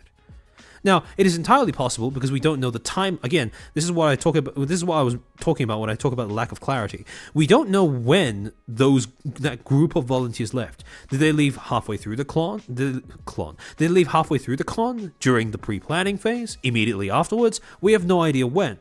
And the reason why that is relevant to this discussion is because Lysander could have made the argument that, those people left after the con, so now we have a shortage of volunteers, which means we can't afford to do that again, right? He could have made that argument, but that would have required being specific as to how those people left and when those people left.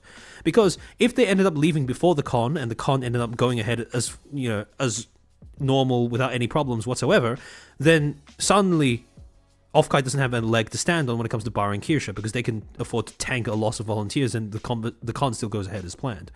But if they left afterwards, then they have a more, I would argue, they have a more sympathetic reason to present to Kirsche by saying that, look, we have a real shortage of volunteers, so we can't really afford to lose them after losing a whole bunch last year. But the thing is, that's not a reason that Lysander ends up using. This is me coming up with reasons retroactively that Offkai could have used in order to be more sympathetic to the public and to Kirsche. Because I think that Kirsche is a reasonable enough person to be able to at least understand that puts Offkai between a rock and a hard place. But again, that's not a reason that they provided, because that would have required them to be clear on the circumstances under which those troublemakers, first, tried to bar Pippa from entry, and second, parted ways with Offkai. So,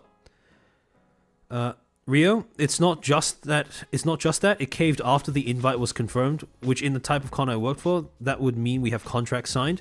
I would assume that Offkai doesn't have a contract, which is why this is something that they can just do.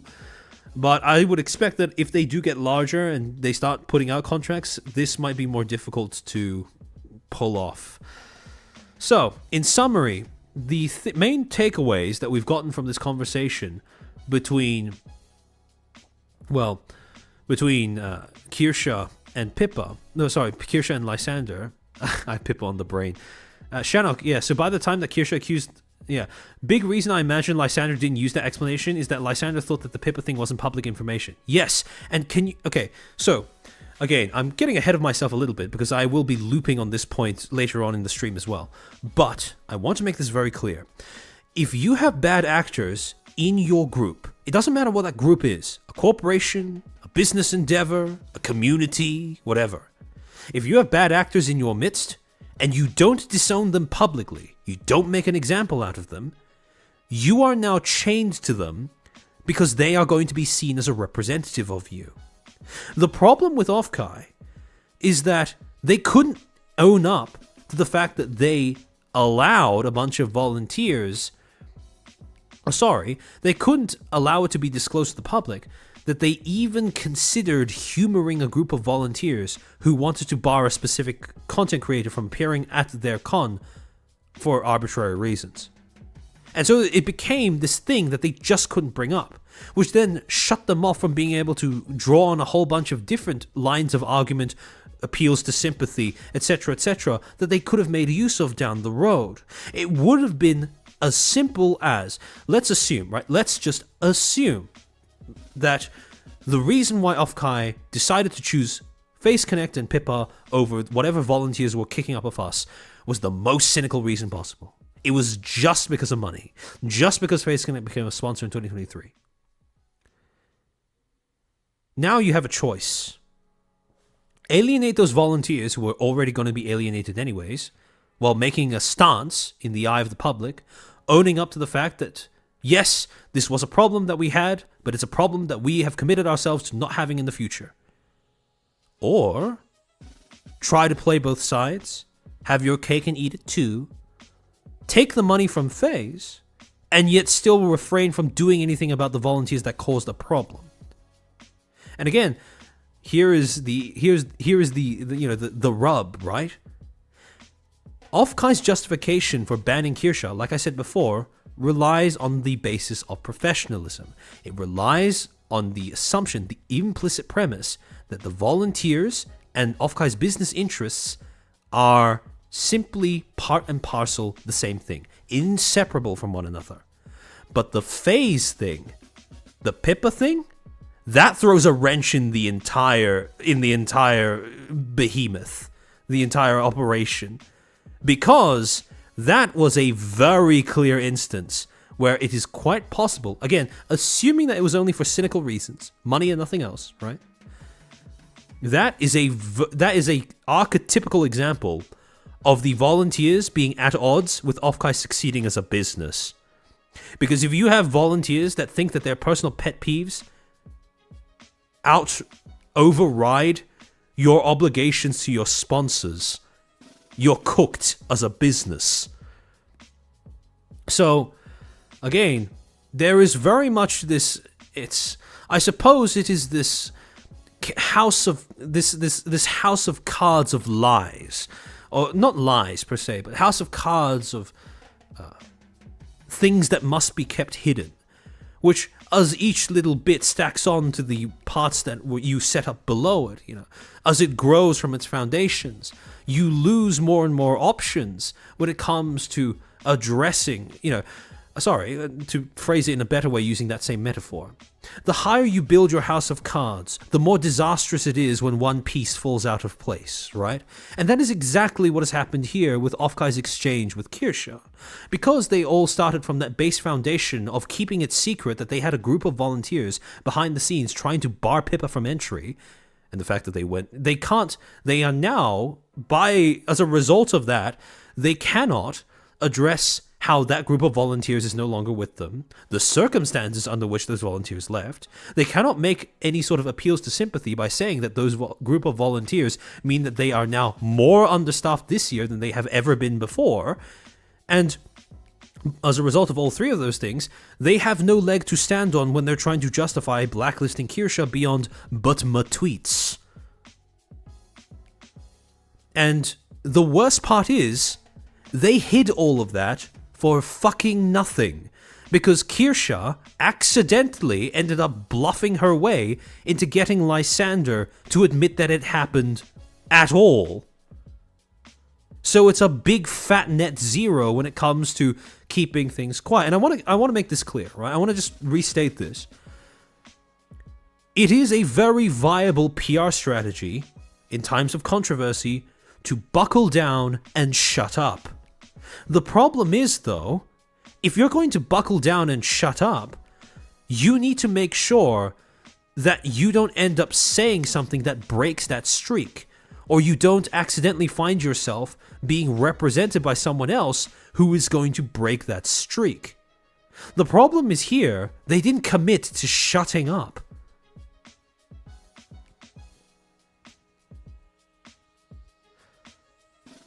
granted, shutting up does... Okay, how do I say this?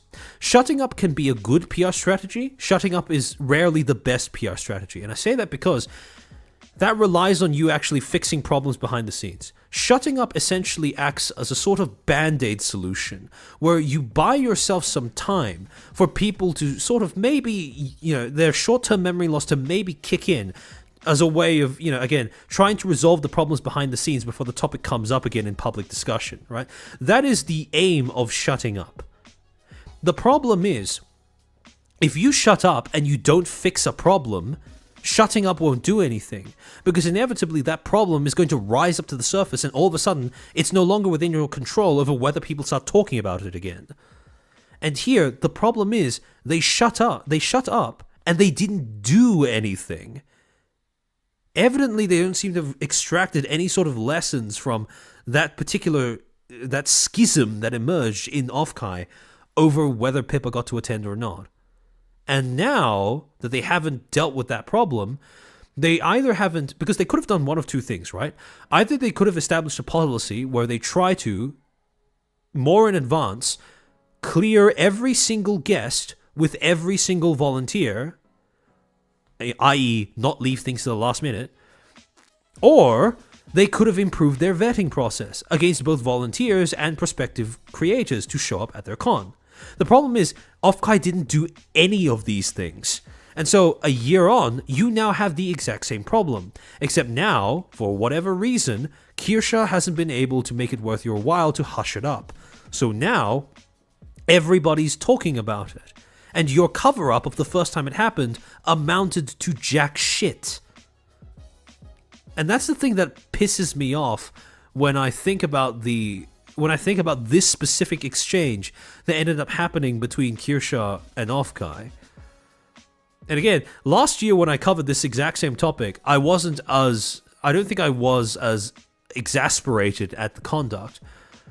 But again, you'll see why I'm exasperated this time I'm talking about it, mostly because it seems like the exact same things are happening again. But in any case, Kieran, thank you for the 5 gifted memberships. Welcome to the 5 new Footstools. Hope you enjoy those emotes. Andrew B, thank you for the super. Did they even say it was Pippa's aunties who left? They said the staff who caused a problem with Pippa. The people who caused a problem with Pippa. That's what Lysander said. So I assumed that by that he meant, the Pippa aunties or whatever. However, at the end of that entire exchange between Lysander and Kirsche, there are a few takeaways that I think are important to bear in mind going forward into the newer iteration of this exact same controversy. First, Offkai staff stated that Kirsche was removed from her panel due to being, quote, a polarizing creator that, quote, made a number of event staff uncomfortable, end quote. Also, at this same time, staff and volunteer were used interchangeably, at least prior to 2025. However, the distinction between the two presumably still existed, because I would assume that the organizational structure wouldn't upend itself over the course of just a year. Billy Oki, thank you for the 5. Fear of your when? There he is. Thank you for keeping the tradition alive, Billy. Second, the final decision to go ahead with this was made by, quote-unquote, the exec team. Based off of what we now know about Offkai's organizational structure as disclosed in their webpage on 2025, we can conclude that their exec team consists of staff, i.e. volunteers with specialized roles and specific responsibilities, as well as the Offkai board, the director, leads, co-director, etc., whatever they have up there. Third, the material that was used to justify Kirsche's removal consisted, quote-unquote, mostly of past tweets. However, nothing besides the tweets in question were ever elaborated on. If there are other reasons, we don't know what they are, even though Kirsche asked twice during the course of that conversation. Fourth, Lysander cited a shortage of personnel as the main driver behind this decision to accept the volunteers' demands. Again, he doesn't specify just how it is that shortage occurred or what might have fed into that shortage. He just says that that's a problem. And again, like I said just then, It would be beneficial to him if he was able to clarify, but unfortunately, apparently not. Also, the thing I don't understand as well is once he knows that the conversation with Kirsche is going to be made public, so once he admitted to the whole Pippa thing, why did he not just use that as a reason to try and garner sympathy? Like, I understand, from a moralistic standpoint, why doing so might not be the right thing to do. But if I'm thinking about this purely cynically from the perspective of a communicator, right? Why would you not say, "Oh yeah, the people who caused problems left, and that's why we have a staff shortage now"? Like, why? That's such an easy two dots to join. Why would you not do that? And again, I can only assume that it stemmed from not wanting to dwell upon or acknowledge or, repeat too often the fact that that happened in the first place. But in any case, to go on. Fifth, vetting of panelists, and presumably staff, can be inconsistent, due to apparently being done on a case-by-case basis, and only when said cases are brought to the attention of the executives. Sixth, at some point during the planning phase of Offkai 2023, a group of volunteers had attempted to bar Pippa from the con. This was vetoed by the executives, presumably due to FaZe becoming a sponsor of the con that same year. And finally, the aforementioned group of volunteers would end up leaving the Offkai team at some point. And I said this is inaccurate. I should have said at some point during 2024, because we don't know if it was after the con ended or not. He just says that they left. But I should have said at some point during 2023 to 2024. It is unclear if they were it is unclear if they resigned, basically leaving voluntarily, or let go, which is being told to leave. Kiernoth, I hate the word polarizing. It's almost always used to imply that the person you're talking about is bad. Yeah, I hate it too. Polarizing is you saying that you dislike someone, but wanting to outsource the reason why you dislike them to other people, right? It's a very cowardly way of declaring that you're not on board with somebody. That is, well, again, there are cases. It's a shame because it's a word that legitimately has utility, right? Like, if you have a topic or a person that seems to drive people out into the extremes, like, yeah, polarizing is the perfect word to describe that. But when it's used as a sort of justification for deplatforming someone, it's such a nothing justification. Shanok. I imagine he was too focused on trying to figure out who the leaker was and how much information Kirsche had. It probably didn't cross his mind. He probably started freaking out trying to figure out who leaked the Pippa thing. See, that's the part that, again, convinces me that they have absolutely zero PR training. Because PR doesn't rely on you crossing your fingers that no one's ever going to talk about you or the problems that you have. PR is not about trying to hide all the problems that you've had up until now and just assume that no one's ever going to find out. PR is about anticipating every worst case scenario and preparing a countermeasure accordingly. If you are committing to shutting up and buckling down, if you are committing to trying to hush up a problem that you have had in the past, you need to prepare for the eventuality that the information makes its way out, if through nothing other than dumb luck. As was the case when Kirsche accidentally got Lysander to admit that the thing happened with Pippa the year prior, 2023. Because the thing is, right, the first thing you need to deal with is if someone accuses you of doing something bad, the first decision you ever need to make is, am I going to deny it or am I going to accept it? Right? Am I going to own up to it? And evidently, Lysander decided to own up to it. Problem is, it doesn't seem like there was a plan beyond that, which to me indicates that this was not a thought that he had considered prior to that point. And if it's not a thought that he considered, despite being the director of Offkai, I doubt anybody else among the staff would have considered it either. So, yet again, not much to write home about in terms of media relations, but in any case. the thing that makes all of this frustrating is that, again, when you keep all of these little tidbits in the back of your mind, you start to realize that Offkai's current day controversy, spoilers, they've popped into almost the exact same thing again, is a matter of them looping, right? These were all the things that we managed to extract, all the lessons, quote unquote, that we managed to extract from Kirsche's little spat with Offkai. However, as we are going to see, don't worry about 2025. No, in Offkai 2024, we would already get some indication that utterly nothing had changed in between Lysander having this exchange with Kirsche and the way that Offkai's 2024 con would end up playing out. On May 11th, same day that Kirsche came out with all of this information, Ilara would start speculating as to whether she had been denied a panel at Offkai because of the exact same thing, right? She says, quote, "I don't want to come across as salty, but seeing the Offkai plus Kirsche story develop really makes me wonder. I was denied a panel despite my work with tons of creators and many prior con appearances. I don't know, just seems like things behind the scenes for Offkai are not so great."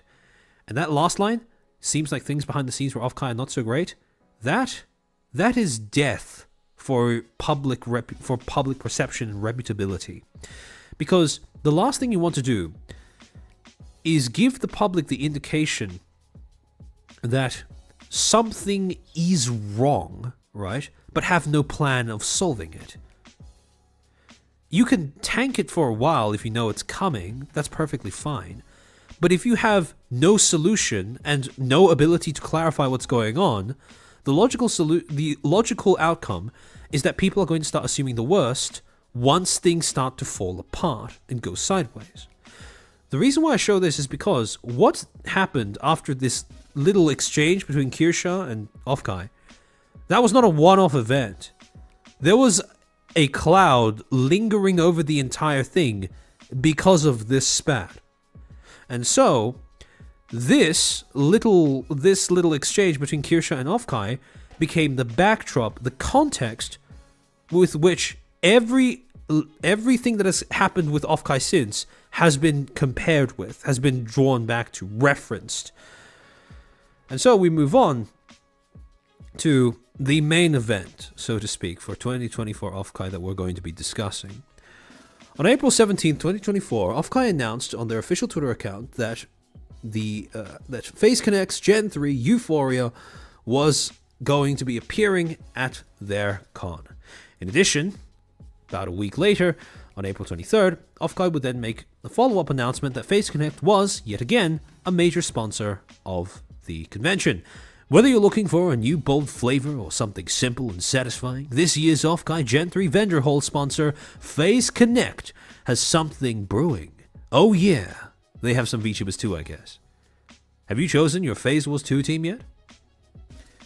Day later, follow-up announcement. Vendors, FaZe Connect's got you covered. If you're vending at Offkai Gen 3, you'll be refunded your booth or table fee in a couple of weeks. No action required. Please give a big thanks to FaZe Connect for sponsoring this year's vendors. And in their attached graphic, they stated, quote, "We are pleased to announce that in addition to their sponsorship of Offkai Expo's 2024 vendor hall, FaZe Connect has generously covered the booth and table costs for all vendors in the hall. We would like to express our sincere gratitude for FaZe Connect for the support of Offkai Expo and their artists and vendors." Now this was big. This was big news. Pretty much anyone who was intent on becoming a vendor at Offkai or an artist at Offkai. Because this was a major PR win for both Offkai and FaZe Connect. You had everybody showing up in the replies, basically universally almost saying that this was amazing, incredible, etc., etc. Flork, incredible, huge W, very based, wholly based, FaZe W. This is so awesome. Thank you for supporting artists, FaZe Connect, love. Sakana just fucking sponsored the entire Offkai Expo vendor hall. However, like I said, I think I remember saying this last year as well when I was talking about this exact same exchange happening between FaZe and Offkai. What this did was more than just create a PR win for the two companies. What this also did was establish an underlying feeling of obligation. obligation between FaZe and Offkai.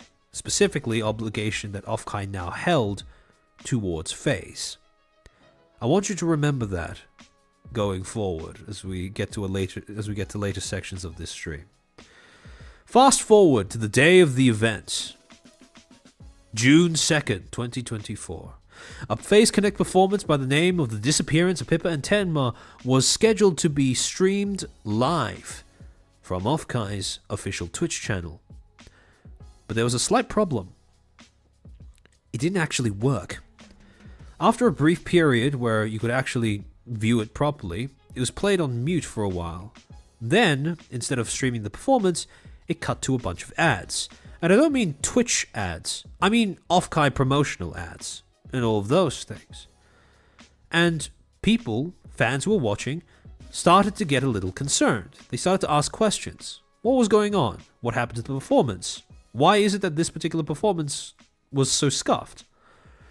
And, as you could probably imagine, during this time of confusion, probably very important to either shut up or address people's concerns in a, and I hate using this word in this context, but in a sensitive manner, in a manner that seemed considerate, right?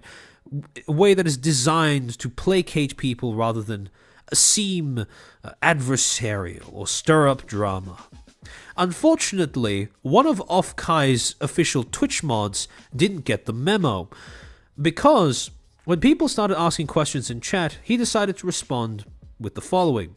Pezzo Guy states, "Why did we get a single Tenma performance, wait like 10 minutes, and then get a random short talking segment? That FaZe ad is pretty good. Lion MX? Oh, Lion MX." It got sniped in the screenshot. "Fucked stream, fucked ads, I'm out." Pezzo Guy, "I'm just really confused." TT2254, "What happened to the main stage event of FaZe then? Did it end? It was cut so much we don't know what happened." Denpa Borisu, "I don't understand." And then Gustavo BCC, a name that will end up defining this particular controversy far more than it deserved to. "FaZe's decision, not ours." Very curt, very brusque way of trying to explain how this had happened. But more so, this was a very dispassionate way of trying to explain why this segment had been cut short. Now, this was a time where emotions were running high, right? Fans were confused and concerned about what was going on. Everyone has an implicit understanding that when a talent has a pre-recorded concert like that, you don't need to say out loud that a lot of effort went into that. And that effort, if fans get the inkling that that effort is being cheapened in any way, they are going to start asking questions.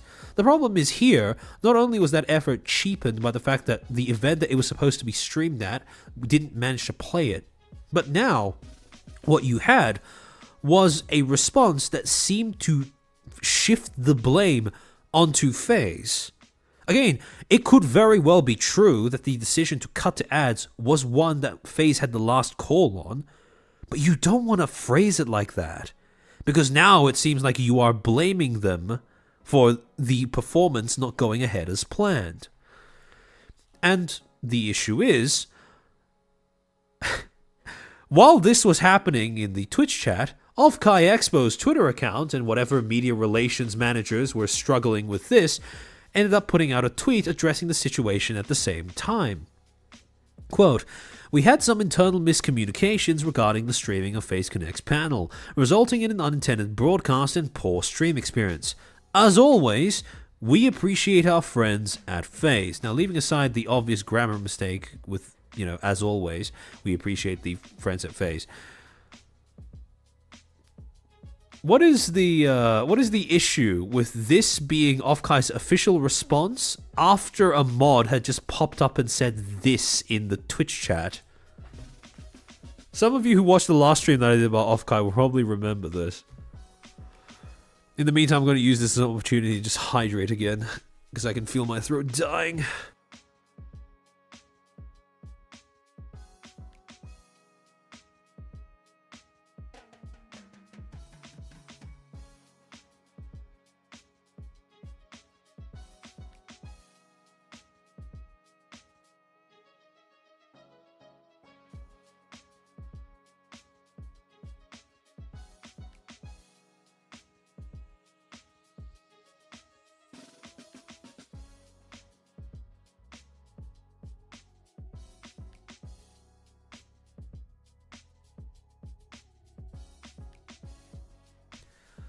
What the hell does unintended broadcast mean? I assume that it means that it was streamed either outside of its time slot or that it wasn't supposed to be streamed at the time that it was.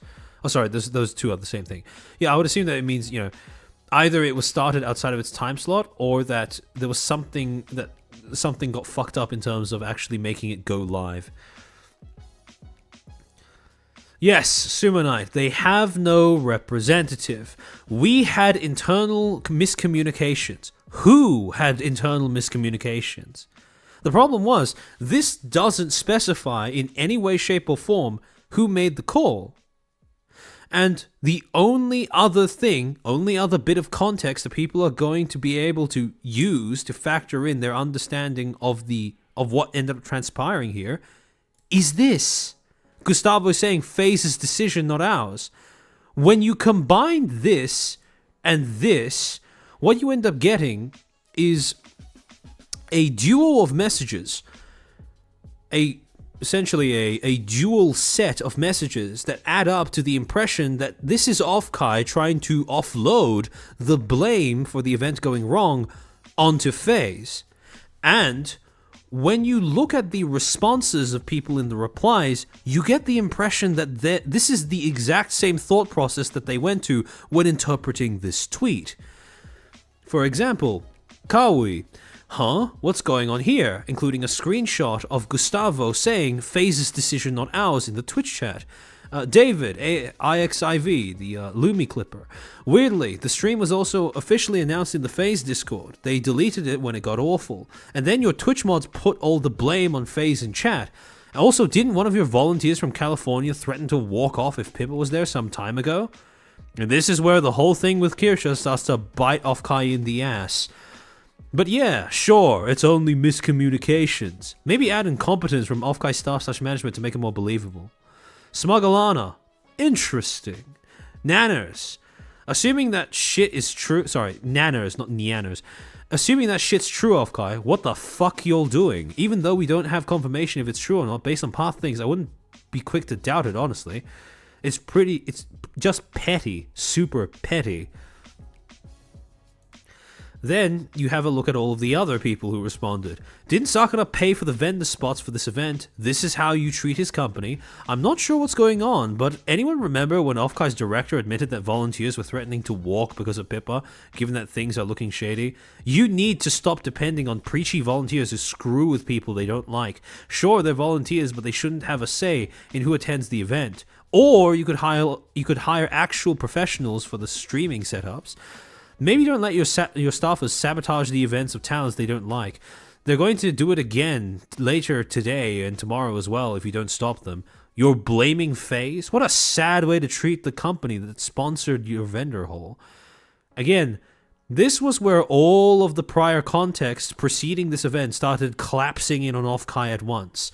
From the whole Kirsche thing, now everyone was on high alert for possible signs of sabotage. People knew that this was a convention that tolerated the presence of talents they didn't like, and as a result, that cast a veil of suspicion over the entire event here as well, even if it's pretty reasonable to believe that this was a purely technical issue.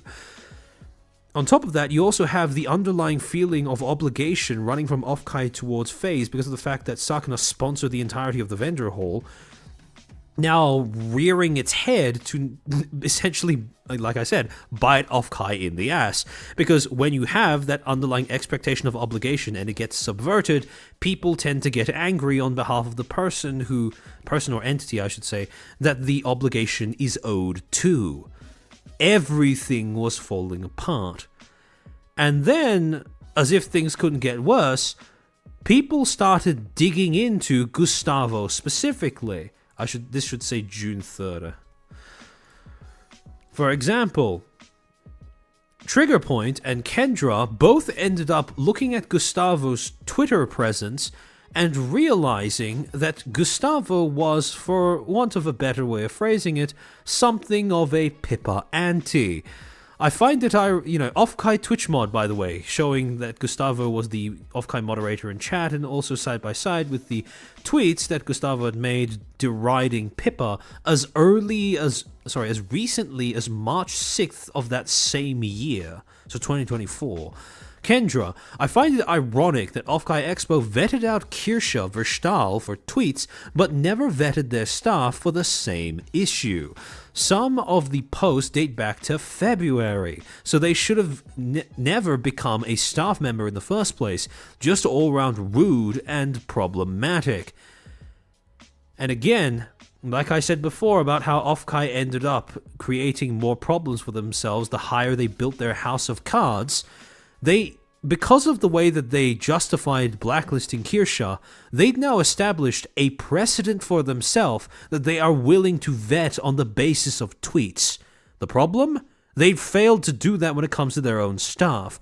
This was the equivalent of laying a rake out on your on your lawn and then going out to step on it first thing in the morning the next day. And, well, I want to stress, this was entirely avoidable. They just didn't pick up on it for some reason.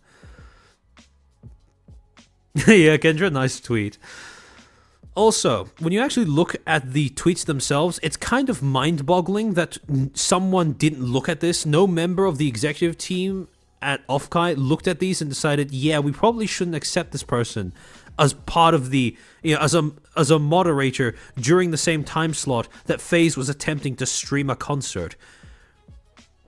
Gustavo, May 24, 2023. What a cute little rabbit girl. I wonder what her opinions on minorities are. Followed up with, oh no. The Pippa is a racist bit is run into the ground. It's as tired as the day that it was cooked up. Also, starting from March 7th, running through February as well, people really need to stop giving neo-Nazis and grifters this much of a stage, or the space is going to suck real fucking hard real soon. Of course, the motherfucker complaining about anti-white racism is the Nazi with featured clips including actual racist jokes, admitting she's okay with slurs. Lamau, go fuck yourself. Awful lot of neo-Nazis in the VTuber community, to be honest. Should have never let them get as popular as they have. Imagine throwing random fuel into a fire by lying just because you can. Legitimately tired of people like you. Finger. Neo-Nazis, he said the thing. So again, to be fair, since this was 2024, you could make the conclusion that maybe this was aimed at Kirsche. Could be either way, to be honest, because he doesn't name which female creator he's talking about. But the fact that you actually have him talking about Pippa in this manner is enough reason to probably think twice before taking him on as a volunteer. Xanthopathy, it's extra funny because Eddie Kapipi knows she's not even right-leaning. Yeah, exactly! And again, I'm going to save that rant for after the plan yapping portion, but holy shit, do I have an earful to give to people who say that Pippa is right-wing? Holy fuck. Even Kirsche, to some extent, people who say that she's quote-unquote right-wing. Such an idiotic claim to make. But in any case. So, at this point, Offkai had well and truly fucked themselves over. Literally every demographic that they had previously had a chance at building up favor with before was now looking at them with fresh lenses that recontextualized all of the things that they had heard about Offkai before. And now that little claim that they were held in place because of professionalism, right? That claim that they just couldn't do anything. They were so helpless that as a convention, there was nothing that could be done. All of that was basically being written off in real time. And instead of being weighed down by professionalism, people now assume that they were being weighed down by their volunteers, specifically by bad actors among their volunteers that they insisted on covering for whatever reason. They insisted on overlooking the red flags associated with for whatever reason. And so by the end of this entire scenario, this is all there was to it. There was no professionalism. There was only Gustavo. Now, you want to know what the funniest part of this entire thing is? There is a pretty decent chance that Gustavo shouldn't have even been speaking in the first place. Because the same day this happened, June 2nd, 2024, Legal Mindset would end up making a Twitter post basically disclosing The Offkai Expo consent to volunteer and release of liability form, a form that every volunteer needs to sign and agree to before being allowed to become a volunteer at the con. Caption, quote, "Here's part of the Offkai Expo volunteer agreement. Interesting possible interpretation of the non-disparagement clause, which includes events at Offkai. Hope people kept their Twitter, Facebook, Discord, and Twitch clean." And if you read through the form itself, it has this very specific section saying, "Only designated officers may speak on behalf of Offkai or its sponsored events. Volunteers and vendors of Offkai may not share confidential or privileged information or disparage Offkai or its events in public online forums, including but not limited to Twitter, Facebook, Discord, and Twitch. Situations that arise with regards to this policy will be addressed by the President, Vice President, or Board of Offkai." Wrong date? Oh, was this June 3rd? Yes, my bad. Alright, thanks for pointing that out so I could fix it on the fly. So, I don't know about you, but I don't think Gustavo is a designated officer, whatever the fuck that term means. I think it's reasonable to say that if he was just a Twitch mod, he was probably just a volunteer. And, more importantly, if it was FaZe's decision to essentially make the call that the performance should be substituted with something else, I want to go back to Offkai's official announcement regarding the entire problem.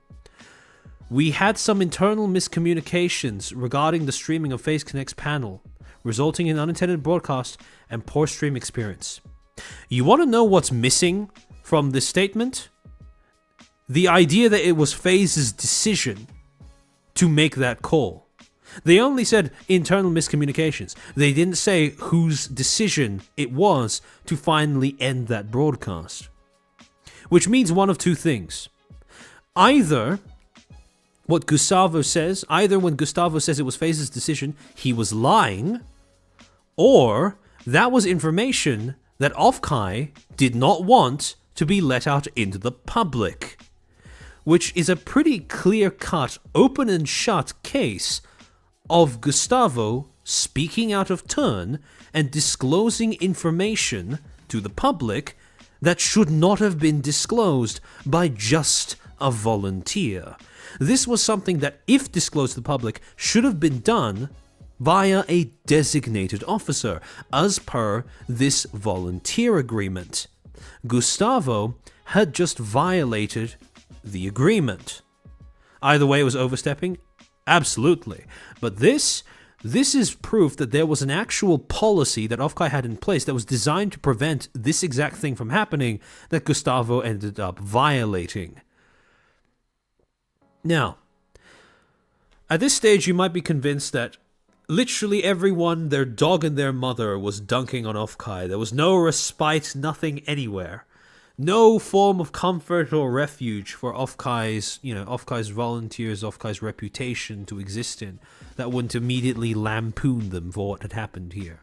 However, a few days later, June 5th, Pippa would end up going live to do a stream titled Short Stream Where I Watch Offkai Videos. And during this stream, starting from around 18 minutes 57 seconds, Pippa would start addressing people's concerns about the FaZe Connect concert and Offkai as a whole. And between 18 minutes 57 seconds to 20 minutes 51 seconds, she would go through, briefly just address various different concerns, talk through her thoughts regarding Offkai, and raise the following points. To begin with, she states that she acknowledges that Offkai has flaws, but she stresses that the overwhelming majority of its staff are great people, offering their services for free out of a love for VTubing. She stresses that it is unreasonable to expect an event that is being, an event that benefits from free labor, to be free from technical support and scheduling errors as well. If you're relying on volunteers for your entire event, no one's getting reimbursed or, well, not reimbursed, but no one's getting any sort of payment in any way, then chances are you probably can't expect professional level service on top of that. And again, this is the part that convinces me that she is speaking as her, as Pippa, right, as an individual who both was a talent who attended the con, and as someone who goes to cons, not as a company. Because like I said before, this is a point that only attendance of an event, of a con, would have at the forefront of their mind. A company would not give a shit about this, because a company only cares that it spent money to sponsor a con. Therefore, it doesn't matter if it's entirely volunteer run, there's still an obligation to live up to that, the exchange of funds. So this is what more than anything convinces me that this is Pippa just speaking as herself and not as a representative of Face Connect in some manner. Then she emphasizes the importance of volunteering if people have any qualms with the convention, stating that between quote-unquote voting with your wallet and volunteering, the latter is probably the more impactful avenue towards change. Now, I want to stress something. Given the context in which Pippa made these statements, and granted, yeah, I am a fan of Pippa, so this could be, this could be bias. Right? You can factor that into how you choose to interpret what I'm about to say. This statement, encouraging her audience to volunteer, is possibly the most logical solution to the problem as people understood it at this point in time. Because if what Lysander said to Kirsche was true, that their reasoning for blacklisting her, that the reason for the competence behind, the way that they ran things, the frequency of technical errors, scuff, etc., if the reasoning for that was a shortage of staff, then it makes sense for Pippa to ask her fans to volunteer themselves if they feel like they don't like the staff that are currently there, right? If the problem is a shortage of volunteers, asking your fans to volunteer for the con is a realistic solution to the con being inherently averse to you or your fan base. If you change the people, you change the beliefs. Funny how demographic replacement comes back up in this conversation. However, again, this is very reliant on one central premise, that the problem can be fixed by simply having a different pool of volunteers. And by volunteers, at this point, I mean on-site volunteers. What most people understand when they think of volunteers at a convention. I've talked about before how this is a very diplomatic response that I genuinely do think that it's just because Pippa has been able to be friendly with the con staff, right? I think that she has been, she'll elaborate on this later on in the VOD, but I am convinced that in this particular case, she didn't have to do this, right? Like she didn't have to play diplomat in this manner, but I think that I don't think it's beyond the realm of possibility that Pippa did manage to get to speak with some of the Offkai staff, and she feels like she feels bad for them getting dunked on in addition to everybody else who realistically could be attributed with some of the, shall we say, issues that end up infesting the con. Around 22 minutes 38 seconds to 30 minutes 36 seconds, Pippa stresses the importance of not assuming that everyone behind the con is quote-unquote a dirtbag, which is a term that she borrowed from a chatter that said it immediately prior. She states, quote, "I don't blame anybody for not feeling like volunteering," right? Where she emphasizes that she understands, due to the sheer amount of work required to make a convention like this function, cooperation with people that you might disagree with personally becomes a necessity. And this is what retroactively makes the whole thing that Lysander said to Kirsche about, volunteers put so much of who they are personally into the con, right? And so we have to acquiesce to that sometimes. This retroactively makes that seem a little...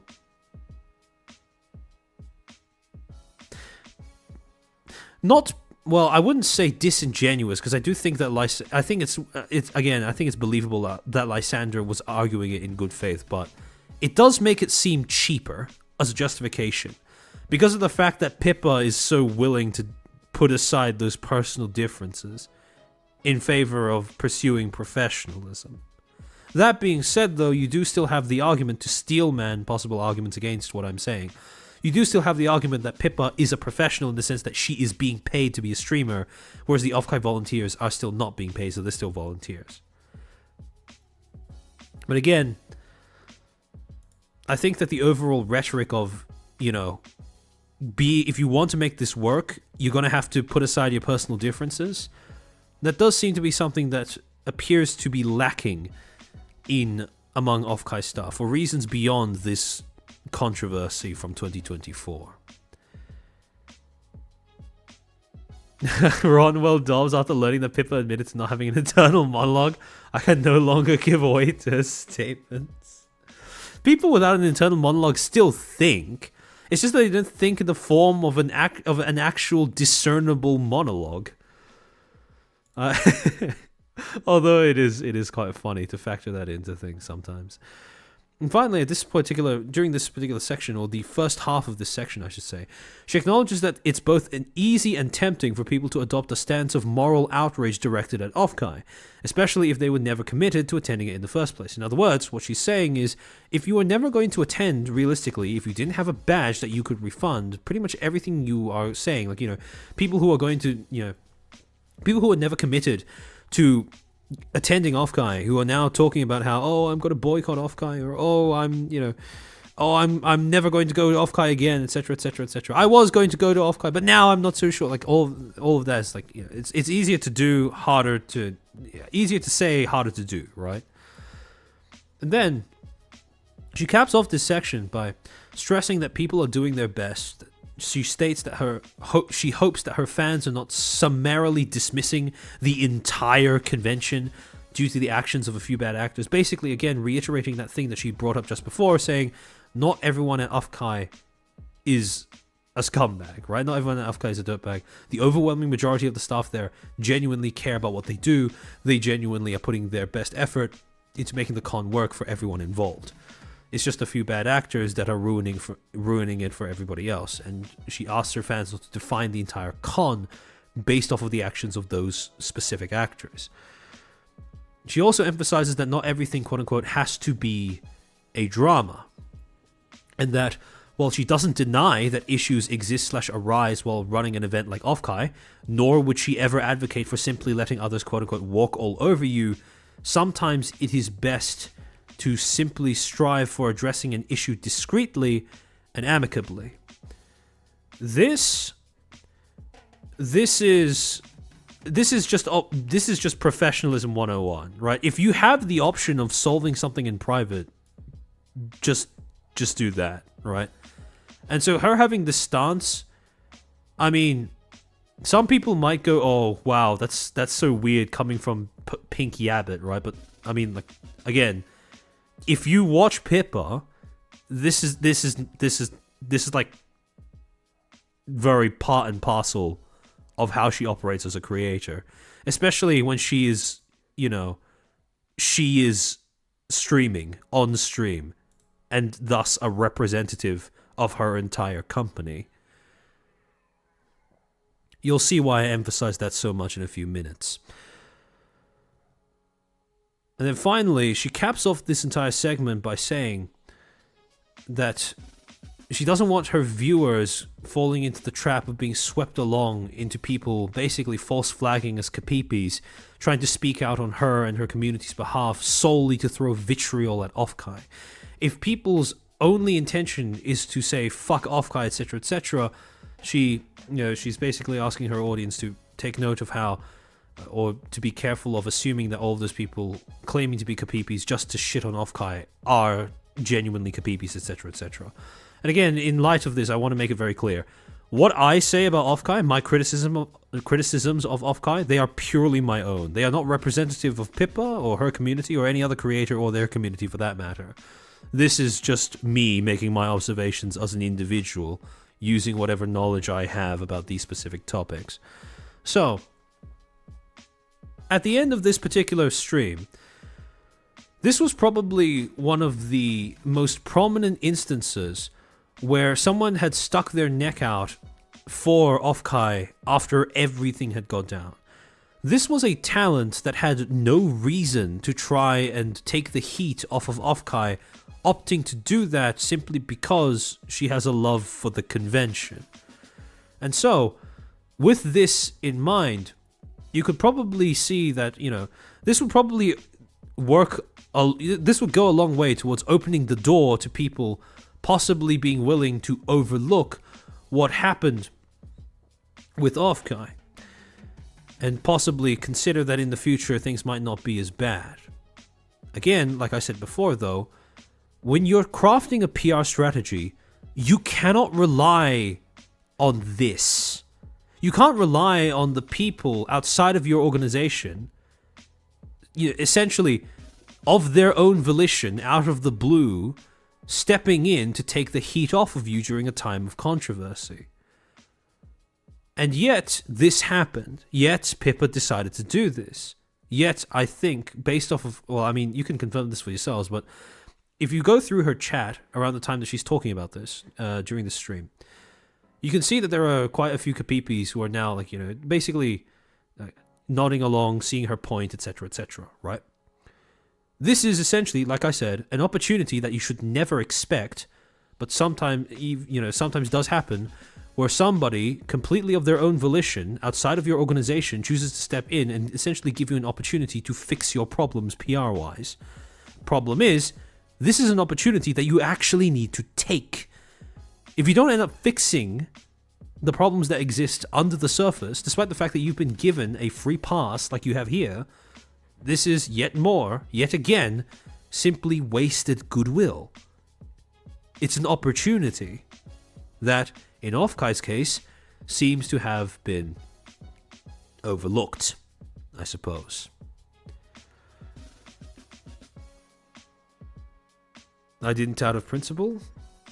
I'm not going. I was disagreeing with her. If you see me there, yeah, no, I don't worry. I do remember seeing that you were disagreeing with that. And again, it's understandable either way, right? However, the point is, the reason why I quote Pippa here is because, well, as we're going to see, she gets brought up later on. But also, in addition to that, I really want to emphasize just how many chances Offkai had in order to fix their PR problems. This was essentially manna from heaven when it comes to something like that. Something they couldn't count on, but something that could have been very much used if they wanted to fix the problem. However, that's not to say that Pippa was the only chance that Offkai had at possibly fixing their rep in the wake of what had happened. Because on the same day that Pippa went live with that stream about Offkai, False ID would also end up putting out a video titled Exclusive Insider Speaks Out on VTuber quote-unquote sabotage. And what had happened here was you had an anonymous source, an anonymous insider source from within Offkai, speaking out to False about what actually happened behind the scenes during that infamous The Disappearance of Pippa and Tenma concert. And the screenshots, according to this insider source, or False's conversation with this insider source, go as follows. Quote, "The Pippa stream was originally supposed to have been streamed in bits from the guests listed, but where we were receiving data from our side was fine, but on FaZe's side, the internet there was so bad they could not stream from. FaZe was the one to make the call on this bit, and this, assuming the validity of the insider source, and since it's false, I'm inclined to believe that it is an actual insider, this validates what Gustavo said. So this locks in the fact that that wasn't a lie, that was just Gustavo speaking way out of turn. So while the stream going out was kinda SOL, we did try to make the in-person show as best as we could. I can testify that the stages were on hardline. Quote, were those at the con able to see the full panel, even if only some of the VTubers were able to stream into the Offkai?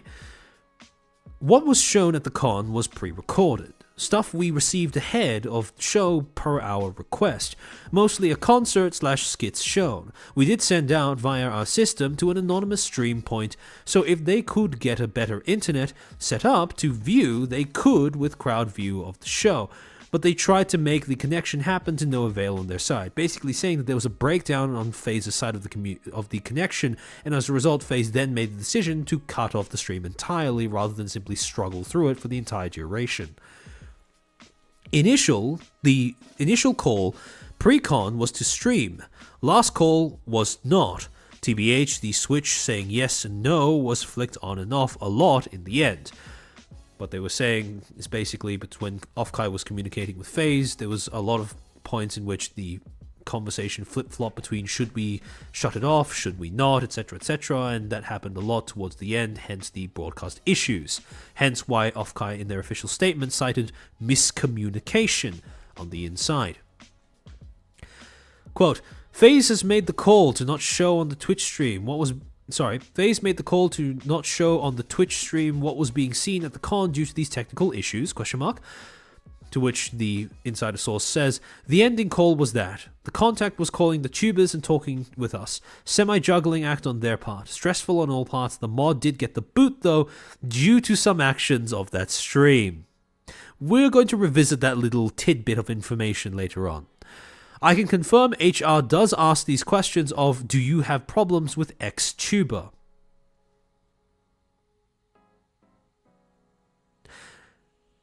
Now, I don't think I need to explain why this is concerning when taken in context of Gustavo's prior tweets. Because what this would imply, at least if I'm interpreting this correctly, is that HR asks each individual staff member, do you have a problem with X-Tuber? But then goes off of nothing but their initial response. Now, hypothetically, if that response were to change at some point down the line during the planning process, who knows? But if you're just going to ask and then take their word for it instead of vetting their social media, I don't think that's the most effective way at trying to screen your volunteers.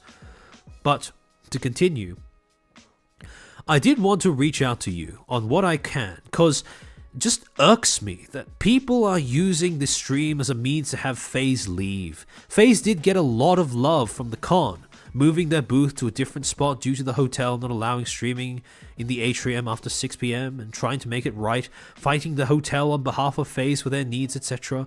And we are in great graces with FaZe. I get from an outside-in POV, Offkai bad, FaZe deserve more, but Boots on the Ground did a lot. Boots on the Ground, we did a lot to make it a great con for them and the others. Now, two things. One, this lines up perfectly with what Pippa was saying about how the overwhelming majority of the Offkai staff were accommodating, nice, and seemed to be genuinely there for the love and fun of it. The other thing I want to point out, though, is that last reference to boots on the ground, right? This. What this does, essentially, whether intentional or not, is it essentially hammers home the idea that the real difference makers in this particular case, the people who are on board with FaZe, the people who actually expended effort to make the con great for FaZe, they were the on-site volunteers. What this implies, and it is entirely possible that I'm altogether reading too deep into it, but what this implies is that everyone who had boots on the ground, in other words, the on-site volunteers, they were the ones who were the majority of the staff, and also the ones who were, I suppose, how do I say, accommodating towards FaZe. The problem then becomes, okay, if boots on the ground are for the most part alright with FaZe, what of the higher tiers of the Offkai organizational structure? And I want you to put that question aside for the time being, because we'll get back to that later. The other thing, rather concerning, if you are going to disclose to the public that you booted the moderator that spoke out of turn and threw FaZe under the bus during that event, why the fuck would you not say that through official channels?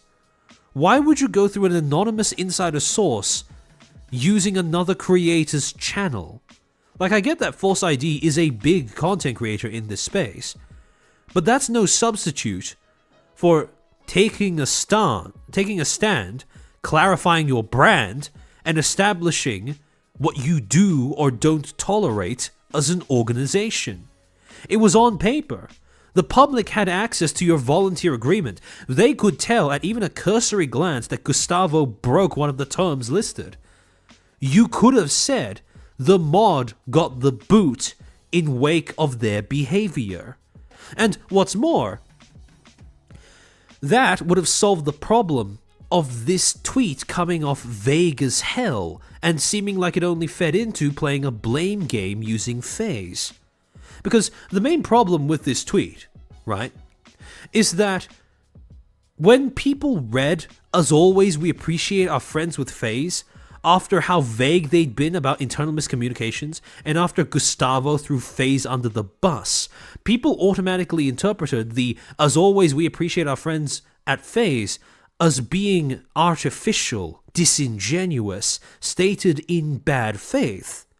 Whereas, if they had simply acknowledged that the mod that threw phase under the bus had been dealt with accordingly, they could have won back that goodwill while clarifying the situation literally at the same time. Oh, Ocko, welcome to the stream. Welcome, Ocko Raiders. We're just talking about how Offkai could have handled the way they dealt with Gustavo BCC a lot better than they did. Why do I get the feeling this is not that they disagree with what Gustavo said, but that he talked too much? I think that's a rat, right? Because I think that an insider source wanting to get the news out there because they see that everyone is wanting FaZe to leave Offkai, and despite the fact that, according to both Pippa and this source, the majority of the volunteers at Offkai are friendly with FaZe or are accommodating towards FaZe.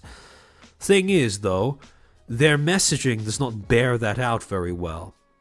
To give you just an example of how they could have, or in my opinion, should have addressed this point in the form of an official statement, ideally, how they should have held off on making this statement until they figured out how to work this little bit of information into an official communication with the public, rather than just having to resort to disclosing it privately to a third party, as they did with False, is simply, they didn't even need to.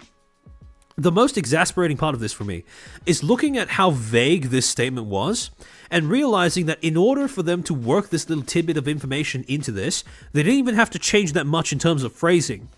So with my initial Offkai stream, I basically, one of the things that I did during that stream, one of the things that I'm trying to change is I didn't offer an alternative, right? I simply pointed out how silly it was that they had this vague of a statement, etc., etc., etc. I didn't suggest an alternative. We're going to fix that here. To give you an example of what they could have said in this statement if they were to reword it while including this little bit of information, just so they can make clear to the public their stance on this kind of behavior by Gustavo. And this is just off the top of my head, right? Again, you didn't even need to change that much. They could have said, quote, "We had some internal miscommunications regarding the streaming of FaZe Connect's panel, resulting in an unintended broadcast and poor stream experience." Again, nothing changed. The exact same opening sentence. Clarifying internal miscommunications, not throwing blame in either direction, exact same thing. "It has also been brought to our attention that one of our moderators responded inappropriately to viewers who expressed their concerns over these issues. We would like to apologize for his conduct. We appreciate our friends at FaZe Connect and will be taking measures to ensure that this does not happen again." This does everything you needed to do. It distances yourself from what Gustavo was saying in chat, which also ends up distancing yourself from the implication that you're playing some sort of blame game with FaZe by refusing to be specific with what the internal miscommunications were. It also makes it clear to other volunteers that you're not going to tolerate the same kind of conduct, that when they sign an agreement with you, they need to uphold all of its individual terms.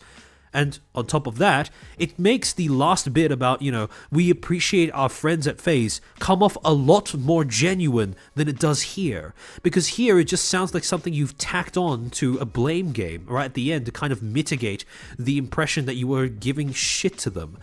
Whereas here, when you've rephrased it, you say that after admitting to some sort of fault, now it comes across a lot more genuine, on top of coupling it with a commitment to making sure this doesn't happen again. Now, conveniently, what this also does is if you were to make this a statement and you say to ensure this does not happen again, little bit of vagueness that is intended there, this could be interpreted as either the streaming experience being interrupted, the broadcast having tech problems, or Gustavo's conduct. It works either way, and it's designed to do that. Because while you may want to say that the broadcast being interrupted is something you would want to prevent from happening ever again, you probably can't guarantee that that's the case. But you want to give the impression that's something you're looking at and you want to fix. That's what this statement should do. And again, I can't, this might sound like I'm beating a dead horse at this point, but I can't stress enough. If Offkai wanted to clarify to the public that one of their volunteers were let go because of unprofessional behavior, 1, there was nothing stopping them from doing it publicly. 2, they very much should have just done that from their official accounts. This would have been very simple. No rules would have been broken. No stigma accrued, at least not compared to the stigma that they ended up putting up with before this insider approached false ID. And again, okay, the other thing is that little apology, right? We apologize for his conduct. That allows Offkai to appear apologetic without having to own up to something that wasn't their fault. Because if it was indeed true that it was FaZe's call to end the broadcast early, right? It would be unreasonable to expect Offkai to take the blame for that. But it doesn't hurt to come across to the public, especially to the fans of FaZe Connect, as if you are generally apologetic for what has happened during that convention. You don't have to take fault, but there's nothing wrong with appearing apologetic. Especially when the thing that you are apologizing for is indeed something that you could have prevented, which is Gustavo BCC speaking out of turn. Now, whether you prevented that through vetting, training, whatever, doesn't matter. All that matters is that you're doing something, or you're conveying to the audience that you're doing something. In other words, reaffirming that you are in control. The problem is, when you look at Offkai, both in terms of how they communicated with Kirsche and how they ended up communicating here with this controversy surrounding FaZe's concert there, Offkai is very much not in control. In fact, the polar opposite. They were a passenger for the entire thing. Their official accounts, their media relations team, their official staff, their executives, all of them were playing second fiddle to literally everybody else involved in the situation. By the time you got to False's video about the Offkai, basically disclosing this insider statement from an Offkai representative, people were no longer paying any attention to what Offkai was saying on their social media accounts. They weren't expecting there to be anything said on the Offkai social media accounts. Instead, they were looking to Kirsche, to Pippa, to False, to Gustavo BCC, funnily enough, to other people on Twitter, to Rev, to Straub, to FaZe Connect themselves, trying to find any sort of communication as to what the fuck had happened, what the fuck was going on. And they went to every single source except for Offkai. They had lost complete control over the distribution of information and the narrative around what had gone on during the course of the convention. When I talk about needing a clear PR strategy, needing to take a stance as a company, drawing a very clear line in the sand in a public manner for what behaviors you do or don't tolerate, this is why I insist on that. This is why I insist on taking hardline stances against things. Even if it means being a little mean. Even if it means excluding people. Even if it means alienation of certain groups that you are not interested in securing anyways. This is why I insist on that. Because you become defined by whoever you allow to speak up on your behalf. It's a phrase that I think I first saw it I think I first saw it being used by Ho Math, funnily enough. But the phrase that you deserve whatever you tolerate is very, very relevant here. In general, I think it's a pretty decent philosophy to live life by.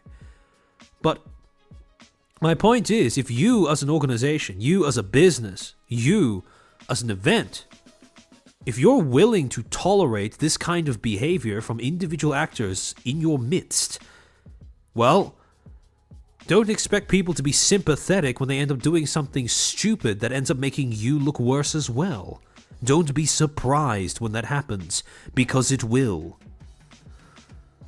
Lysander's a face vent? I have seen him pop up in Pippa's chat every now and then, so I assume that he's a Pippa fan specifically. So, I want to clarify this, by the way. I don't want to give the impression that I think that all of the executives at Offkai are, phase antis or Pippa antis or whatever. That's not the case. But what I do want to say is, fan or not, they are very obviously accommodating certain behaviors among the people that they take on as staff that end up eroding the overall reputability of the con as a whole in a way that is purely unnecessary. Because the thing is, if you were to, to be fair, if you were to ask any person, with any sort of communications background, was X controversy, I don't know why I'm having a stroke over that particular word, was X controversy necessary, the answer will probably be no 90% of the time. But in this particular case, when it comes to Offkai having this little spat over the Face Connect concert, they didn't need to get this bad. They didn't need to be held in suspicion over sabotage of the talents who were performing as part of their cons repertoire. They very easily could have killed this rumor in the cradle. They could have put it down immediately. But they didn't. And at least part of the reason why they didn't is, and again, this could be biased, because this could be another case of to a hammer, every problem looks like a nail type thing, right? Where, because I have this communications background, because I'm looking at things through a PR perspective, I view what Offkai ended up going through as a PR problem. But a large reason as to why they lost as much goodwill as they did over this short of a time, because remember that this was just like 3 days.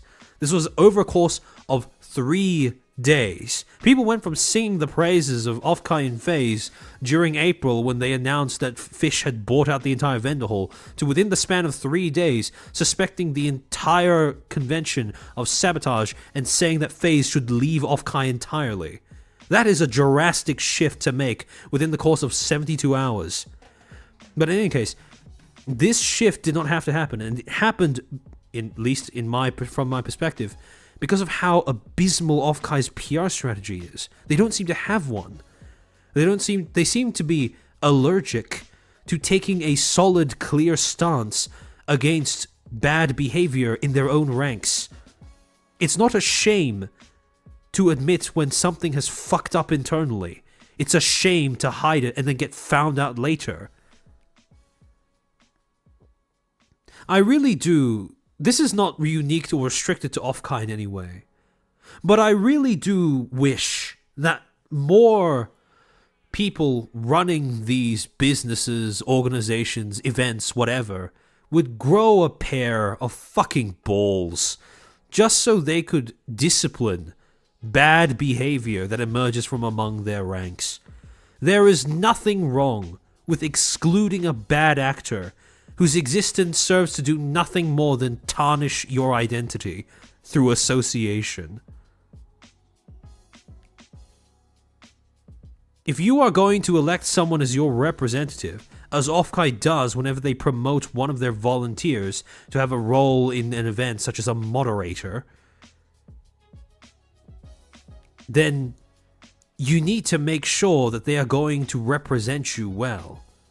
If they don't, get rid of them. It's the same reason, funnily enough, to loop back to an earlier talking point. Same reason why it is integral for transsexuals to disavow autogynephiliacs. Same reason why it is so crucial for those who seek to advocate for the acceptance of LGBs to distance themselves from fetishists seeking to try and normalize their own perversions using the guise of social justice. Same reason why if you are a certain race or skin color, it is integral for you not to be baited into automatically defending heinous behavior simply because it has been exercised by somebody who happens to share the same ethnicity, racial background, culture, heritage, or skin color. It's about acknowledging the fact that you are what part of what you are is what you tolerate. And if there are certain things you don't want to be defined by, stop tolerating it. And I really wish that more corporations and people in charge of those corporations would start understanding that principle. Now, granted, in saying that, I understand why it isn't more popular, because like I said, it's a principle, not an incentive, nor is it a policy. But again, it exasperates me how much, when I look at this situation in retrospect of everything that's happened since, how easy it would have been for Offkai to future-proof themselves against similar implications, intimations of them having some sort of covert hate boner for the talents that end up operating under their umbrella. Because it does come up again, believe it or not.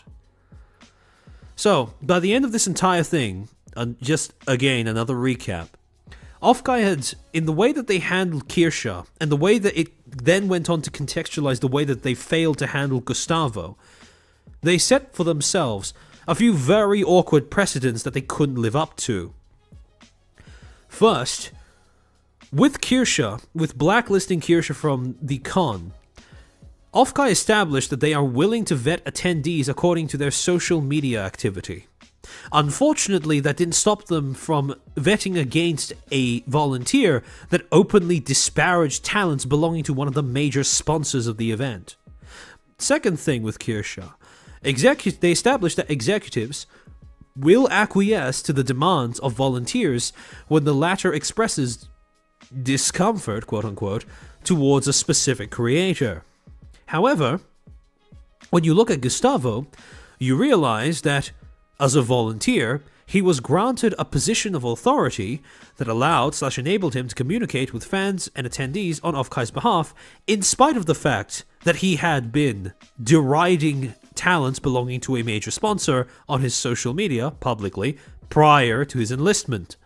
And finally, with Kirsche, they established that those representing the convention may claim a policy of avoiding quote-unquote polarizing figures and or content, right? That they wanted to avoid polarization. This is something they didn't want, right? Nothing that could cause too much polarization. But then, with Gustavo, he ended up being the impetus, the root cause for much of the speculation and resulting hostility towards perceived hostility towards Face Connect, right?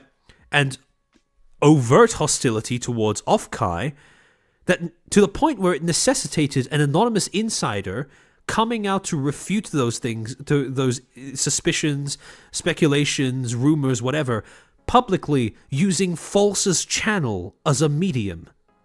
So, talk about polarization. I highly doubt that allowing Kirsche to appear on a panel would have caused as much fallout as Gustavo ended up creating with a single message typed in chat, less than even 10 words long.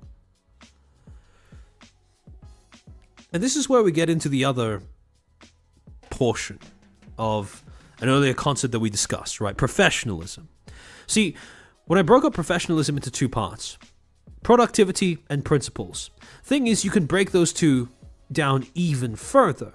Because although you can break down professionalism into principles and productivity, you could break those two down specifically into, under principles, enforcement and policy, because they're not the same thing, and equality/efficiency.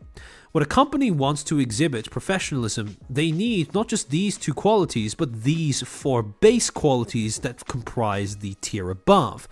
With principles, if you want to give the impression to the public that your corporation, your business, functions according to certain principles, you need both enforcement and policy.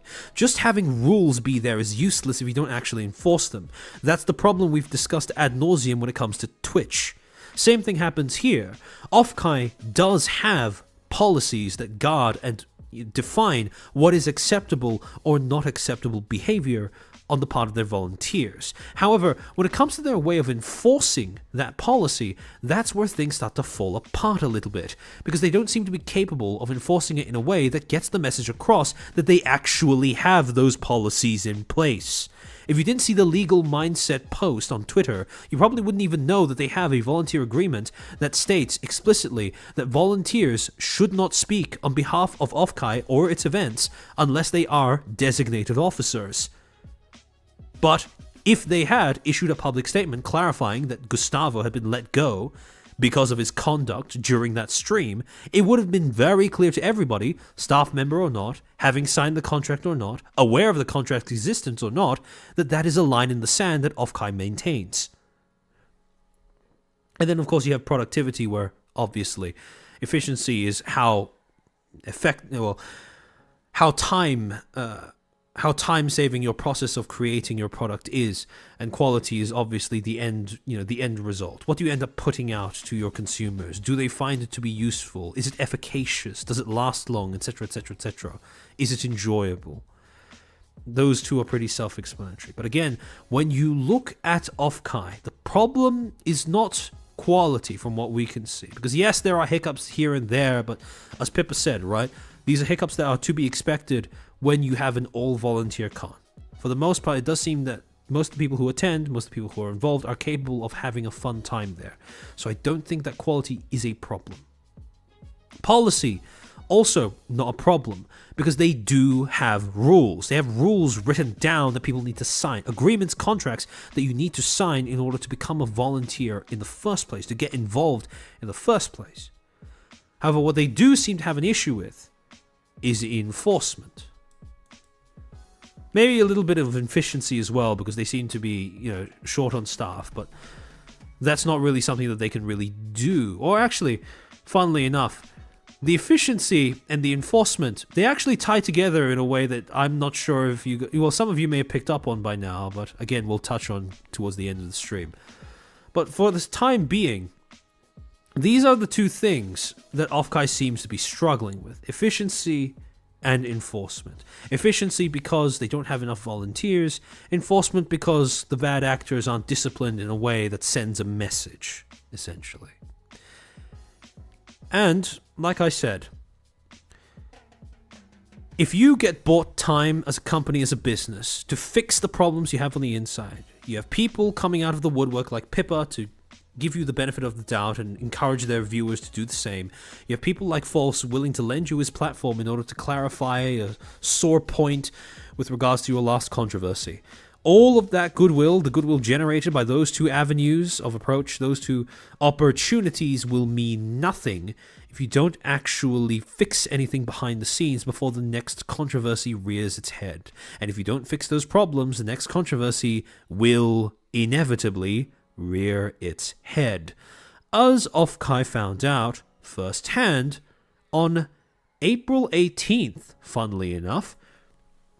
Pretty innocuous post. This was, ironically, I assume, a subtweet of the KO tweet from earlier on that was cited by Anna Valens as a reason to shit on Kirsche for,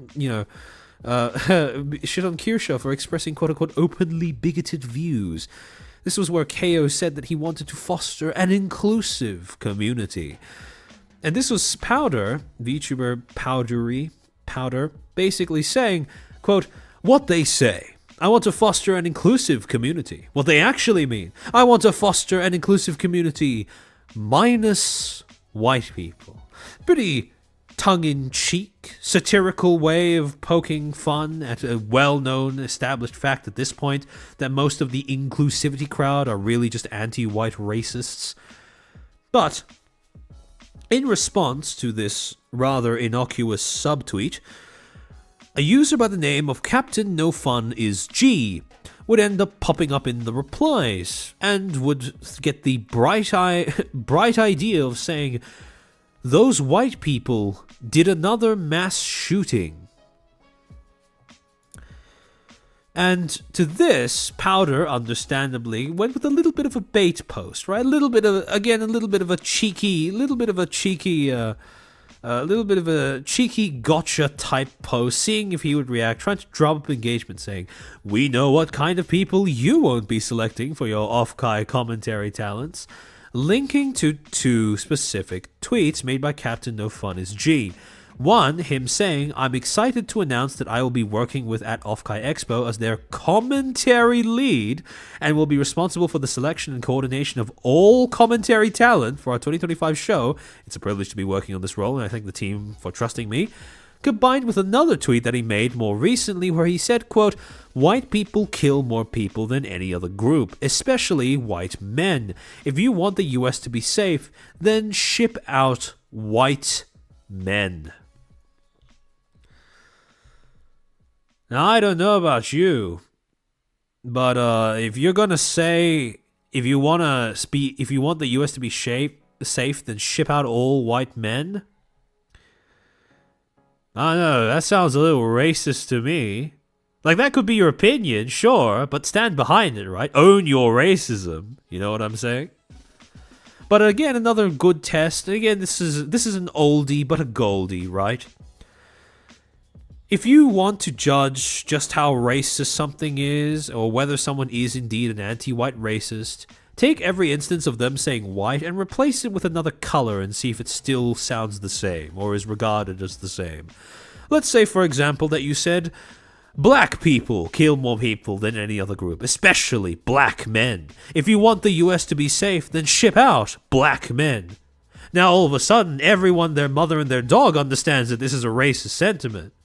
But for some reason, when you say white, people don't seem to register that. Let's try it with Jews. Jewish people kill more people than any other group, especially Jewish men. If you want the US to be safe, then ship out Jewish men. Well, would you look at that? Just as racist. So again, when you have a situation where you have two prior times, right? You have two prior times where Captain No Fun is G. Well, two prior times where Offkai has gotten into hot water because their volunteers were kicking up a fuss about Rip Armchair's channel. Hopefully people will understand. Hopefully YouTube's moderation will understand if this gets struck because I said that about Jewish people. We know that social media tends to get touchy about that particular demographic. However, when it comes to Offkai, you have two previous situations where they have taken the stand against the talent or thought about it because volunteers have been getting pissy, because those talents are too controversial, they are too polarizing, too divisive, some of them being openly bigoted in their commentary and opinions. But now you have a staff member, a pretty high up staff member, an executive, someone responsible for the selection and coordination of all commentary talent for Offkai, who is an open anti-white racist. I shouldn't even bother specifying anti-white, because he's just a racist. That's what he is. Again, if that is your stance, your belief system, sure, go for it. But don't try to pretend that's not what you are, right? Embrace that pattern recognition. But in any case, what Offkai has done is backed itself into a corner, moderation-wise. Because not only did they establish that earlier premise of the fact that their volunteers are supposedly synonymous with their business interests, right? That those two are the same thing. Not only did they put all of their chips in the professionalism basket when it comes to their PR strategy, but now you are in a situation where the thing that one of the people who had been blacklisted from the panel was accused of doing, racism, bigotry, etc., etc., etc. No, this was just something that was blatantly being done publicly by one of their staff members that they had somehow failed to screen for during the selection process. Now, granted, this would also be bait that Captain No Fun Is G would swallow whole, because most people who are thinking rationally will recognize that what Powder is doing is bait and you shouldn't respond to it accordingly. But evidently Captain No Fun Is G missed the memo on that one, because he said, and this is a delicious example of a lack of self-awareness, "Yeah, bigots who hate safe spaces. Thank you for making this fact known." And through his use of the word bigot, that he isn't even aware of his own racism and he doesn't own it to the slightest degree. Again, like I said, it's funny. People who are racists, who exhibit racism online, they tend to be the people who are, paradoxically, quite chill. It's always those who are crying about bigotry and racism that tend to be the most bigoted and racist people themselves, which is a bit of a funny trend that you get to observe the more time you end up spending on social media. But in any case, I like this Powder fellow. Agreed.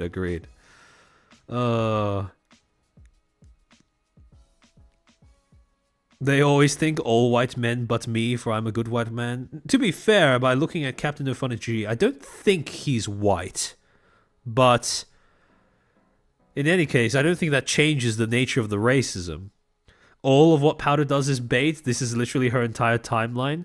You gotta respect the hustle, though, to a certain point. She's using Twitter for exactly what the platform was designed for. Engagement. And so, Blaze, it's funny that you bring that up, because very often what I see, and I never understand it every time I do see this, people seem to treat engagement baiting on Twitter, or engagement farming on Twitter, or posting things with the intention of trying to stir up discussion and controversy on Twitter as being a bad thing, or a shameful thing. And I do understand if that's what you rely on for money, because I guess, that's like, you're setting out to be controversial, etc., because they're not your real beliefs, you're not authentic, and so it's cringe in that regard. But when I look at people doing stuff like that, I look at it as them again, like I said before, using the platform for what they intended. Because what's the alternative, right? What's the alternative to using Twitter as an engagement farming tool? Using it as a diary, using it as a confessional, using it as a way of connecting with random strangers across the internet? It's horrible for all of these purposes. Even though all of these purposes are definitely things that people are going to be looking to, all of these needs are things that people are going to be looking to fulfill online through some app or other, mostly. But Twitter is not suited to any of these purposes. And yet, these are purposes that are bizarrely quite popular among Twitter users. Twitter users tend to use it as a diary, as a diary, as some sort of, as a substitute for a therapist sometimes in more severe cases, as a confessional, as a way of, all manner of things, really, all manner of overly personal things. But that's just the nature of the game. Okay, Marquise Darko, it's a bad thing because it only exists to waste people's time. But that's all social media, right? Twitter is only the platform that is the most upfront with that premise. It's an engagement farming tool. And if you allow your engagement to be farmed, that is simply a result of not understanding or not adapting to the premises, the functions of the website. And by the way, this is why I have multiple streams on my channel, simply pointing out the mechanics of how Twitter works as a platform. Because I want you guys to be able to understand that's what it's built for. If you use it for anything besides that, you are essentially using a set of shears to try and cut pubic hair. You are liable to hurt yourself because you are using a tool for something it wasn't designed for. That's why I encourage all of you guys to view Twitter as nothing more than an engagement farming tool.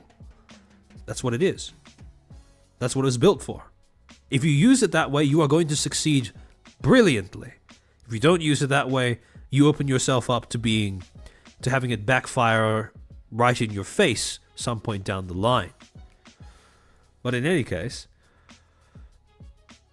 but they're creating engagement with people who don't care about watching them. It's not the same as going to boost their streaming career. Yes. However, same time, and again, this is my personal reason for wanting Twitter engagement. And this is not something that some other creators will undoubtedly share this. But I'm not saying that this is Powder's personal motivation. She has her own, whatever those are. Twitter is also the only platform where it combines two things. Twitter, it's the only platform that streaming platforms tend to pay attention to, YouTube and Twitch. And second, it's a number monkeying platform. It's all about numbers. So if you're going to farm a Twitter presence just so you can make numbers go up, increase the visibility of your tweets, what you've essentially done as a content creator is secure a neat little nest egg, an emergency button that you can now push in case one of these streaming platforms decides to fuck with your channel. Because God knows that's the only way to get their attention nowadays. Their actual moderation appeal systems are complete and utter dog shit. So if you want to be able to appeal a moderation decision on either of the two major platforms, you kind of do need a big Twitter account. So for that reason, I think that if you're a content creator, farming, engagement farming on Twitter makes sense. Follower farming on Twitter makes sense. Obviously, don't bot shit because that opens you up to getting banned. But probably, if you're going to use Twitter, why not use it for engagement? That's what it was designed to do. That's the most beneficial use of it. And it's something that ends up benefiting you down the line in the eventuality that one of the other platforms decides to spurg out and destroy your ass. So that's my rationale behind why I don't view engagement baiting as a bad thing. Although that's mostly because I don't respond to it that much either, where, like, I like to think that I've developed quite the eye for bait over the years that I've been on the internet. And for the most part, if I'm going to respond to it in some way, if it stirs some emotion or some unresolved frustration I have on the inside, I'm blessed enough to have IRL friends that I can vent those to without having to take to Twitter to repeat the cycle and, keep it going anew, right? So, yeah, Marquise Darko, it was designed for micro updates. That is true, but that is not that's not how do I say? Yes, it was designed for micro updates, but it doesn't mean you have to use it in a way where you're basically joined to it at the hip throughout the entire 24 hours of the day, right? He is a master baiter spotter. Yes, Sumo Knight, yes. All social media is designed to farm engagement just in different ways. Exactly. And I wouldn't even say that different in terms of how they choose to go about that. Twitter is just the one that is the most, I suppose, blatant and egregious in its methods of doing so. Imagine touching grass. Sure. On one hand, I'm looking at cronies. On the other hand, I'm arguing with BLM supporters about FBI crime statistics. The trick is, few pointers for how to use Twitter in a way that won't make you want to pull out your hair or at least reduces the likelihood that will happen. First rule of thumb, blocking doesn't do shit. If you want to get rid of something from your timeline, mute it instead or say that you're not interested in it. I have a suspicion that when you click that you're not interested in a post, you also need to give a reason why as to, is it not relevant? Is it something I've seen before, etc., etc., etc. Because if you just click not interested and you don't click a reason, it just registers that you engage with the post, period. On top of that, if you see someone who's saying something if you see someone who you don't think you're going to be able to change the mind of, just don't engage. Everyone on Twitter is a stranger at the end of the day. There's no point making that your crusade for the day unless you really have nothing better going on in your life. Literally anything besides that is going to be a good use of your time. But in any case, just understand that, hidden replies are pinned replies. But aside from, those three things, right? Always give a reason for marking a post as uninteresting. Mute works better than block. And don't hide replies that you don't want people to see. That's pretty much all of the groundworks of how to make Twitter a usable platform. And how to facilitate yourself using it for what it was designed for. Which is, like I keep saying, engagement farming, engagement bait. Yeah, Zitter is only good for two things: shit posting and gooning. I'd say engagement farming encompasses both of those, so yeah, I think we're in agreement. But in any case, to move on. Now, this actually got so bad that a FaZe fan and artist by the name of Deslaris ended up quote tweeting Powder's thread and then atting Offkai saying, "Can we not allow this type of shit? Singling out any race is racism. I don't care what your reasoning is or what power bullshit there is. I'm just here to enjoy VTubers. Otherwise, let us refund badges." And this wasn't an idle threat. This wasn't some slacktivist threatening to not go to a convention they were never going to go in the first place. No, Deslaris was someone who had attended Offkai before and had spent on having, buying a certain level of access before. As you can see in this reply by Pascal Saucer, who says, "I just now saw the post about this and all I can say is, wow, maybe it's a good thing I'm not going, lol." And then Deslaris replies by saying, "I'm kind of torn. I have double rainbow again this year, but this isn't the type of thing I support. I just want to enjoy VTubers, network, and chill with others I only get to see once a year. We watch VTubers to get away from this type of social drama and not have it preached to us." Based? Very much so. Mercurius, think of the 5, but I don't have anything interesting happening in my life. I recommend picking up some sort of hobby, or even just like walking, running, stuff like that. You'd be amazed at how much simply allowing sunlight to hit your skin regularly every day can improve your outlook on life. It's such a simple thing, but it's honestly mind-boggling once you get into the habit of that. I didn't even realize myself until I went to the doctor and they told me, "Yeah, no, your immune system is getting worse because you're not getting enough sunlight." And then I decided to start basking myself like a fucking lizard at the beginning of every morning from there on out. But in any case, and then gradually that evolved into me actually like walking around places, but I digress. This wasn't the only person who had noticed this, by the way, because Offkai actually ended up responding to Deslaris' post. Quote, "Thank you for your concern and for bringing this to our attention. We've had a discussion with the fighting game commentator in question, and they have agreed to voluntarily step down." Now, granted, voluntarily step down after the kind of behavior they've exhibited and the kind of things that Offkai claims to be against, I would have preferred, personally, if they'd blacklisted them and stated so publicly, but this is a good second-place solution, right? Having them step down voluntarily after having a talk with Offkai. And to this, Deslaris said, "Thank you for the update. I know it can't have been easy, but I'm glad the parties have come to an agreement." Everyone who has worked at a corporate job before, they know what voluntarily step down means anyways. I'm just saying this from the perspective of drawing a line in the sand and being clear publicly, making an example out of people who exhibit the kind of behavior you don't wish to tolerate. But in any case, this, well, if things had ended here, that probably would have been, admittedly, a net zero, right? A net neutral when it comes to Offkai's reputation. It is pretty bad that they actually allowed an actual racist that degree of influence over the convention while screening, presumably, whatever passes for screening at Offkai. But after their willingness to deal with the problem, this probably would have cancelled out any sort of negative press that Offkai would have attracted to itself. However, that's not where this ends, because another creator that ended up quote tweeting Powder's thread is Kirsche. Rightfully so, because she would end up saying, "Considering I was told I could not guest at panels at Offkai for pronoun jokes and being against racist policies, we all knew what kind of people were on staff, but it's still funny to see. Conventions should be available to all VTubers. Giving your money to people who hate you will ensure nothing ever changes." Again, if you know Kirsche, this is nothing surprising. This is nothing she hasn't said before a billion times over. And what's more, I think this is overall a pretty reasonable stance, right?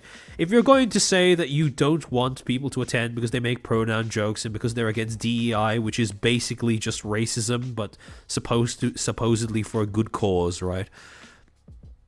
By the way, if you're curious as to my thoughts on DEI in more depth and more detail, feel free to check out my Dustborn analysis stream, Dustborn post-mortem stream that I ended up making after actually playing the game on stream and suffering through that for a few hours. But in any case, if you're going to say that you don't want people who are, if you don't want people who are against DEI and pronoun jokes to enter your convention, it then is a very bad look if you turn around and allow an open racist to become an executive of that degree, right? To become someone with that much influence, to the point where they get to pick who becomes a commentator on your fucking convention panels. It's not a good look. However, this apparently would prove too much a sentiment for people to simply ignore, because this post would then be quoted in turn by a user called Soundwave. And Soundwave had some pretty interesting things to say about their time at Offkai. Give me a second.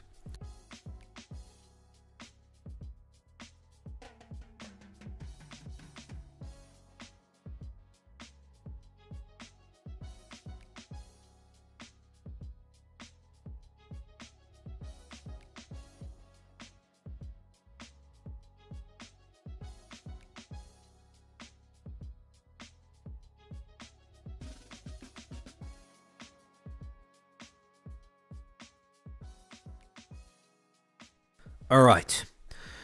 Quote, Soundwave states, "You tried to guest at a con that from year one had trans staff and guests, and you're surprised pronoun jokes were a deal breaker? You are a unique brand of stupid." Now, if it was just this tweet on its own, if it was just this quote tweet, I think everyone could have just dismissed this as the usual seething at something Kirsche said. However, it was what Soundwave decided to follow up with that is a bit more interesting. You may notice that this tweet only has 5 replies, but the follow-up has 37. There is a reason for that. Presumably some people did point out how Pippo was still allowed at Offkai, and Pippo was similarly quote-unquote problematic, because Soundwave then decided to drop some lore. Quote, "But Electric Rabbit," those are Pippa's Oshi marks on Twitter, by the way, "blame Fishman. We tried to bar her and were bought out." So I guess that puts an end to speculations as to why Offkai decided to, acquiesce to FaZe. Then it really was just all about the money. And then another user chimes in to say, "See, I'm trying to appear good here, but if someone pay me a lot of money, I'm willing to abandon all my morals." To which Soundwave replies, "I agree it's a moral failing, but the material reality of the con is that it probably wouldn't exist without FaZe Connect's continued investment, so I have to acquiesce." It was all about the money. Now, rationally, that was the most likely scenario, but now we get confirmation. And now, more importantly, we get a bit more of an idea as to what you would actually need to do if you genuinely wanted to change the culture, the direction, the overarching atmosphere of the con. Solidarity isn't enough. Principle isn't enough. And as we're going to get to in a second, perhaps even volunteering might not be enough. Now, in response to this, Kirsche took note of what this person was saying after quote-tweeting one of her tweets and started replying by saying, "The previous Offkai AV exec started seething so hard at me for bringing up that a current Offkai staff member is openly racist, that they just went ahead and admitted in public that they did try to get rid of Pippa, but quote-unquote were bought out, end quote, by Fishman. These people will not stop trying to get rid of those who do not strictly adhere to their politics, yet they won't even uphold their own standards if you pay them enough. The only point seems to be power over others plus virtue signaling. It was never the volunteers, it was the staff. And I want to make very clear why there's a distinction there.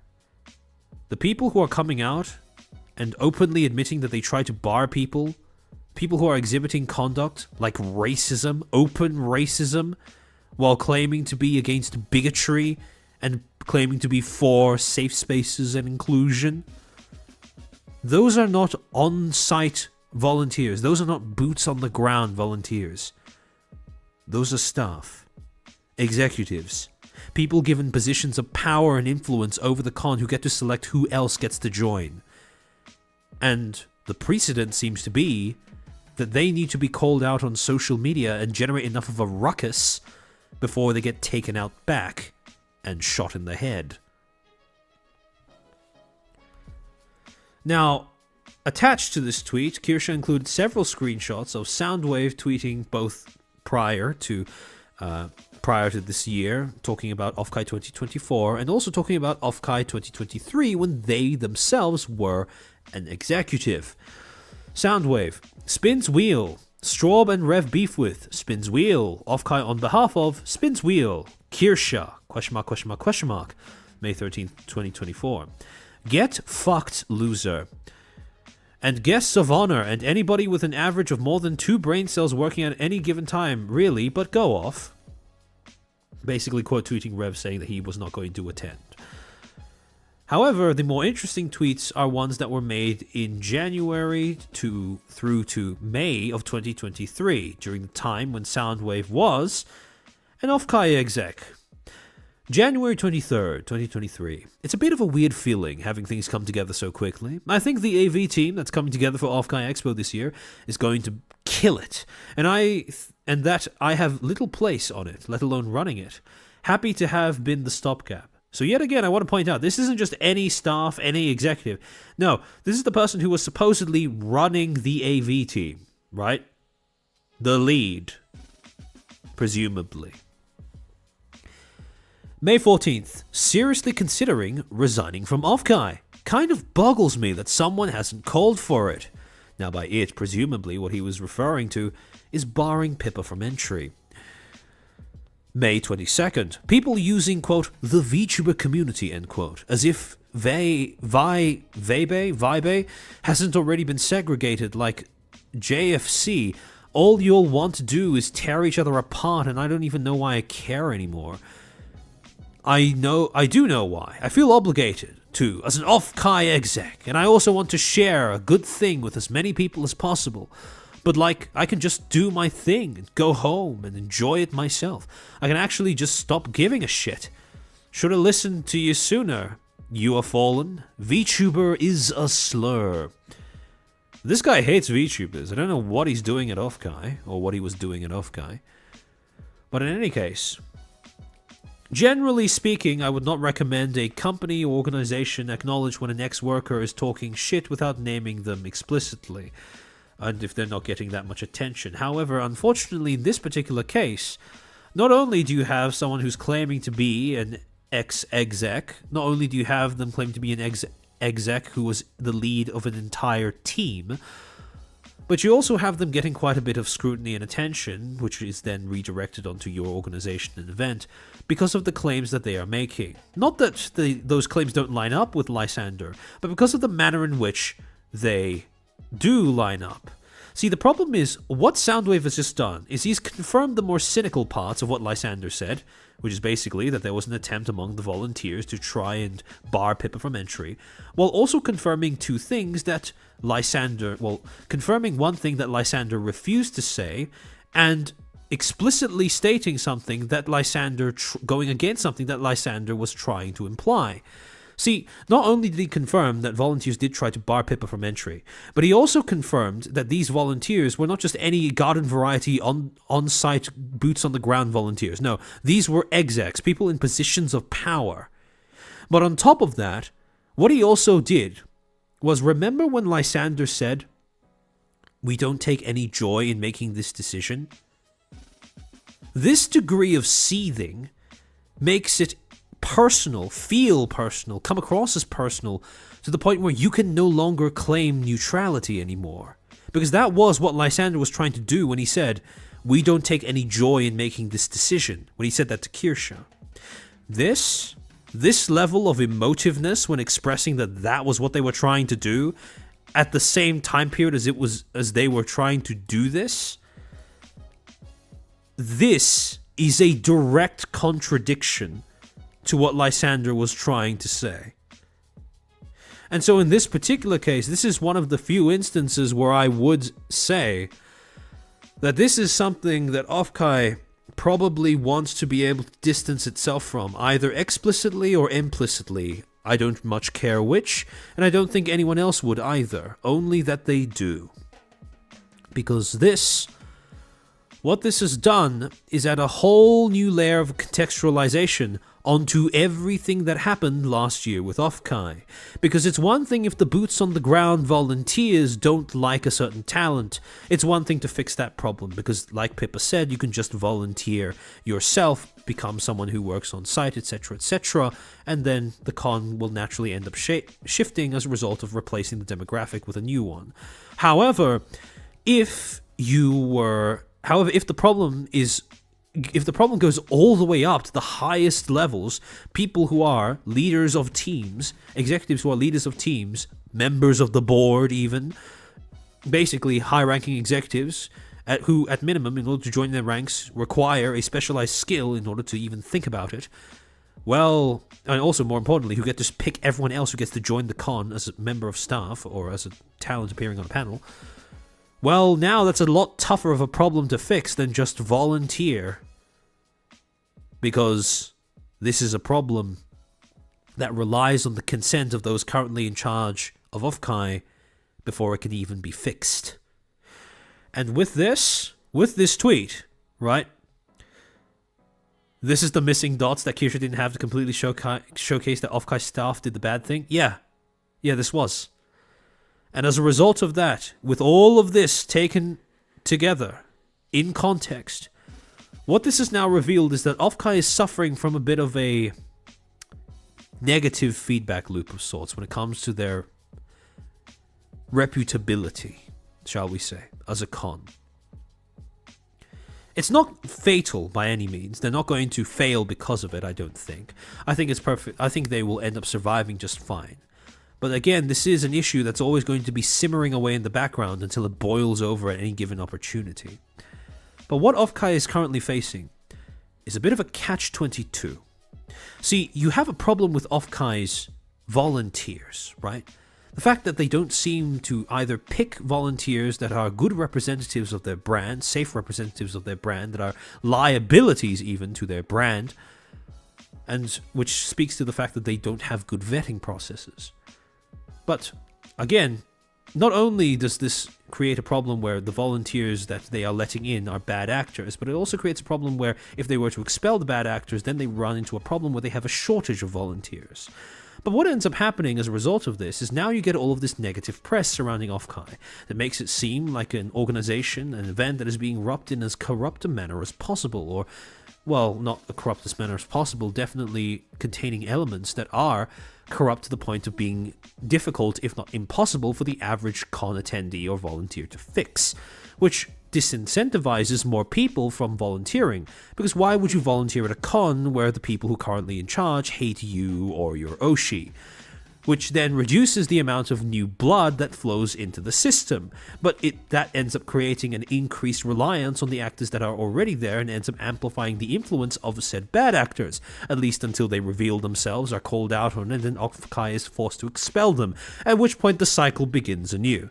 Like I said, their volunteering problem creates an issue. Well, their volunteer problem stops them from solving their PR problem, but their PR problem makes it more difficult for them to solve their volunteering problem.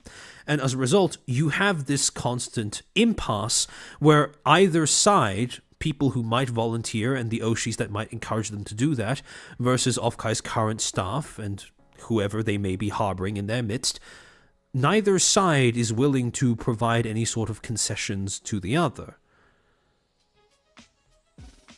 And here is where we get to the inevitable part of this conversation surrounding this new Offkai controversy where someone feels like it's necessary to bring up Pippa again.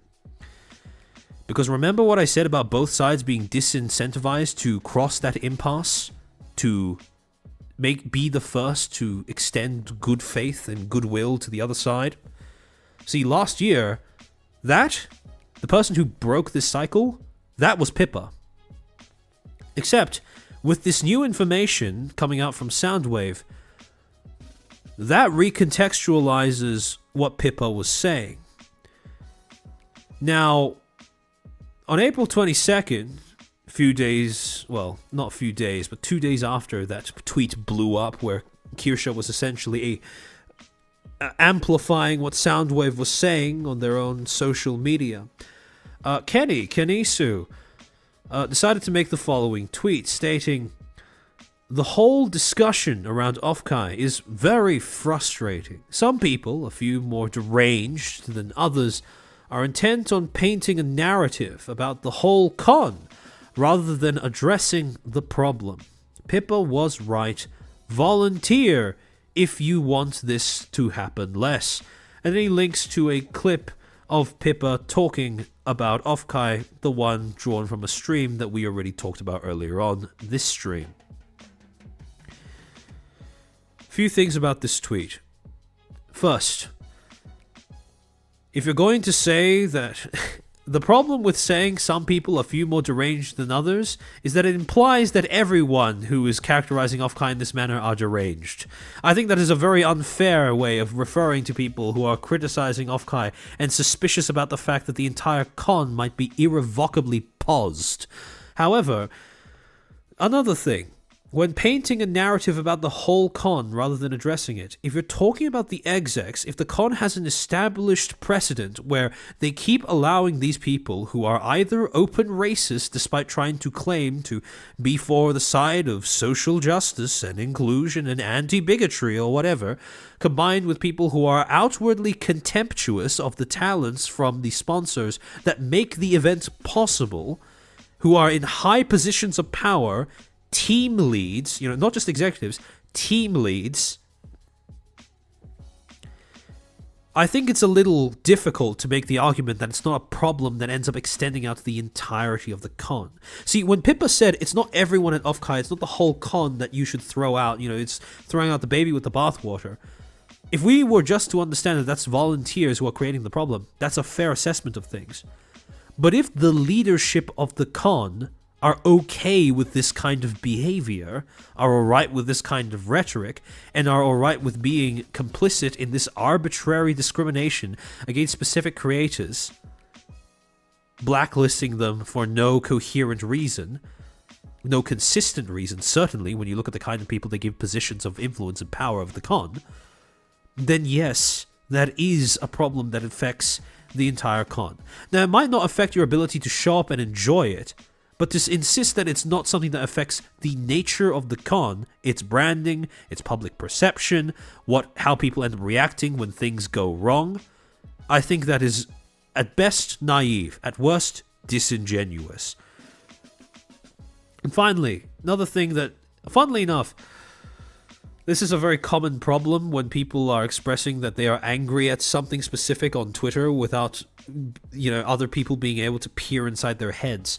But when Kenny says the problem, he never specifies what that problem is. Is it the staffing problem? Is it the PR problem? Is it the fact that they hire open racists?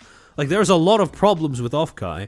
And if you're going to say that what people are talking about does not address the problem, you're going to need to specify what that problem is first, presumably. But then you also have him saying Pippa was right. Volunteer if you want this to happen less. And this is where, personally, the tweet rubbed me the wrong way. I will admit that when I saw this tweet for the first time and I saw those two specific lines, I had a moment where my mind kind of blanked trying to figure out where Kenny was coming from with this. Because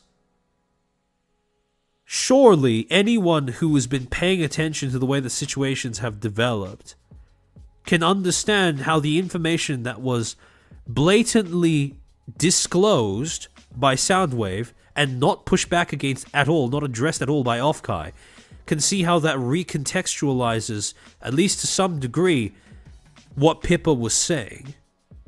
And using it as just this sort of blanket, stop complaining, just volunteer, when again, as Kirsche said, if you lend your labor to people who dislike you, they have no reason to change. Because a business doesn't have principles. A business only has incentives and policies.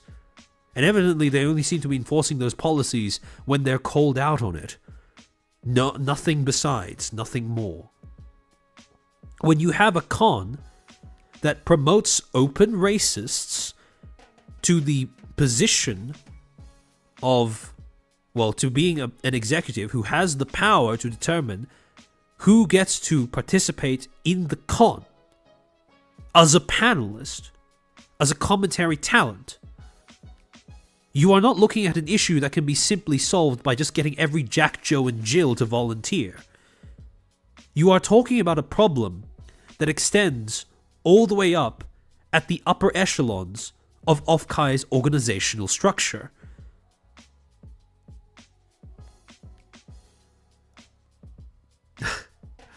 Kenny doesn't like Kirsche but likes Pippa. I assume that's where he's coming from because he ignored everything Kirsche showed. I mean, I'm starting to buy into that rat myself after reading this. However, Billy as opposed to closeted racism. See, that's the thing, right? People get away with closeted racism all the time, mostly because it's, well, I say closeted racism, but what I really mean is racism that appears closeted to everyone, to, you know, to, that doesn't appear, that only appears closeted to the person themselves, right? It's mostly a matter of plugging your ears and going la la la la la when people point out that what you are saying is bigoted and or racist, no less so than those who you claim to be speaking against. However, you know, I do, personally, I do wish that we would have more open racism and less of the pretentious shit where people try to disguise their racism as some sort of social virtue or some desire for equality and the remedy of injustice, etc., etc., etc. It's all so tiresome. If you just hate a certain group of people because of their race, just fucking say it. If you have your reasons, you have your reasons. Expand upon them at your own discretion. But don't pretend that you are some sort of saint who's all for, you know, who can't see any difference between different people, who believes in perfect equality, who will not judge someone by anything other than the contents of their character. Don't give people that shit. We can all see you for what you are. If you are a racist, you are a racist. Doesn't matter what race that is. It's the same thing in every single instance. But in any case, based off of this, right? This return to the idea that Pippa was right. If you want the con to change, you should volunteer. We then come back. I think it's a good idea to come back to the thing that people keep referring to, I suppose. Where Pippa did say, right, if you want the con to change, volunteer. If you have an issue with the people who are currently, you know, at the con, volunteer. If you have qualms with the staff who are currently at Offkai, volunteer. And you ask the question, was Pippa right when she said this? And again, this might be, you know, it might be hot take, might be my personal bias showing, but I think that Pippa was undeniably right. But I think she was right for the context in which she said that. Because like I said, we did not have access to the same amount of information that we have now. We did not know, for example, that Offkai is still perfectly willing to simply promote an open racist to becoming an executive as a member of their staff. And who only thought to remove that person once they were publicly called out for it on Twitter. By someone who was a con attendee. So was Pippa right for her context? Yes. Undeniably so. With all the information that we had available at that point in time, I think that what she said made perfect sense. However, then you ask the question, does what Pippa said still I needed to work that around in my head for a little bit. Does what Pippa said still hold up? Given the information we still have, is it still the case that the best way to promote change in this convention is to volunteer? And I think given all of the information that we have recently seen, again, my personal opinion, feel free to disagree, I think that the answer is yes, but with a caveat. With multiple caveats, actually. For starters, Offkai only responds to two things. And again, this is us taking everything that both Pippa and Lysander said as fact, right? Undisputable, undeniable fact. If we take what Lysander said as fact, Offkai does have a shortage in terms of its volunteers. But if you want the con to change in terms of its culture, its nature, etc., what it is and not okay with, simply volunteering to be an on-site volunteer doing grunt work at the convention isn't going to do jack shit.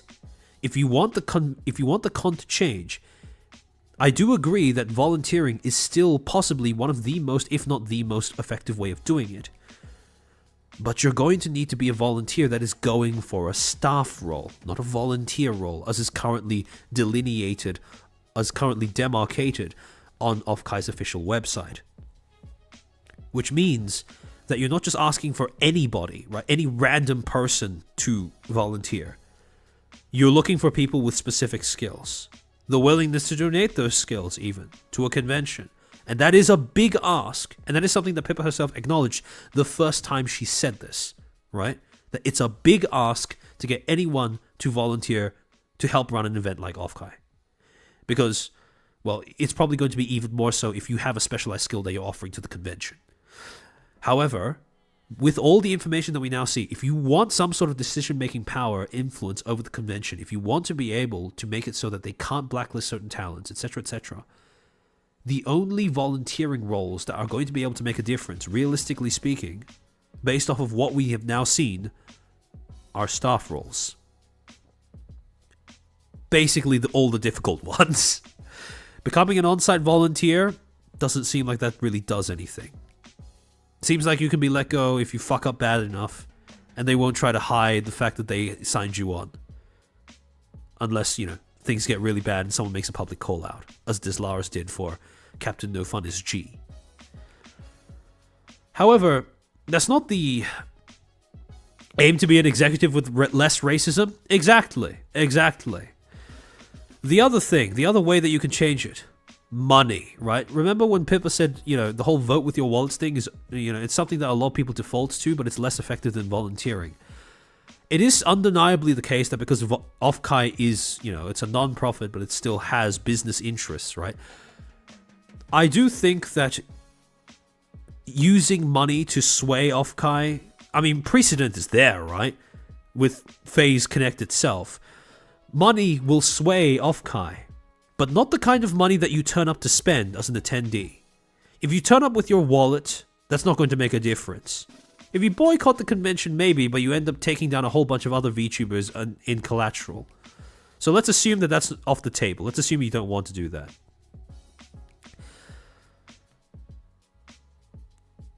Offkai will respond to money, but only in the form of a sponsorship. Showing up to the convention, ready to kill your wallet, that's not going to do shit. But turning up prior to the convention during the planning stages offering to sponsor it, now that might give you a little bit more sway. And here's where we get into a little bit of a problem. I've talked before on this channel about the importance of bypassing toxic positivity to acknowledge the realities of the way this industry exists, even if those realities are unpleasant to say aloud. And this is going to be an unpleasant reality. I don't think Pippa was being naive when she said the best way to fix the problem is by volunteering. In fact, I still think that the core of her message still holds up, even with the caveats that I just specified. However, to be realistic, if you want to be able to change the way that Offkai runs, assuming that the executives or media relations team aren't keen on pivoting any of the things that they've been doing up until now, the hard, cold facts of the matter is that if you are a creator that wants to be part of Offkai, but the staff, the executives hate you or dislike you or don't want you there, or you are a fan of if you're Oshi, if you're a fan of someone who is in that position, you have two choices. Become an executive, volunteer for executive positions, or sponsor the con. At this point, it doesn't seem like there's any other approach that will actually end up doing something. Because those are the only two solutions, approaches to the problem of somebody being singled out by Offkai staff that have worked, that we know have worked. And so a lot of this really boils down to two things, right?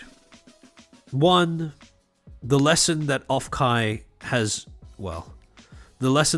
serves to act as an example of: be careful who you allow to represent you and speak on your behalf. You will be defined by whatever you tolerate. And speaking from the perspective of a fan of Pippa, a lot of this comes down to how willing you are to go out on a limb out of deference to your Oshi. Because I think Pippa is right, but her solutions come with a high cost and caveat. They are probably the best solutions that we have, realistically speaking. If you are a fan of Kirsche, if you're a fan of Rev or Straub or literally any other talent, the unnamed ones that weren't fortunate enough to have their blacklisting being blasted across the internet, if you are a fan of one of those creators, or if you are one of those creators yourself, sad reality is, yeah, volunteer as an executive, volunteer as a staff member, or become a sponsor. Those are realistically the only two solutions that have proven themselves to work. And if you go for either of those, right, if you are someone who sets out on behalf of your Oshi to want to, you attempt to apply to become a member of staff, executive, you have a specialized skill that you could offer to make this convention better, to make it work. Well, not just to make it work, but to make it better, I should say. Not just in the sense of quality, but in terms of fairness as well, or at least less hostility towards your specific talent that you're trying to support. That is going to require you to go on a little bit of a limb. You're going to have to take what people say at their word. Maybe you're a Kapipi who has, special skills when it comes to, tech support or something along those lines. If that is you, and you don't want to see what happened last time in 2024 happen to the Face Connect concert in future, apply. Become a volunteer. There's no guarantee that will give you the ability to do anything other than solve the problems that your skills immediately answer. But at this current point in time, that's the best solution we have. And, even a solution with caveats is better than nothing at all.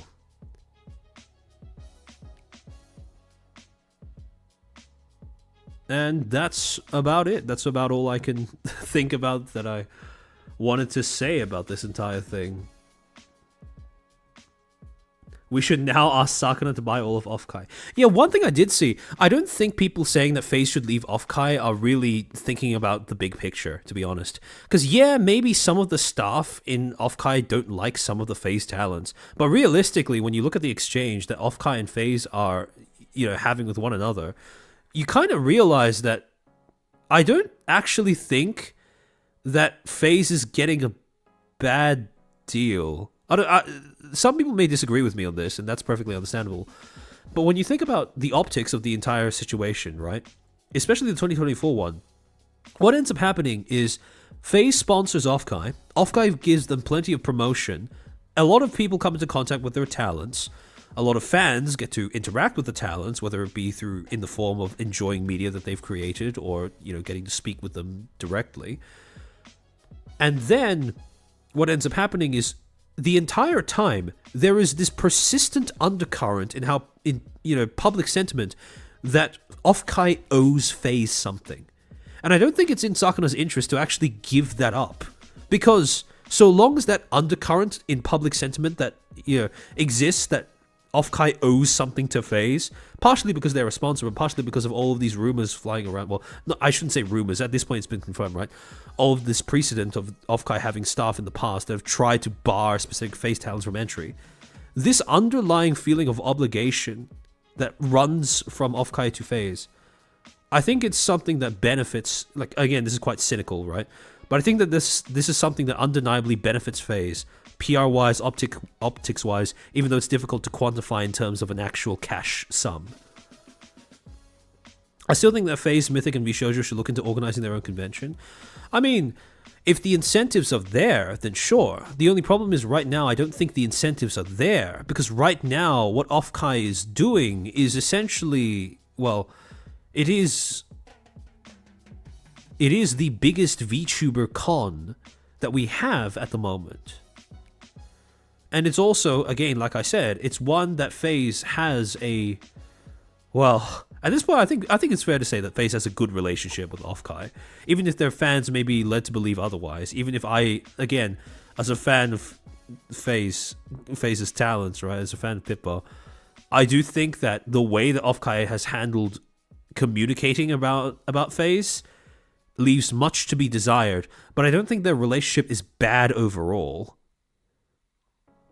Now, whether Offkai is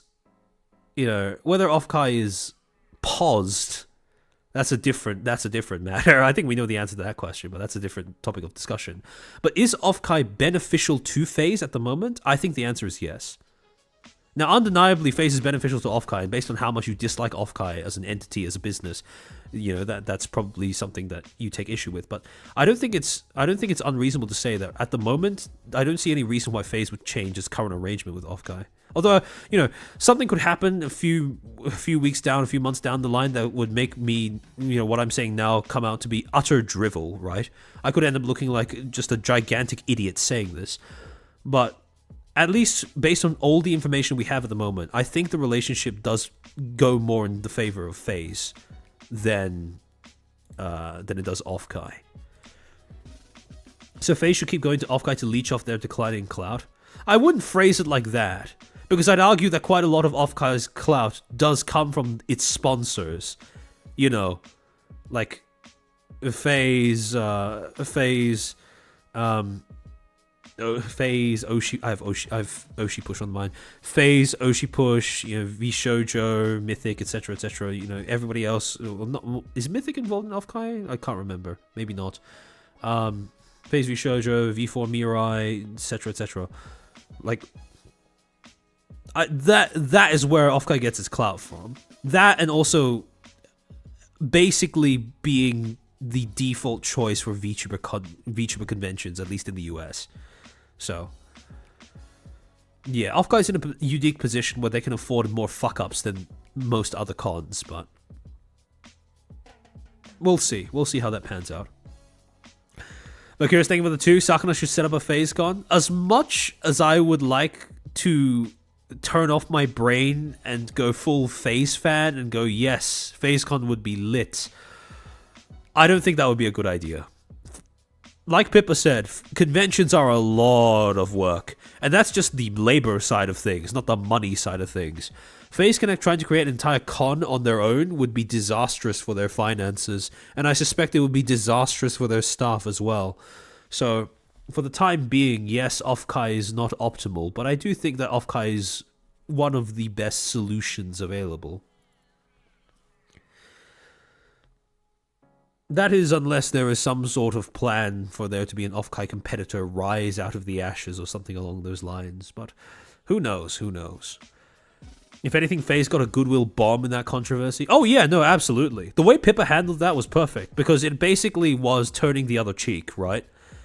This was an instance where something had happened, people viewed FaZe as a victim, and instead of leaning into that by pity baiting or anything along those lines, or drumming up some sort of vitriol towards Offkai, Pippa extended an olive branch instead and basically went to bat for the people involved in Offkai who she had personal experience with and knew were people who didn't deserve any of the flack, right? Again, like I said, she broke this impasse. She broke this cycle by going out of her way to essentially take the heat off of Offkai, even though they hadn't done anything on their own to facilitate that reaction from the public. Like I said before, they could have made things very clear in their communications to distance themselves from their bad actors, but instead they decided to just shut up and say nothing, which, again, like I said, can be a viable PR strategy, but only if you don't have some other loose cannon dictating what people assume you said on your behalf. And that's what Gustavo was, a loose cannon that got in the way of Offkai's attempt to be vague and shut up. This is why I say that Pippa doing this was not something that should ever be relied on in any PR strategy, because you can't account for that. That's just an individual doing something that they felt like doing in the moment. Or, well, I mean, maybe that's that. I don't think that's giving Pippa too little credit, right? She is a professional at this point. She understands. I'm convinced at this point that, whether through training or just picking it up from her years of being a content creator, Pippa understands how optics works, right? But again, I can't stress this enough. Her doing that stream, saying those things, asking her audience to go easy on Offkai, affirming that not everyone there is a dirtbag, that is not something that Offkai should ever count on. Especially not in the case of a separate controversy with a separate talent. Because like I said, you cannot rely on that happening.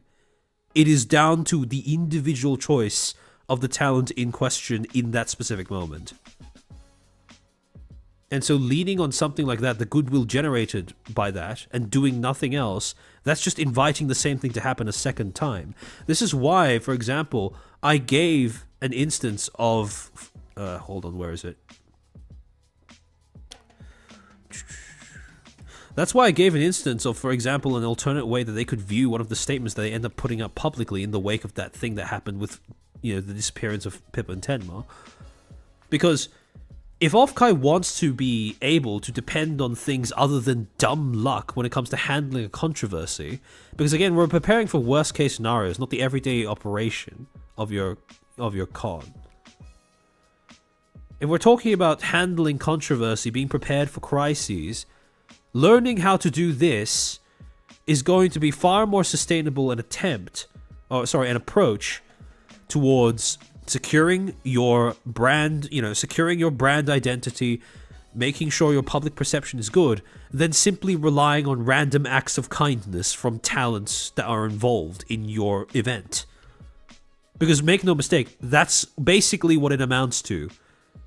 When you take into account how much what Pippa said is referred back to as a reason as to why people should be, should reserve judgment on whether Offkai is run in a nefarious manner.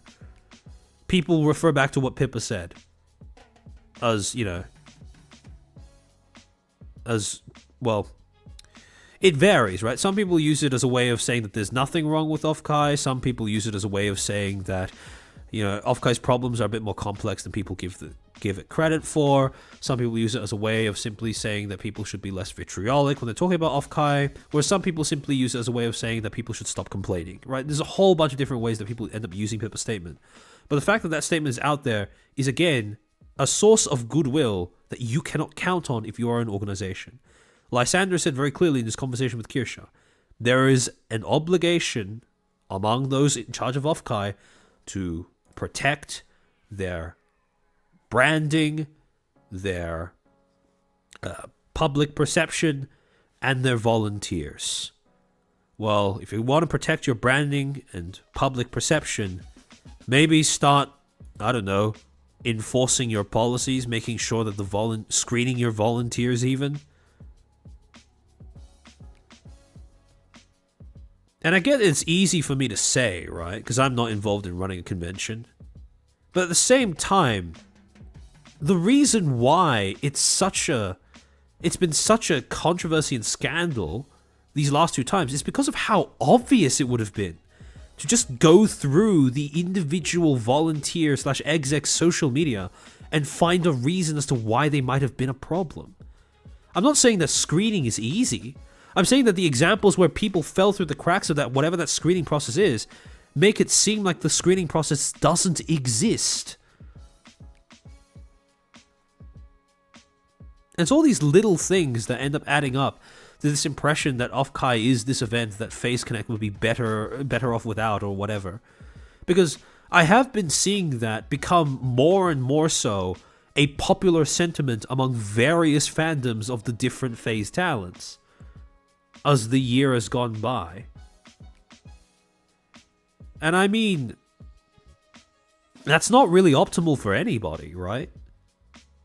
Because you want people to feel safe and secure in the idea that, oh, my Oshi is going to be treated well by this con, therefore there should be no qualms about me supporting this con.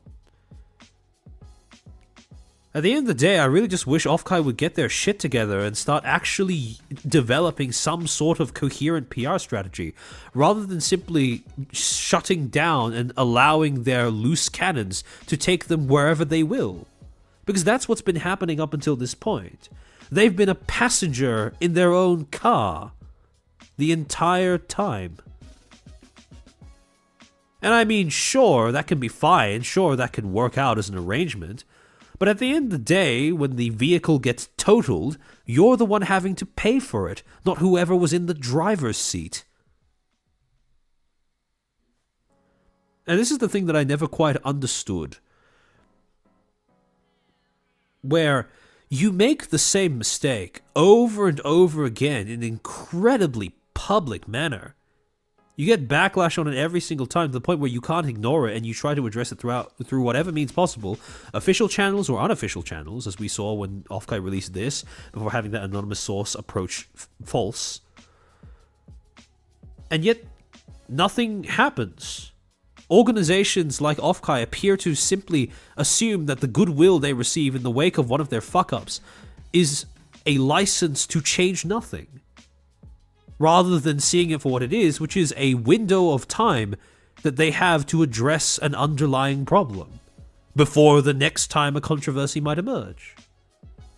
The thing that I wish more corporations, organizations would understand about things like this is that bursts of goodwill are not to be relied upon as some sort of fix. That's not what they are. They are windows of opportunity. And like any other kind of window, they will inevitably, at some point in the future, shut. If you don't account for that, if you don't exploit that window of opportunity, well, you're just going to be going through the exact same struggle multiple times over. And I don't think that's a scenario that anyone would wish on something that they care about. I'm not going to pretend that I care about Offkai as a convention. I live in fucking Australia. But at the same time,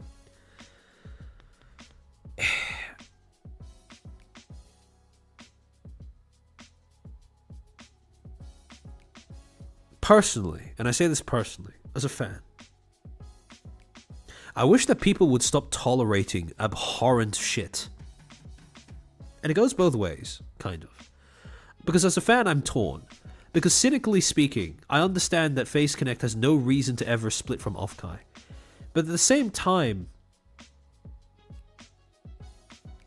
whenever Offkai has a situation like this and they portray themselves as being bumbling fools, or even worse, they allow malicious actors to get away with things unscathed, or at least unscathed until they're called out by a random member of the public or a random fan of one of the talents who are involved in this, the event.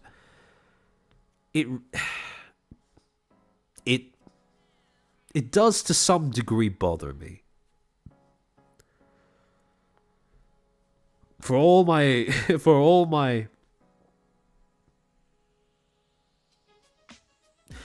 my attempts at trying to, look at things according to their cynical, callous reality, that still does bother me.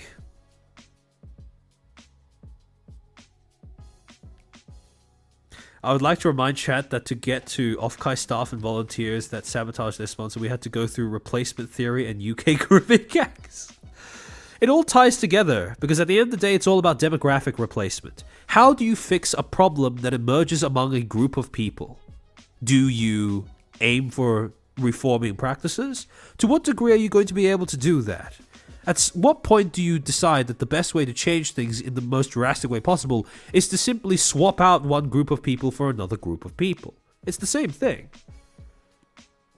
That's the common thread across all of these things. The idea that the way that something is perceived, whether it be a society, a convention, a corporation, whatever, is through the lens of who gets to speak on behalf of that group.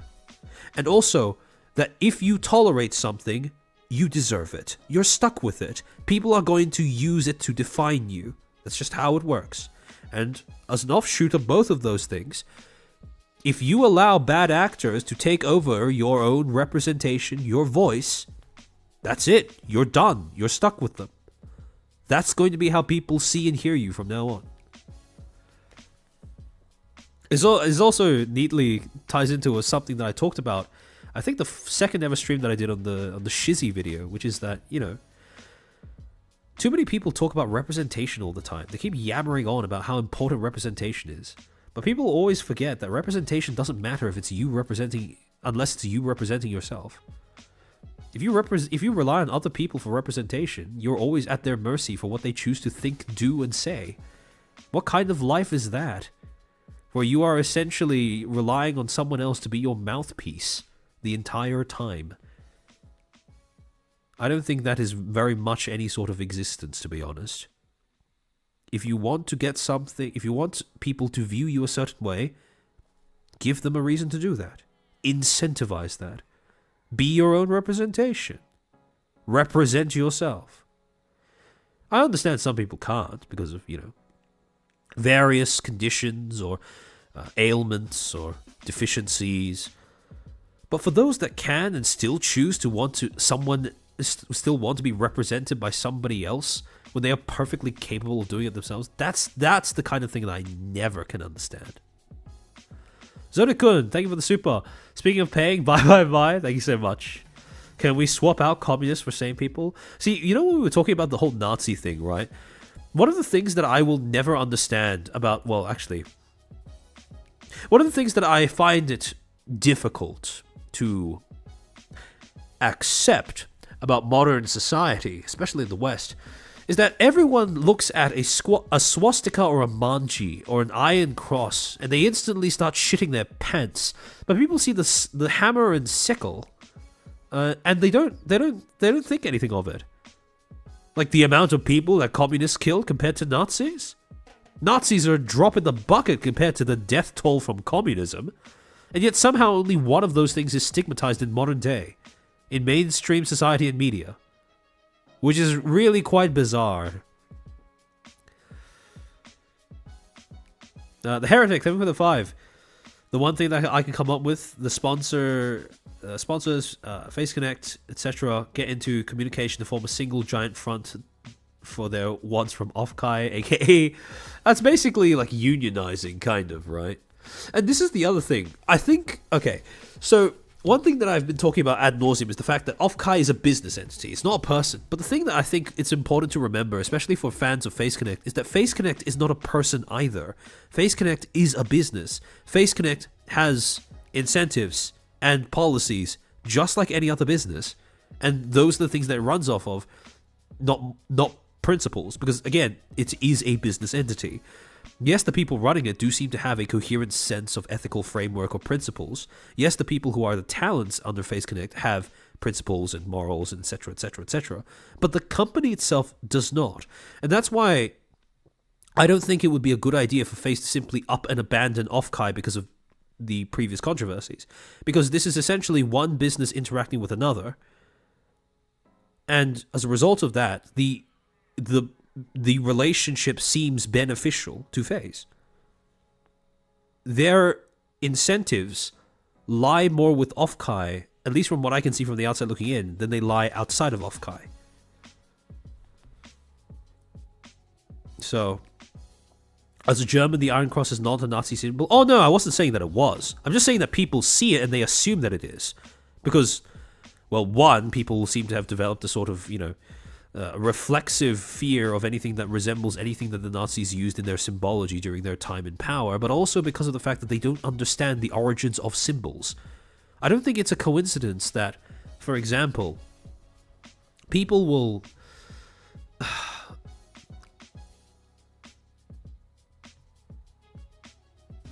How do I say?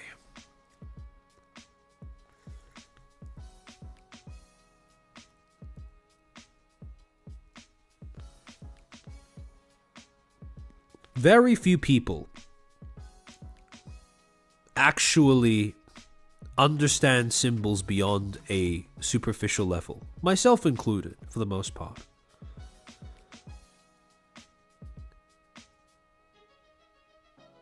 Usually people rely on a pre-processed, prescribed interpretation of a symbol that has been fed to them throughout some point in their schooling life in order to then learn how to read, interpret, and understand, recognize that symbol later on in life. And this all ties back to how, when we are taught World War II in the West, everyone teaches about how Nazis are bad, Nazis are bad, Nazis are bad, but no one talks about communists. No one talks about communism. Nobody talks about the Holodomor, or the what was it? The Croatian genocide, or the fucking the Armenian genocide, right? The Croatian Holocaust. Sorry, no one talks about all of these things. No one talks about how the Russian Revolution, how Mao's revolution killed millions of people because communists don't make anything. They're locusts on society.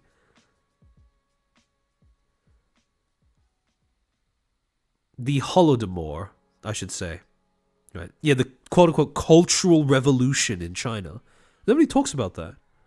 Everyone's too busy talking about the Holocaust, as in specifically what happened in Nazi Germany and nothing more. And also, the Ukrainians talk about the Holodomor. I'm glad. But unfortunately, throughout other countries in the West, that doesn't seem to be very popular a talking point.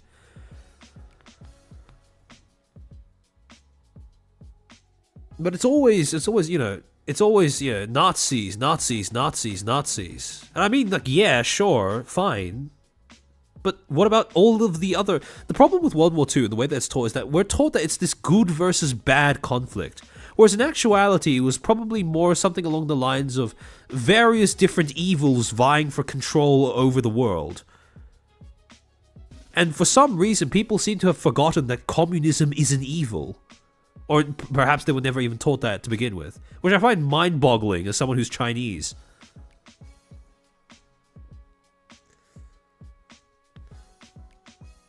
Armenian genocide was Turks, not communists. Oh yeah, sorry, my bad. But again, the point stands that no one talks about the other genocides, right? It's just the Holocaust. It's just Nazi Germany. There's nothing else to most people's recollection of historical atrocities. Maybe if they want a little bit of shock value, they'll throw in... what was that? What was that Japanese torture camp called? 747 or something? I forget. Sometimes people talk about Nanking. Sometimes people talk about, Korea. Sometimes people talk about, Well, I don't know about Vietnam. That was more of a civil war. But, again, people don't... When it comes to World War II, it seems like the way that we are taught is tunnel visioned in on World War, like the Holocaust, Nazi Germany, like nothing else. Count Dankula's videos have a lot of stories regarding communism doing communist things. Yeah, they touched a boat. They touched our boats. They're the bad guys. Yeah. Also, America using nukes. Yeah, exactly. The only nukes ever to be used in war.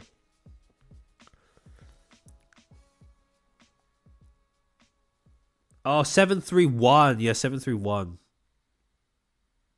Oh, 741. I forget. 747 is an airplane. Oh, okay. My bad. They talk about Vietnam and Agent Orange, but I don't remember much apart from that. Yeah, because it's also surface level. I mean, to be fair, even the stuff they teach us about Hitler is kind of surface level as well. Like, I remember, based on the way that I was taught about World War II, for example, I was never, funnily enough, I didn't know that there were Jewish people among the ranks of the Nazis until I had a Jewish history teacher take over one of my history classes during high school. I also didn't know that the Mossad pardoned more than a few Nazis, and those Nazis ended up joining the Mossad. And I mean, like, when you're taught about history as this sort of moral binary between good and evil, and you start learning about things like that, and you're just like, okay, that framing doesn't seem to work very well when you start scrutinizing it to any degree. And also, you have that whole, the way that we were taught about Hitler, you would assume that the guy just walked out of art school and instantly went insane with anti-Semitism, and for some reason, everyone else in Germany became insane at the same time and elected him to be president of the entire country, or whatever the fuck he was called. What was Hitler's official title again? Was it, I forget. It was like Chancellor or whatever. But in any case, yeah, it's such a bafflingly simplistic version of history.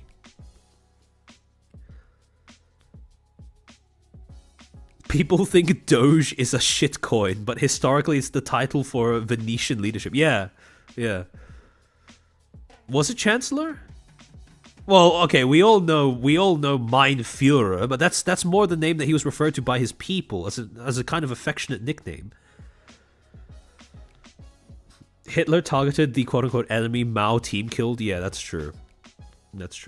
He was Chancellor? Oh, was Führer an actual title? Okay, never mind. But yeah.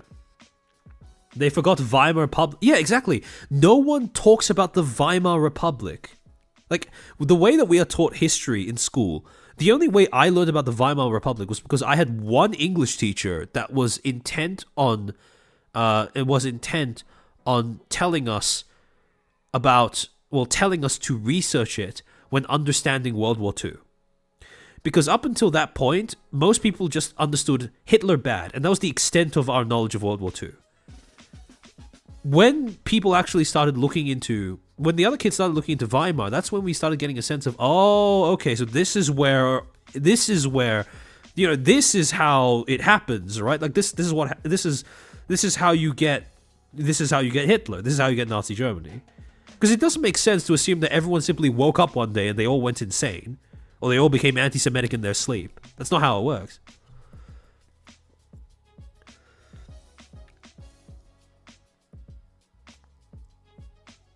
I was taught the Weimar Republic and hyperinflation. I mean, I don't think you have a good idea of how Nazi Germany came to be if you don't understand Weimar and hyperinflation, to be honest.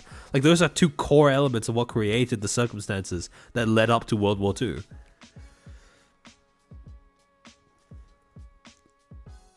One of his art teachers told him he had to study the fundamentals. He just stabbed. See, that's the thing, right? That's how a lot of people unironically seem to view Hitler that way.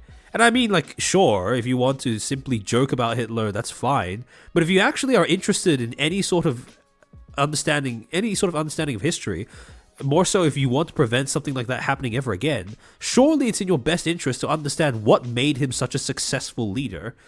Because I don't think an entire country just votes for someone who belongs in an insane asylum. They don't make that decision overnight. Also, the Treaty of Versailles, yeah. The same English teacher that told us to look at the Weimar Republic also pointed us at the Treaty of Versailles as well.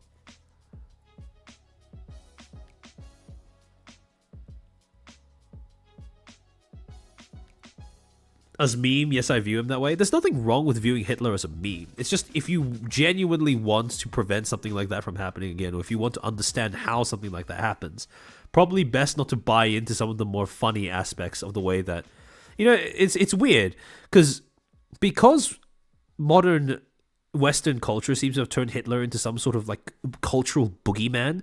He comes off a lot like a fairy tale monster than an actual human being.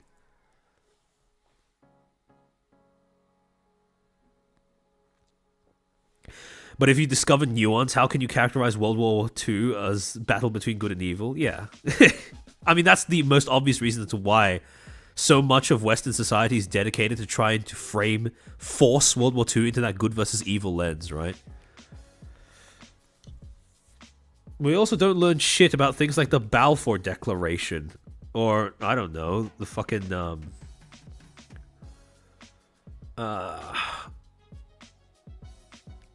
well, Australia has a pretty funny way of commemorating World War II, to be honest.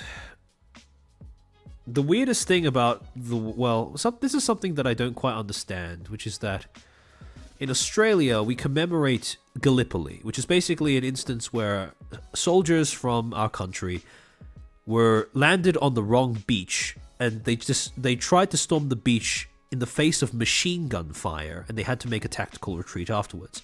Lots of people died, it was a tragedy, and to this day we commemorate it as something to remember, right? Remembering the sacrifices of the people who died. But I never really understood why those kinds of ceremonies didn't acknowledge how much of a waste of life World War II was. Like, just the sheer scale of death, and the fact that so much of it amounted to nothing more than quibbling over just like national allegiances. It's just so. That was the beginning of me as a child starting to learn that maybe globalism is not a good thing. Because functionally, globalism doesn't work. You will always get factions. It's just a matter of how big conflicts between factions end up becoming. And if you are part of a quote-unquote global community, that means the factions and the conflicts between those factions are as large as conceivably possible.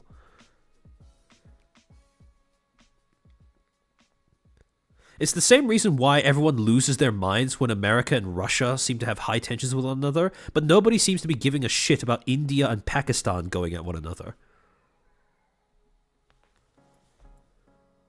We have Netflix doing shows like the one about Mussolini, who is portrayed as a fool that had any idea how he had... A fool that had any idea he had got from a woman, he stumbled his way into power. Yeah, stuff like that doesn't make any sense, right? Because that's not how leaders of nations get put into positions of power. Yeah, World War II did happen because of World War I. Yeah. I think Western people are very anti-communist in general. I don't think so at all. I think there are far too many people who are okay with communism despite being against Nazism, which makes zero sense when you think about it objectively. I suppose, well, see, the thing is, right? Communism doesn't even have a sales pitch that necessarily sounds better or worse than Nazism if you just sum it up in terms of, a one-sentence summary of their ideology. Communism, the people own the means of production. Nazism, your blood and soil, right? I shouldn't say that. Simplifying Nazism to blood and soil is a gross oversimplification of what it was supposed to be as a movement. For one thing, you can't separate Nazism from Germany, because I think if you took the exact same combination of nationalism and being fed up with, the way certain aspects of society work, a adherence to traditional gender roles, etc., etc., etc., like all of those little aspects that add up to creating a sort of political ideology, etc., right? If you were to transplant that same combination of things into a different country and a different group of people, you would not be able to recreate Nazism. Even if you took what people assume to be the base tenets of it, which is preference by race, traditional gender roles, intolerance towards certain groups of people in your society, etc., etc., etc.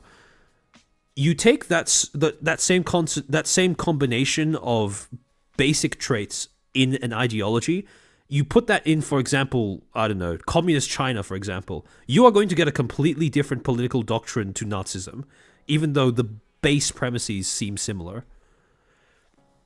The people who defend communism don't realize defending socialism is the same thing. Yeah, yeah. New scandal involving Cinder, Nanolus, and Bao. What happened? Hold on. This is something I'm going to need to look at after stream. Do you have a summary, Eva? Fascism was boiled down to all for the state and nothing outside the state, nothing against the state. Yeah, yeah. And it's okay. Actually, yeah, no, this brings me back to the whole point that I was talking about earlier on in the stream about how stupid it is the way that we throw around the word right-wing nowadays. Yeah, people seem to forget that Nazi is a shorthand word, right? The full thing is National Socialism, but the socialists don't want to talk about that. Yeah, no, exactly, exactly. That's why I hate it when people just throw around Nazi, Nazi, Nazi, Nazi. Because while at the same time being like, you know, being outspoken socialists, because like, hello? Do you have any idea what Nazi stands for? Hello? Insane shit show. Basically, Ren Cinder tried to make Nanoless her artist exclusive by isolating. Huh?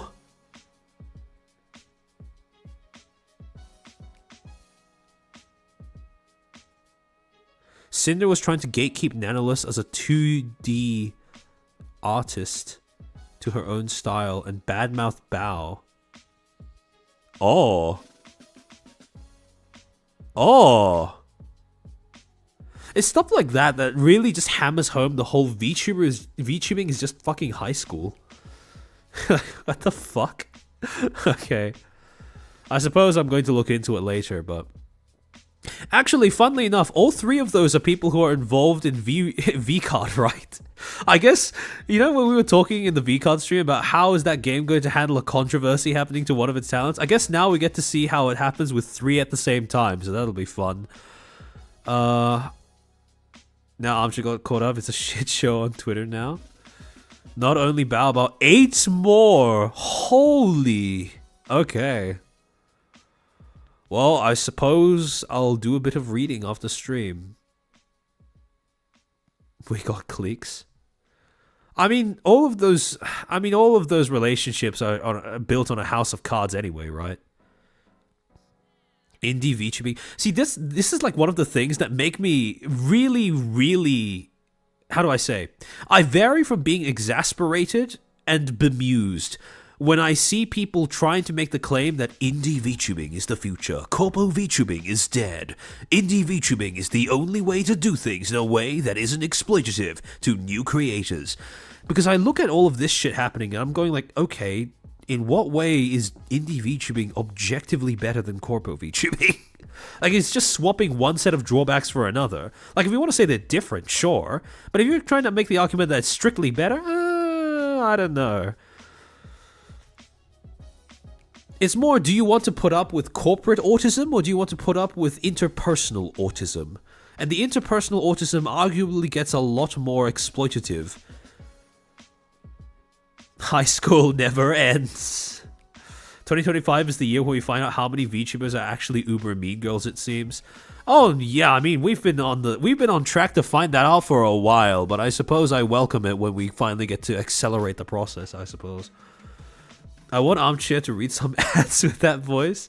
Look, I gave you guys ASMR earlier on this stream, and you guys seem to not want it, so...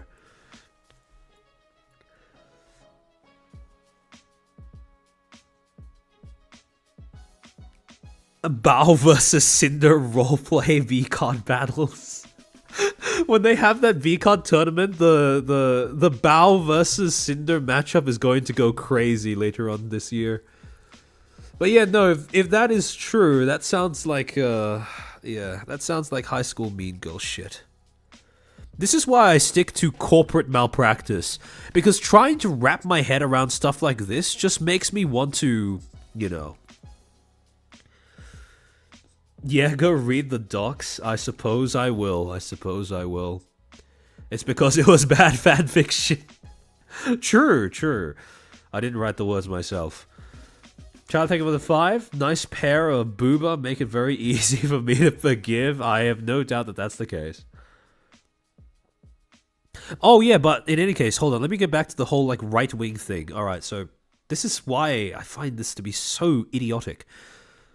The way that most people perceive politics, right, is they have left and right, and They have left and right, and then they have like the Overton window in the center, where basically this is where most people have their like generally acceptable views of the world, what is generally acceptable in politics, what can be debated, etc., etc. Positions that are okay for you to have, right? This is generally where most people exist. This is how most people perceive politics.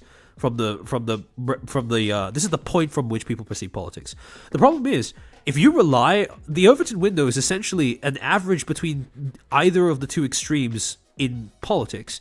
And politics is also something that people tend to perceive only in the present day and now. They don't seem to view politics as an extended series of decisions that have been made by the same society over the course of multiple different generations, decades, or centuries. Right? For example, you can one of the ways that I've conceptualized, how do I say, the two different extremes of politics is a way that makes more sense than left and right, because both of those are words that have lost meaning at this point. Is, I suppose, progressiveness, and actually, progressive is probably not the best way of describing it, because it's already too loaded a term.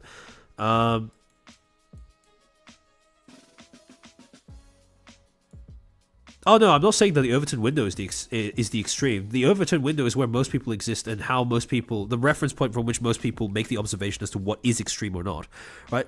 Let's say aspirational and let's say natural, right? Natural. This is what people usually refer to as conservative. This is what people usually refer to as progressive. Aspirational, progressive, it's all about the same things. How things should be, how society should exist, how the world should be, etc., etc., etc. Whereas natural is more, this is how things are, there's no point in fighting it, blah, blah, blah, blah, blah, etc., etc., etc.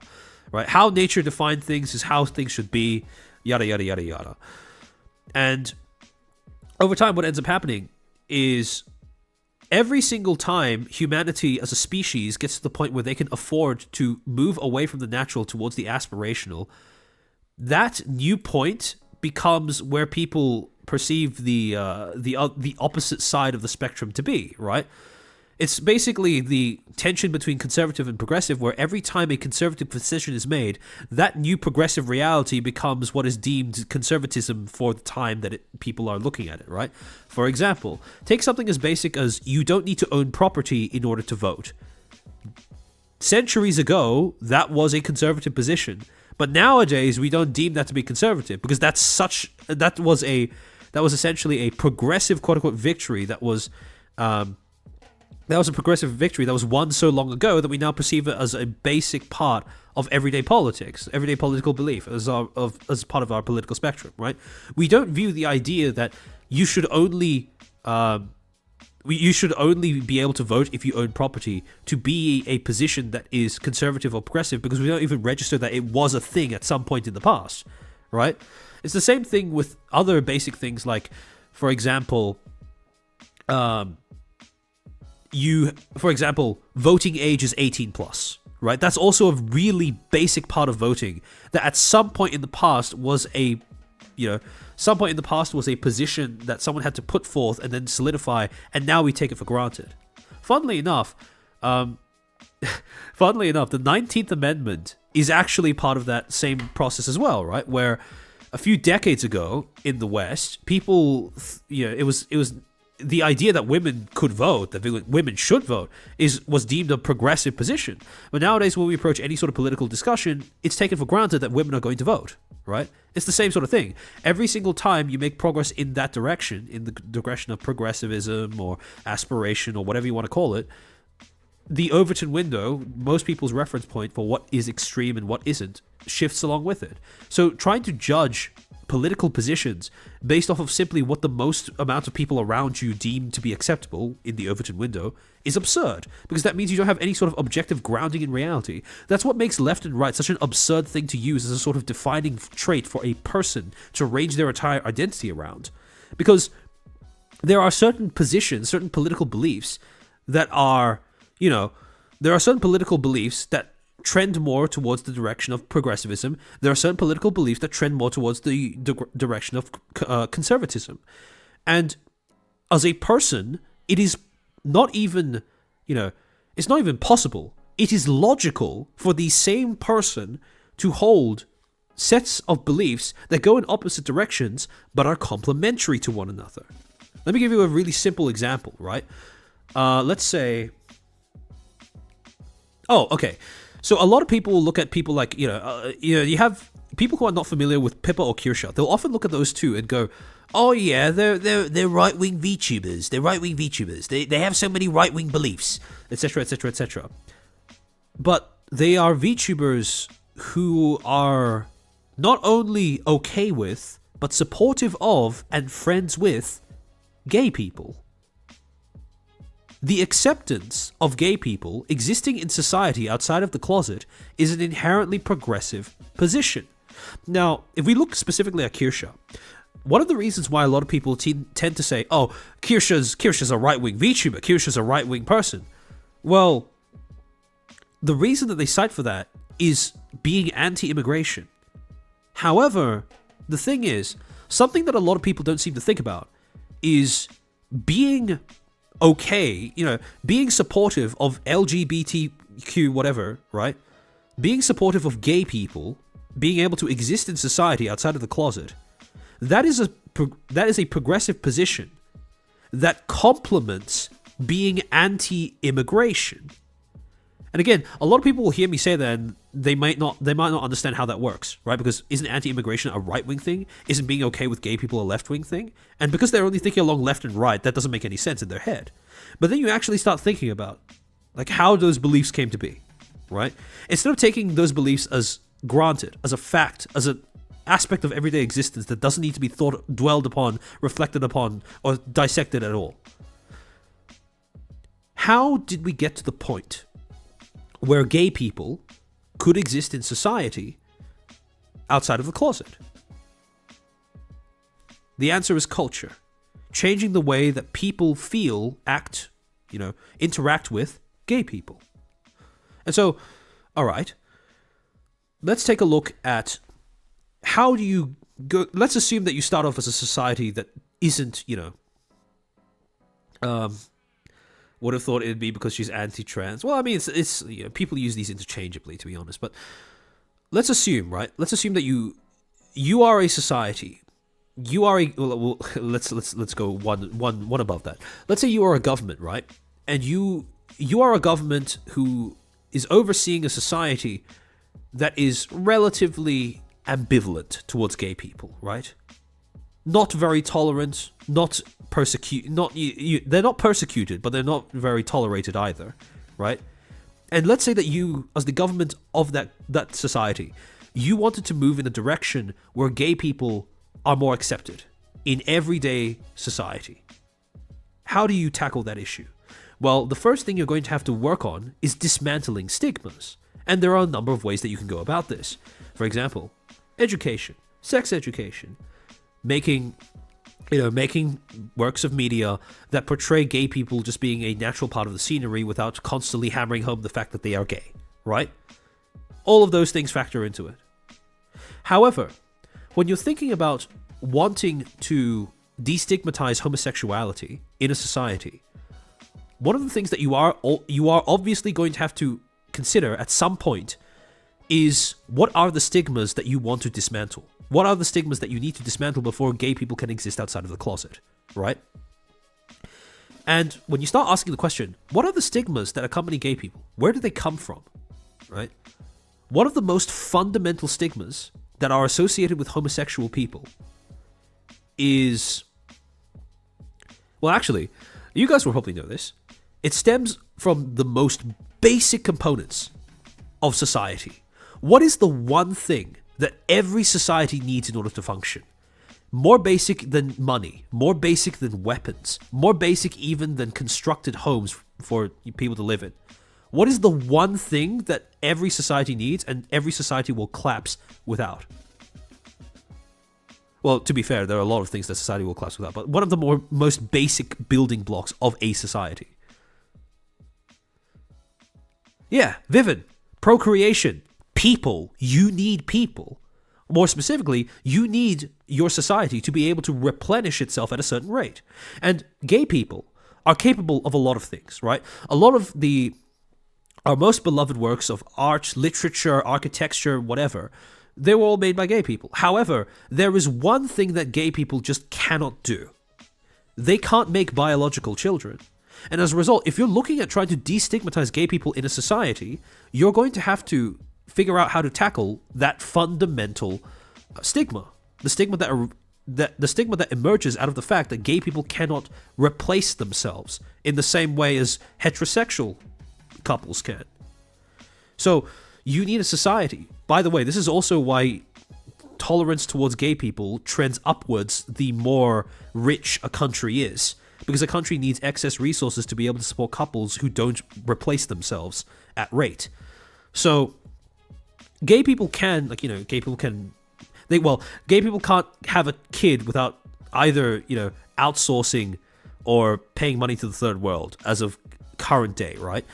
So as a society, you need to be able, if you want acceptance of gay people in mainstream society, at some point you are going to have to come across the origin of that stigma, right? The origin of the stigma against gay people, or one of the stigmas against gay people being the fact that they cannot produce children. And you are going to face a choice as a society, right? Do you either choose to dismantle that stigma, or do you stop short of dismantling that stigma? Stopping short of dismantling that stigma may mean that gay people are not, outwardly celebrated, but it does mean that they could be tolerated. Of course, dismantling that stigma will open the way to being able to celebrate gay people, etc., etc., etc., right? And let's say that you choose to destigmatize, you choose to take down that stigma around the fact that gay people cannot produce kids, right?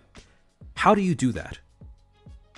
How do you make it so that people do not stigmatize couples who can't have children? And that is a very tempting path for a government to go down, because there are multiple groups of people, not just gay people, who benefit from that stigma being dismantled. Old people,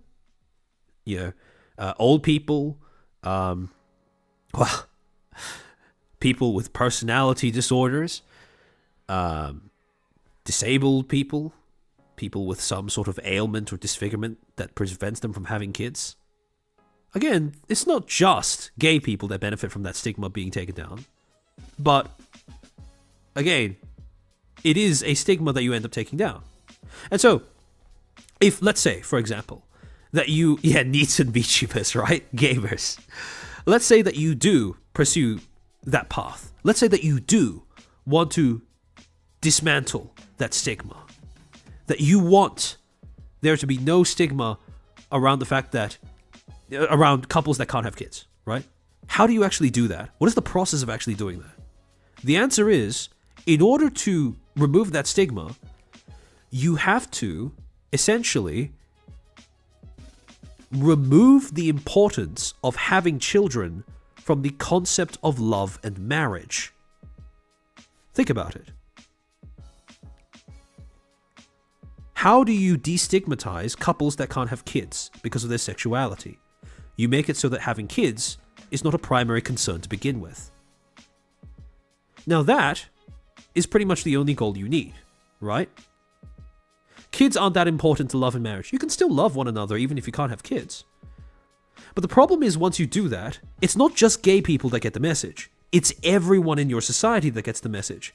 Kids aren't that important to love and marriage. So people start getting married, they start putting off having kids. Or people stop getting married because they don't really care about the institution to begin with. Or people choose to wait a little bit until later on in life to have kids because they have other career ambitions or dreams to pursue, etc., etc., etc.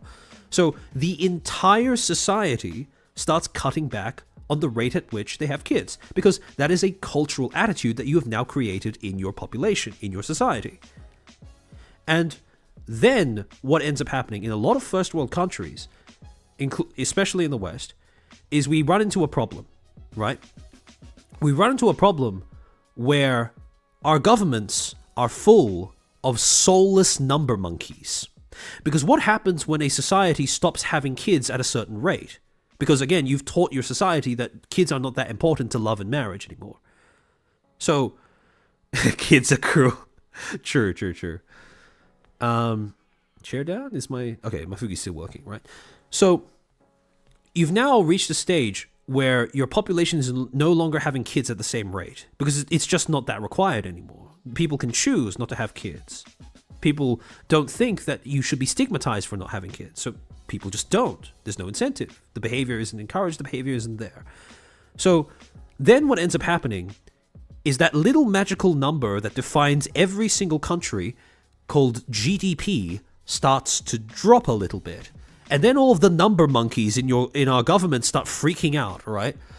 And then they start talking about, oh no, the GDP is going down. Never mind what the implications of that are, what the implications of trying to quote unquote solve that is. Never mind what the implications of what the factors causing that are, right? They don't give a shit about that. All the people in our government see is number going down. That is bad. That's the extent of it, right? GDP is going down. GDP is going down. Oh shit! Oh no, we have to do something. And then they start looking at the population. And now you have another choice as the government of that society.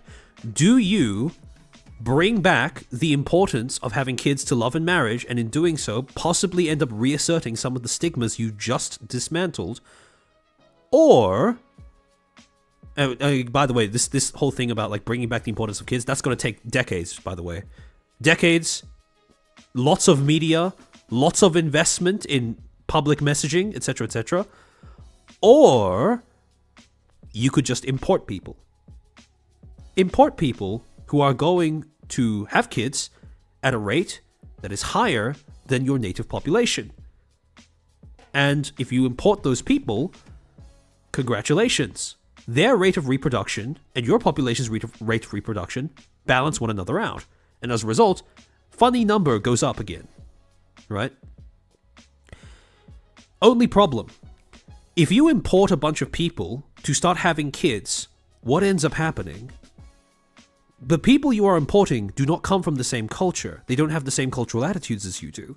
They don't have the same ideas of, they still may walk in. By the way, this is why you observe a little bit of a funny thing where even in countries in the West that have kind of a liberal, quote unquote, liberal progressive status quo in terms of the way that everyday politics and beliefs operate, you will often notice that the most conservative population in that society are the migrants. First and second gen migrants. By around third gen, it tends to sort of start tapering off a little bit. But first, second gen migrants, those are like the staunchest conservatives you can find. So what ends up happening is you have this new population that comes into your country, right? And then, because they don't share any of your same cultural attitudes, they still view having kids as the imperative behind love and marriage. They still have kids. But the problem is, when they have kids, they don't share your same sensitivities either. They don't share your concern for LGBTQ people. They might view them as an aberration, as a monstrosity, as a disease. And what ends up happening when you import this new population into your society so that GDP can go up? Eventually, assuming that you're not abducting children from their parents, those children get raised in the same cultural milieu as their parents were back when they were in their home country. Simply moving to a different place in the world doesn't change who you are as a person. Doesn't change how you were raised, doesn't change your memories of your parents, doesn't change what you believe is right or wrong as impressed upon you by your past. It just means that you're in a different place now. And so those children who grow up with those parents, right, they end up adopting the exact same set of beliefs and non-beliefs that their parents end up having. This is also why when people talk about assimilating into a new country, it is something that invariably, it's not as easy as a lot of politicians like to make it seem, right? It's not like it's some sort of one generation thing where you send your kid to school for like 6 years and all of a sudden they are indistinguishable from some child who was there before you migrated. That's not how it works. Because it takes these cultural beliefs and stuff, they are rooted deep in every single person, more so in tribes of people. And I mean, that's what humanity is, just a bunch of tribes. So these migrants then start having kids at a rate that is above what your native population has kids at, the rate of. I phrased that pretty badly, but you know what I mean. And then these kids grow up being raised in different traditions with different cultural beliefs to your native population. And at some point, if your country has a plan to assimilate these people, those kids are going to gain the right to vote. And what ends up happening when those kids get the right to vote? They're not suddenly going to switch sensibilities to match those of your native population. They are going to vote according to whatever they've been taught by the people who raised them, their parents, who migrated in from a different place and a different culture. And so, what if you import people from a culture that doesn't really give a shit about anything LGBTQ, that would prefer if LGBTQ was back in the closet? Well, you can't deny them the vote forever, right? If you are going to import them in, at some point they're going to have to become involved in civic society. So, all of a sudden, not only have you changed the makeup of the demographics in your population, you've changed the voting habits of your population as well. So, if you are someone who, how do I say this? If you are someone who is intent on preserving the status quo of LGBT people being allowed to exist in society outside of the closet, it makes perfect sense for you to have an accompanying political belief that is on paper on the opposite side of the political spectrum, but in reality synergizes with it completely. Because if you have those cultural attitudes, the reason why you would be anti-immigration is because the people you are importing do not have those attitudes. And so over time, the importance of holding those attitudes in place becomes less and less important because the population changes. And as the population changes, people's priorities change as well. This is why when I see people assuming that being okay with gay people but anti-immigration somehow makes them right-wing, it's such an idiotic way of characterizing a person that drains utterly all nuance from considering how different political beliefs interact with one another. Because it's not some sort of team sport where you're either one side or the other. People are more complex than that. And sometimes when it comes to beliefs in terms of how society should be, right? If you believe that society should be able to sustain the existence of couples that don't produce biological children, right? Because at the end of the day, that's what it is. Gay rights, as much as we can romanticize it about love and, you get to love whoever you want, etc., etc., at the end of the day, it really just boils down to, can you sustain, or are you willing to sustain, couples who don't produce their replacements for your society? And once you start understanding it that way, once you start understanding, such a basic concept as that, then you start to realize that, oh, okay, politics is a bit more complex than simply, am I team red or am I team blue? Am I team left or am I team right? Because in order for certain aspirational beliefs to be possible, right? For example, I want a society, I have gay friends, right? So I want a society that is okay with the existence of people who do not produce their own replacements biologically. Right? Fundamentally, that's what it boils down to. When you really remove all of the, all of the marketing, all of the humanity from it, when you look at it just cold, hard facts, right? That's what I want in my society. That is something that is not, well, the phrase not natural has been stigmatized because of the fact that it's like, how do I say? It's been used as a kind of a put down, I suppose, so often to the point where it's difficult to use it in a way that's removed from all of those connotations that it's gathered. But when you want something aspirational, you essentially have to some degree, wage war with nature. And the problem is, for every aspirational policy that you want, like for example, gay people being able to exist outside of the closet, you need an accompanying safety measure to make sure that you can preserve that status quo once it's in place. And personally, for me, it makes sense that, for example, if you take the issue of, wanting gay people to be able to exist in society, openly, whatever, you also have to adopt a position against anything that might change that status quo. And one of the easiest ways of changing that status quo is immigration, excessive immigration without vetting, to make sure that you are culturally aligned with the people you are importing. This is why, for example, a country in, let's say, for example, that you have... This may ruffle a few feathers, right? Let's say, for example, that Taiwan had a population crisis for whatever reason. Then let's say that you decided to establish some sort of migration program in order to bring the society back up to speed. Importing migrants from China is going to work a lot better than importing migrants from Korea or Japan or Vietnam. For the simple reason being that despite their political disagreements, Chinese people and Taiwanese people tend to have cultures that can mesh and meld quite well. Once you get past the politics, they are very similar people because, genetically speaking, they are basically the same. The difference is one of national identity, nothing more. And the same logic applies to literally every other kind of, same logic applies to literally every other migration, remigration program, whatever, that gets adopted across the world. Because if you import people who have a very similar culture to you, nothing was really going to change. Maybe your birth rate goes up. Maybe the GDP funny number finally starts to rise, right?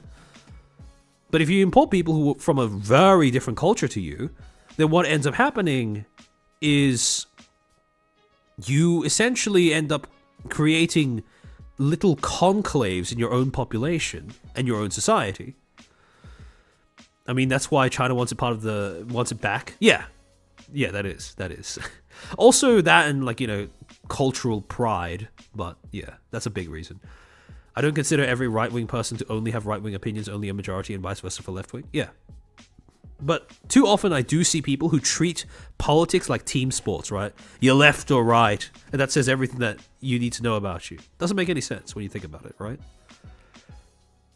Checo has a point, strip the pride in politics and they are fundamentally the same people. Yeah, exactly. Right? It's the same reason why I'd make the argument that,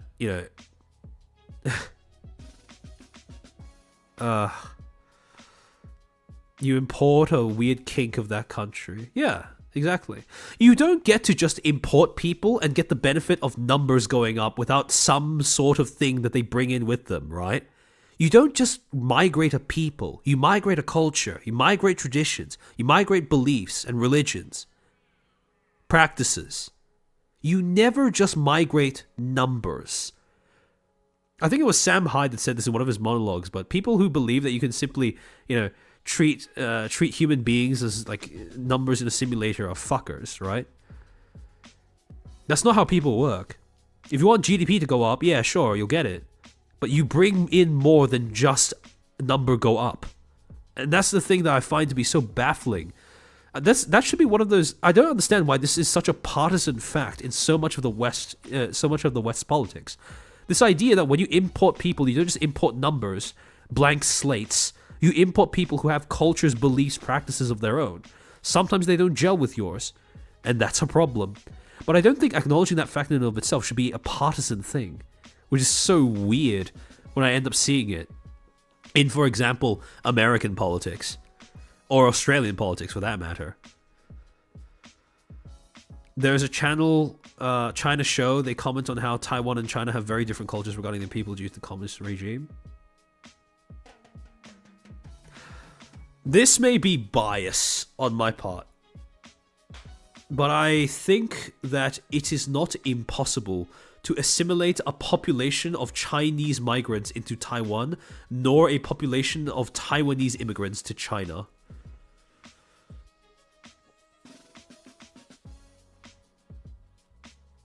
The next number monkey has to see that. The number monkey is no longer in office to witness the consequences unfold. See, that's the problem, right? Politicians don't live amidst the consequences of their policies. So the number monkeys in our government are just ooh, and ah-ahing about how number is finally going up again. And they don't have to look at what the consequences of that ever are. Our biggest mistake was promoting reptilians and robots to occupy the roles of people in charge of how our society operates. It's kind of similar to how we play RTS games like HOI 4. Probably at some point they are living at such a high level beyond common people they don't see people anymore. Yeah. What type of assimilation do you think is impossible then? Well, I think that's pretty simple, right? Just any types of any assimilation between two groups of people that hold vastly different cultural attitudes to one another. Cultural attitudes, or even, again, this is something that people are loath to discuss, but biological, genetic differences. Is it Mark Zuckerberg? Yeah. They might look very different on a local side, but in the grand scheme of things, they're likely closer to each other than any other nation. Yeah. Language is a big one. If two groups of people do not share the same language, you are going to be very hard-pressed to try and assimilate one into the other. By the way, this is why it's such a big deal when you have countries where the primary language being spoken... where you have countries that are importing people who do not speak the native language, right? Almost invariably, it creates these little enclaves of essentially these little racially defined enclaves within a larger society. They don't assimilate because they don't speak the language, and so they only end up interacting among themselves.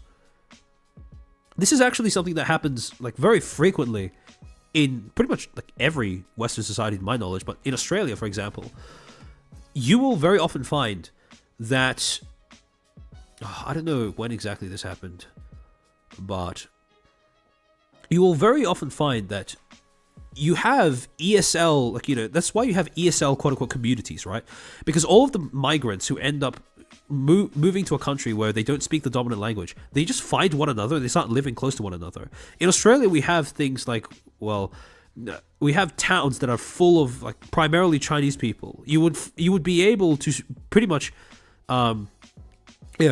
wave to anybody in the street, say hello to them in Mandarin, and you'd get a response back. Well, assuming that you don't land the 50-50 between Mandarin or Cantonese, right? In the exact same sense, you get these very, very distinct blocks of all of the Koreans in one place, all of the Chinese people in one place, all the Vietnamese people in one place, all of the Lebanese people in one place.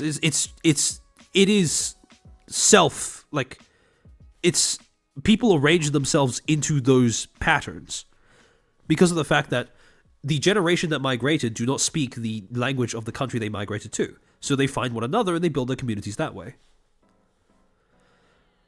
Isn't that why districts like Chinatown come to begin with? Yeah, it is. Kurds and Turks are fighting in the Japanese streets. Yeah. Yes, we separate from each other. We're racist. Yeah. No, like some people may say that's a joke, but unironically that is true. It's perfectly normal, and it's a natural human instinct to prefer people who look, sound, and talk like you. To prefer to be around people who look, talk, and sound like you. That's just natural. There is a reason why, for thousands of years, the way that humanity operated was on the basis of simply who shares your genetics, who looks like you. That's it.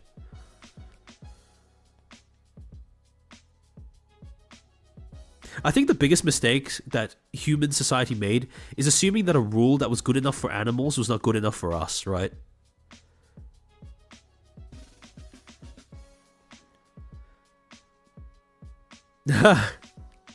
The funny thing, Kirnoth, they are the exact same as us. They are just in denial of that fact.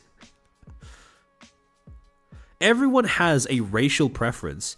It's just a matter of how hard do they try to counteract it. Some people go hyper in the opposite direction and they start discriminating against their own race. That's how it works. You can find plenty of examples of this if you just spend some time interacting with various different people.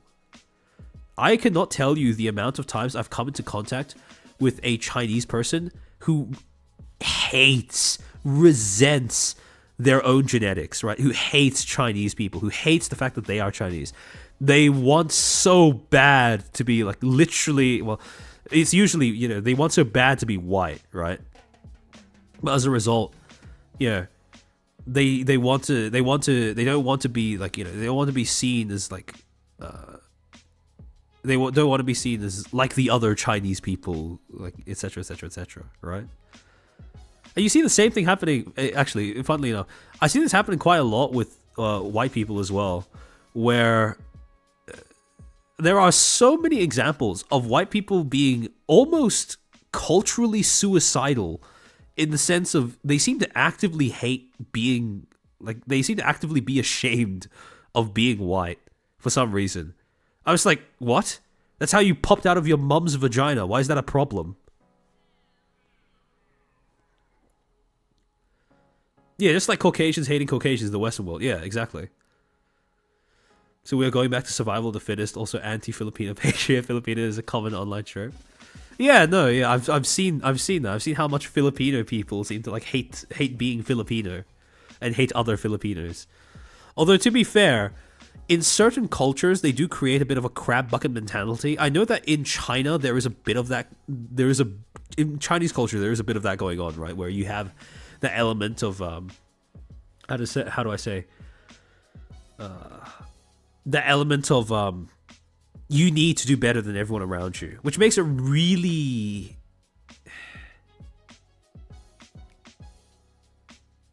makes it quite difficult to sort of have a sense of shared pride, I suppose, in something. But yeah, propaganda, yeah. I'm a Brazilian. I have Japanese heritage, Portuguese heritage, Syrian heritage, and Italian heritage. Holy shit. You've sampled all the way across the world.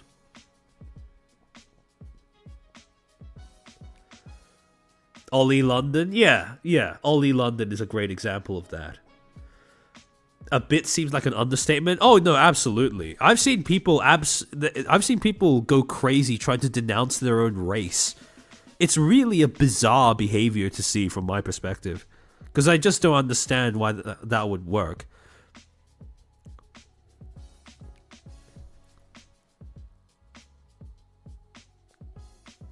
Actually, to be honest, when I think about it, hold on, give me a second.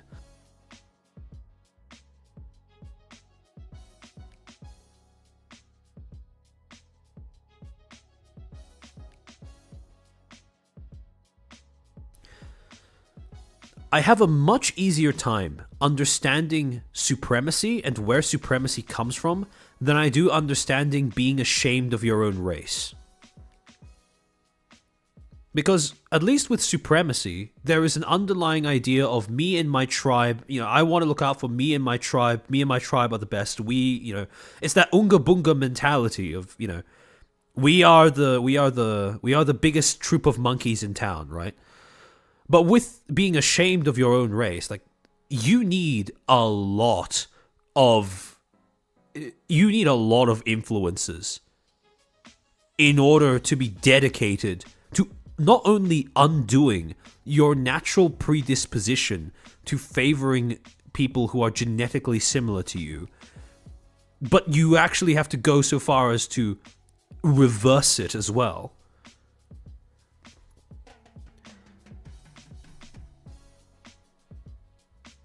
I kind of want to do an ancestry test. Don't do an ancestry test. I promise you that it's not as secure as whatever the company you're going to be using is telling you it is. I just got back from the Cinder stuff. What are we talking about, guys? We're talking about people's understanding of race as a concept and their own race and how they relate to other people of their race. Is it because education keeps teaching people the bad part of their history? I wouldn't even say people. I'd just say white people, because that's definitely what I've noticed growing up in a Western country. Like, it's all white people bad. Everyone gets taught about how racist the Germans were, and no one gets taught about how, the Allies were also white people. Like, that somehow that fact seems to escape the way that we teach, like, World War II. But it's really, really weird growing up in a Western country, looking around and seeing how, I suppose, this might be like a Chinese thing, because Chinese nationalism is alive and well, but looking at Western countries and how much the education system seems to actively clamp down on any sort of nationalistic pride or identity is really kind of macabre. Because you just have a nation of culturally homeless people.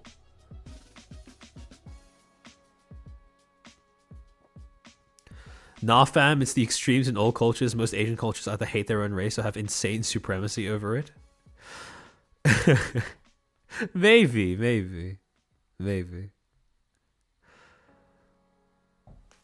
This is off topic, but I watched about 6 minutes of the Pope's funeral, and in the crowd I saw a guy wearing a black rock hat conspicuously take it off. Okay.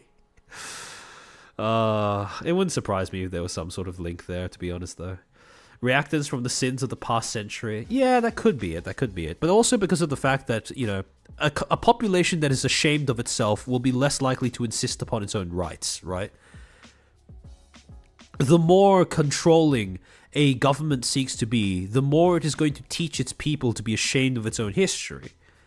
Because then a group of people that's ashamed won't object to poor treatment. This is something I talked about in the stream that I did about the stolen generations and Australia's new media laws a while back. Where the way that we are taught about Aboriginal culture, right? Or, sorry, not Aboriginal culture, Aboriginal history in Australia is very much the idea that, oh, you know, you all need to be ashamed of what happened to the Aboriginal people. Yeah, what happened to them was awful, and you need to be apologetic for that. You need to understand if we want you to apologize for something along those lines, acknowledge the country, etc., etc., etc. Whereas in actuality, that's not what happened at all. Like, it's not the average everyday people who decided to somehow oppress the Aboriginal people. It's our government engaging in fuckery. And that's invariably what has happened throughout history. The Australian government decides that Aboriginal people are not good enough to take care of themselves, and so they need to step in. And as a result of them stepping in, they make things worse for literally every single Aboriginal person they come into contact with. And now that things are worse off for Aboriginal people, the government just turns around and blames the general populace. It goes, oh, look at this, you did this. Instead of admitting to the fact that the government implemented a whole bunch of policies that included, but were not limited to, abducting children from parents so they could be raised in homesteads that led to various combinations of forced labor, slavery, sexual abuse, etc., etc., etc. But also the fact that their policies also included, it varied. There's a whole bunch of different things, a whole bunch of fucked up things. But it was basically like, it's so funny to think about in schools, because we are always taught about, you know, things that happen in our country, right? For example, stolen generations, the euphemism that we use to refer to a point in time where our government thought it was a good idea to abduct Aboriginal children from their parents because the government thought that they could look after the children better than their actual parents. So you have that, right? We're taught about the stolen generations. We are never taught about whose decision it was to initiate the set of policies that created the stolen generations. And the reason why we're not taught, at least this is my personal rant, is because the answer, invariably, is a politician. It's not a random member of the public. The public didn't vote on that. They just voted for the people who ended up deciding to do that all on their own. It's so absurd. The sins of the father shit is so absurd when it comes to the way that Australia teaches our country's history. I find the blame game particularly dumb, not because the real perpetrators generally aren't there anymore, but because, wow, you got a culprit, now what? Yeah, exactly. What utility is there in playing that blame game? I just don't. The only thing that I can come to is that it's intended to be some sort of distraction, to keep people mindlessly occupied with fighting other people over the most banal of differences. Yeah. They tried assimilation by force. No, but that's how, again, on paper, that is how you're supposed to assimilate someone. You have to remove them from the influences that their parents would have imposed on them, right? Or I say imposed, that's not the right word, but you get what I mean. If you want someone to assimilate, the fact is you are going to have to make them rootless first. The only way you can encourage assimilation is by completely obliterating every single tie they had to the identity that rivals yours, or the cultural identity that would have rivaled yours. That's what happens. It's the same reason why the most quote-unquote assimilated Chinese people in Asia, or in America or Australia, they don't speak the native language. They don't know Chinese customs, or they don't know folklore. They don't know etc., etc., etc. Because that is not the side effect of them being assimilated. That is the reason why they are able to be assimilated. Right? That's part and parcel of what it means to assimilate. You have to leave something behind. Nothing happens without cost. Yeah, instilled is a better word, Adam. Yeah, thank you. Now everyone is rootless and atomized? Yeah. Kind of. Making people upset with one another is instead of the actual perpetrators. Yeah, that's a very classic tactic when it comes to, managing people. Really hate that inherited sin bullcrap? Oh, no, absolutely. I don't think it makes any sense at all. It's the same reason why I think that reparations is insane as any sort of political policy, no matter how much people try to bemoan that it is some sort of form of social justice. You know what really tickles me as a Christian is seeing atheists advocate for reparations. Because the exact same logic behind the original sin of man is the kind of thing that drives atheists to, people who don't believe in God or a similar sort of creation myth advocating for reparations. It's the same principle, but it's just they don't seem to realize that.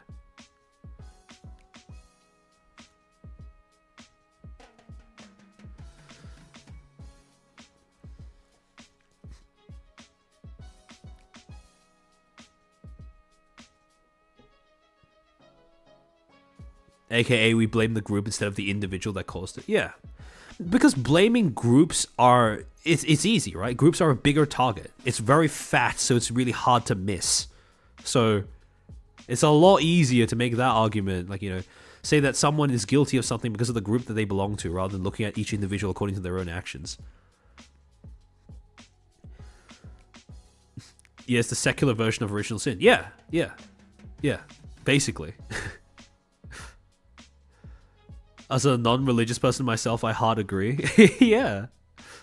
What did Reddit atheists demand reparations for? No, I don't mean Reddit atheists, right? I mean people who don't believe in a god or don't have a creation myth, but still believe that reparations is a sound political policy.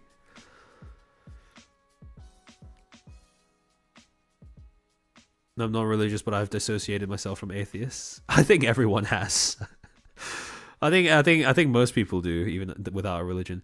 I gotta say, I was wary of how the stream topic was gonna go, but I'm glad that there are spaces like this where there can be constructive discussions between people all of the political spectrum. Yeah, that's what I crave as well. Because too often, like I said before, right, people get sucked into that sports mentality mindset towards politics. It's really the most absurd thing that I've seen it become popular in the West over the course of the time that I've been alive. It just makes zero sense. Assimilation gradually over time does work, though. It's slow, but it's not nearly as messed up as abduction. Oh, no, yeah. Because children need to be raised by their parents, right? You don't abduct a child from their parents and expect them to turn out perfectly well-adjusted in society. That's not how it works. That's why it's so heinous in every single instance that a government has tried to do that to its population. Any portion of its population. Really.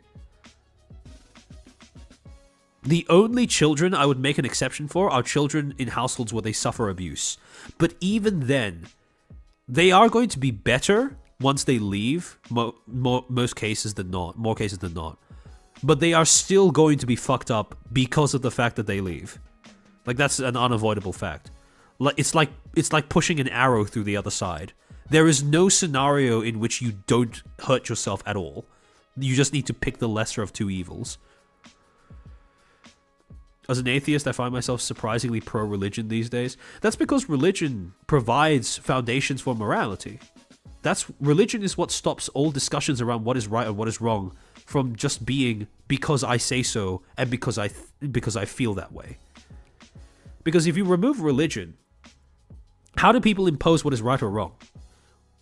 It is fundamentally going to be about force, whether it be soft force in the form of, rhetorical tricks, or hard force in the form of gun to the head, right? That's basically what it boils down to. Because religion doesn't make sense in terms of it doesn't make, I suppose, it's hard to express. But religion, I suppose religion outsources the burden of having to assert that something is right, in a way. Because when you do bear that burden, when you are in charge of asserting whether something is right or not, the problem is that it's going to almost invariably necessitate you to employ either tricks or force. And with religion, you essentially bypass that step by simply taking it from a higher authority. Religion is a soft force of sorts. Yes, I would agree with that. But the thing is, right, if you don't have a theistic religion, or if you don't have a religion in the sense of Buddhism or Taoism or whatever, people end up creating their own religions. It's just that they end up substituting in different things. Like how I just referred to reparations, right? Reparations from white people to black people in America. That has all of the elements of original sin from Christianity. But it's just, instead of God being the thing that is sinned against, it's black people. And instead of Adam and Eve, it's white people. It's the same thing. So, I think that to some extent, you can't really escape religion. Because if you have people who don't believe in a religion, they will make their own. That's just how humanity seems to function, from what I've seen. Religion emerged on a crossroads of explaining how the world works, providing morals, and potentially a way of controlling the culture and populace. Yeah. Although I think that characterizing it purely as controlling the populace is probably... I think it's a little... This might not be the right word, but maybe a little condescending. Because I think that people naturally want rules to live by. And they will make up those rules for themselves if nobody else gives them to them. But yeah. The Church of the Thick Thighs. Really? I think that. I agree that religion itself is a form of soft rhetoric, but maybe with a theoretical threat in the form of an afterlife of suffering. See, the thing is, with a lot of the way that Christianity gets portrayed, and I don't see this with many other religions, mostly because Christianity seems to be... It's this weird combination of being both everywhere in the Western world and easily recognizable in the Western world, as compared to with other religions where they are either not as omnipresent or much more subtle in their symbology and presence. With Christianity, a lot of people emphasize hell, right, etc., etc., etc. But again, speaking as a Catholic, right, most of the impetus towards being Catholic, Christian, believing in God, doesn't come from the threat of what happens when you die, but more something that gives you a higher feeling of purpose. Because the way to envision God is this idea that there is this thing that is infinitely powerful, infinitely aware of everything. You are nothing but a speck of dust in the universe. And yet, the universe, all of the power contained in it, the main source of the power contained in it, cares about you. Not as a concept, not as a number, but as a person, as something that has a soul. That is a very, very passively reassuring underlying foundational belief of Christianity that I don't think gets talked about that much. This idea that you have the size and scale of the universe, but it's fine because it cares about you. That is something that is very difficult to conceptualize outside of the concept of God, for me. Christianity is often depicted much more positively in non-Western nations. Yeah, although, that gets into a whole conversation as to why Western nations seem to be so into dunking on Christianity. Because Christianity is an umbrella term.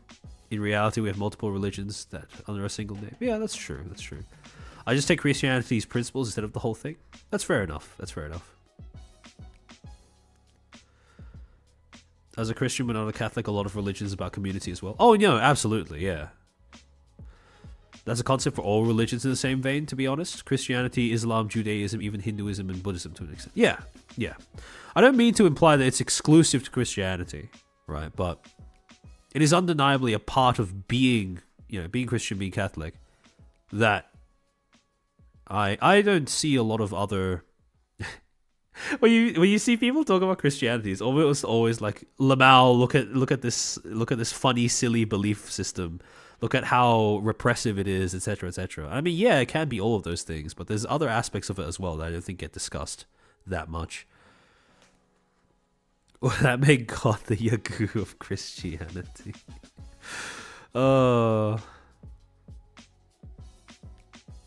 You need... Perhaps. The fact that we have a purpose more than it seems, a soul, etc. Yeah. I got a religious upbringing, but I took their values with me when I embraced atheism. Often what I find is that... Well, actually, this is kind of weird, because I had a weird upbringing where the people who raised me, my mother and grandparents, they were very big on trying to impress Christian beliefs, but they were not great at embodying Christian principles. And I had other friends who were also Christian, right? They were raised Christian, they were raised Catholic, and their parents, well, to be fair, I don't know what their parents were like, but they had almost the opposite kind of development that I did, where the older they became, the more they learned to despise Christianity because of the people who first gave them that belief. Whereas the older I got, the more... Well, I suppose it's the more keen I became on separating my faith in God from the people who taught me that faith to begin with. Which is a bit of a strange way of adopting religion, I suppose, if you consider, like, you know, the environmental factors, etc., etc. But it is very commonly a thing where I see children who are raised... I see people who grew up being raised... with this sort of being raised in a very devout kind of environment, and they often turn out to be the kinds who are the most quick to shed that religion, shed that belief. But I find that people who are raised by a bunch of, well, not to be too mean, but affectionately raised by a bunch of religious hypocrites, they tend to hold out stronger than their counterparts, which is quite odd, to be honest. What is Reddit atheist? Someone who believes that atheism also correlates with moral superiority. Okay, actually, a better way of putting it, even more simple way of putting it. Someone who believes that atheism and superiority are one and the same, inseparable from one another. It's 2 a.m. here? Damn.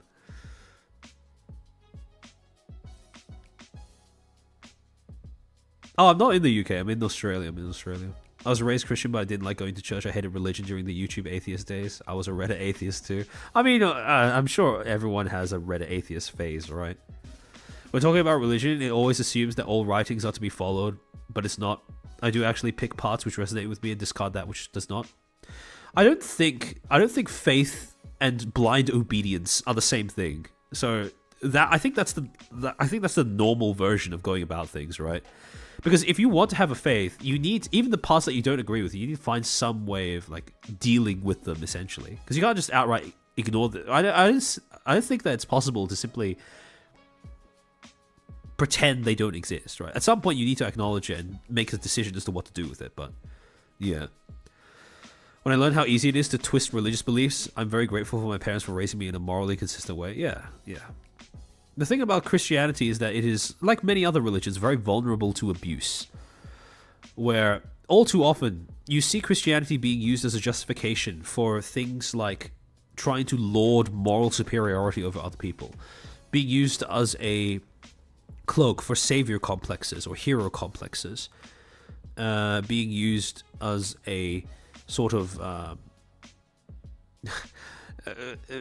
in its most degrading form, being used where God becomes the equivalent of the boogeyman, right? You know, if you don't do this, then God will be mad at you, etc., etc., etc. That kind of cringe that is quite common now that I think about it among too many too many Christian households with small children. But yeah, I mean, it's just finding your way past that, I suppose. Dogma versus pick and choose. Yeah, kind of. When's the last time you heard a Redditor tear apart the Quran? That's because there's no cost to tearing apart the Bible, right? Christians, we're all a bunch of, we were taught by our Lord that those who live by the sword will die by the sword, which means that pretty much, people like to warp, the phrase "turn the other cheek" as a you should be willing to take all of the abuse and mockery that we feel like providing. But with Christianity, it's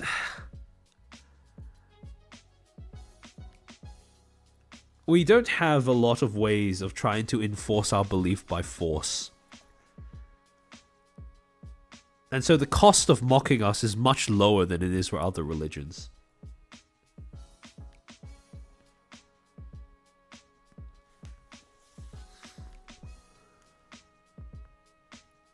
It's also that Reddit mods ban Islam criticism. That's quite funny. I didn't know that. I take the core concept of Hinduism plus the values my parents taught me and the brainwashing from Malaysian government. Okay. Believe it or not, I've seen some pushback against religion always bad, even on Reddit. Damn, that's crazy. On Reddit of all places? That must be a sight. A Muslim will not be kind if you insult their religion? Yeah. Yeah. I've seen it being thrown around as a joke in various places on the internet and in real life, but it's a very common phrase where if Christians want people to start taking their religion seriously, they just need to start beheading blasphemers. If Christians brought back crucifixion, then maybe people will stop mocking the religion. All right?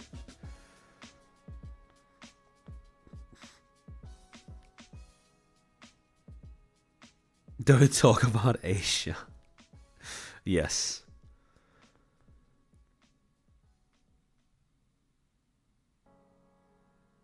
Finally true gothic aesthetics. Deus Volt. Yes. They'll froth at the mouth. Bring back the Spanish Inquisition. Bring back the Crusades. Je suis Charlie. Yes. Fear is one of the greatest tools to keep social structure going. Yeah, I mean, it makes sense, right? If you think about all of the reasons why we obey the social rules that we do, it all comes around to, a lot of it comes down to fear. We don't want to be put in jail. We don't want to be ostracized from our family and friends. We don't want to be left out in the open so that criminals can have at us. It's the same sort of thing. Christians bringing back crucifixion feels like an oxymoron. Oh, it is. It is. I meant it that way, right? In the sense that that's never going to happen. But yeah. Make the Inquisition great again.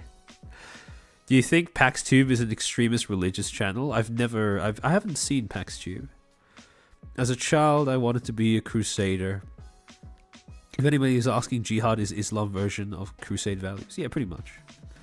Fear is one of the only two effective psychological stimuli, but it's an effect that people complain about. Oh yeah, I mean, I like to romanticize it as, we don't like feeling fear because it reminds us of the fact that we were monkeys once.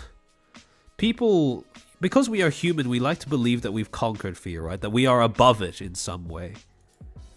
And every time we feel it, we are reminded just a little bit of the fact that we are still animals.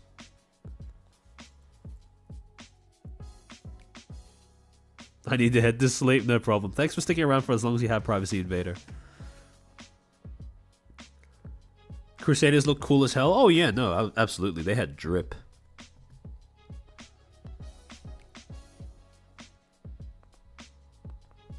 Fear also overrides ADHD, yes. Return to monkey. I saw crucifixion was still practiced, just saw some people flagellate themselves on Good Friday. Well, I don't know if crucifixion is practiced by Christians, but it's probably practiced at somewhere in the world. 8 hours. Oh shit! All right, I should probably end stream. Let me find someone to raid first. But I will be taking the next week off because voting day is when I would usually stream next week. And also I have quite a few IRL things that I need to iron out. But the following week I will be back with the Riot Games stream after so long.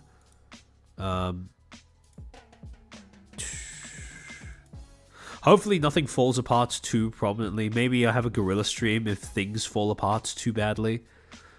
If something demands my attention. But aside from that, yeah, I think that'll be how it goes. Man, this reminded me of Winning Son hitting himself on the ass over the years. Next week is voting day for me too. Hey! Watch Armchair start another VTubing incident. I think I have yet to start a single one. I've just been there on the sidelines observing and commentating. Going to an early voting location, did that today myself. Fuck. I can just not find the time to do that. Chair, please vote a decent populist party. Don't worry. That's what I plan to do. Be sure to get good rest. I will try my best. But you've all spoken. I've heard. I've looked at the polls. Yeah, we're going to be doing the. Well, the first long-term stream idea that we're going to be doing is how anti-corpo sentiment became the religion of VTubing. So that's the topic we're going to be locking in between the two. It's not going to be the immediate week after the not the immediate week after the Riot Games one, but yeah. I also need to find some time to cram in the fucking fan fiction stream. I need to start prepping for that as well. But in any case, thank you so much for tuning in to this stream. Do you have any specific indies that you want to recommend? Armchair doesn't get the traction and hate of drama tubers. No, I think I get some. But not all of it, And I think I'm fine with that. I think there is something to say about the fact that I am less tolerant than many other drama tubers. That probably helps. You deserve whatever you tolerate, and I don't tolerate a lot of things, so. Oh no, trust me, I've seen some. Okay, maybe you've been looking in places I haven't been. Any indies that you'd like to recommend? Hold on. I understand that drama tuber is like a stigmatized term. I understand that why you guys might bristle on my behalf, but I don't mind too much when people call me a drama tuber, because when you really break down the nature of my content, like if you put it in the most like basic terms, that's kind of what it is, right? Someone does something wrong, I cover how it happened, and there's a sense of catharsis by the end of the entire thing if I've done my job right. That's basically how it works. So that's fine. Elia Stellaria. Okay. Let me see. Does she have rating turned on? Elia.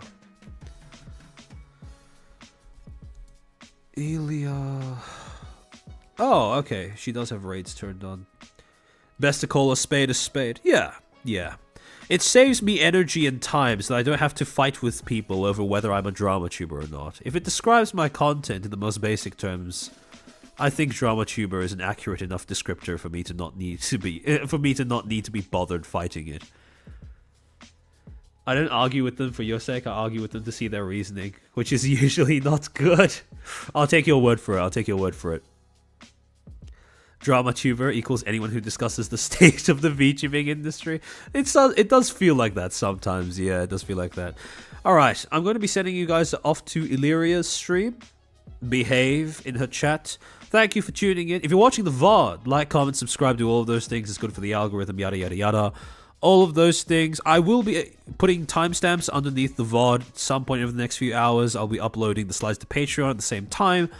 But in any case, Hopefully, I'll see you guys sometime soon, relatively speaking. Maybe we'll guerrilla if something happens over the next week or so. But in case not, I'll see you guys 2 weeks from now for the Riot Games Fall Off stream. Thank you for watching. O2 Chair, O2 Chair.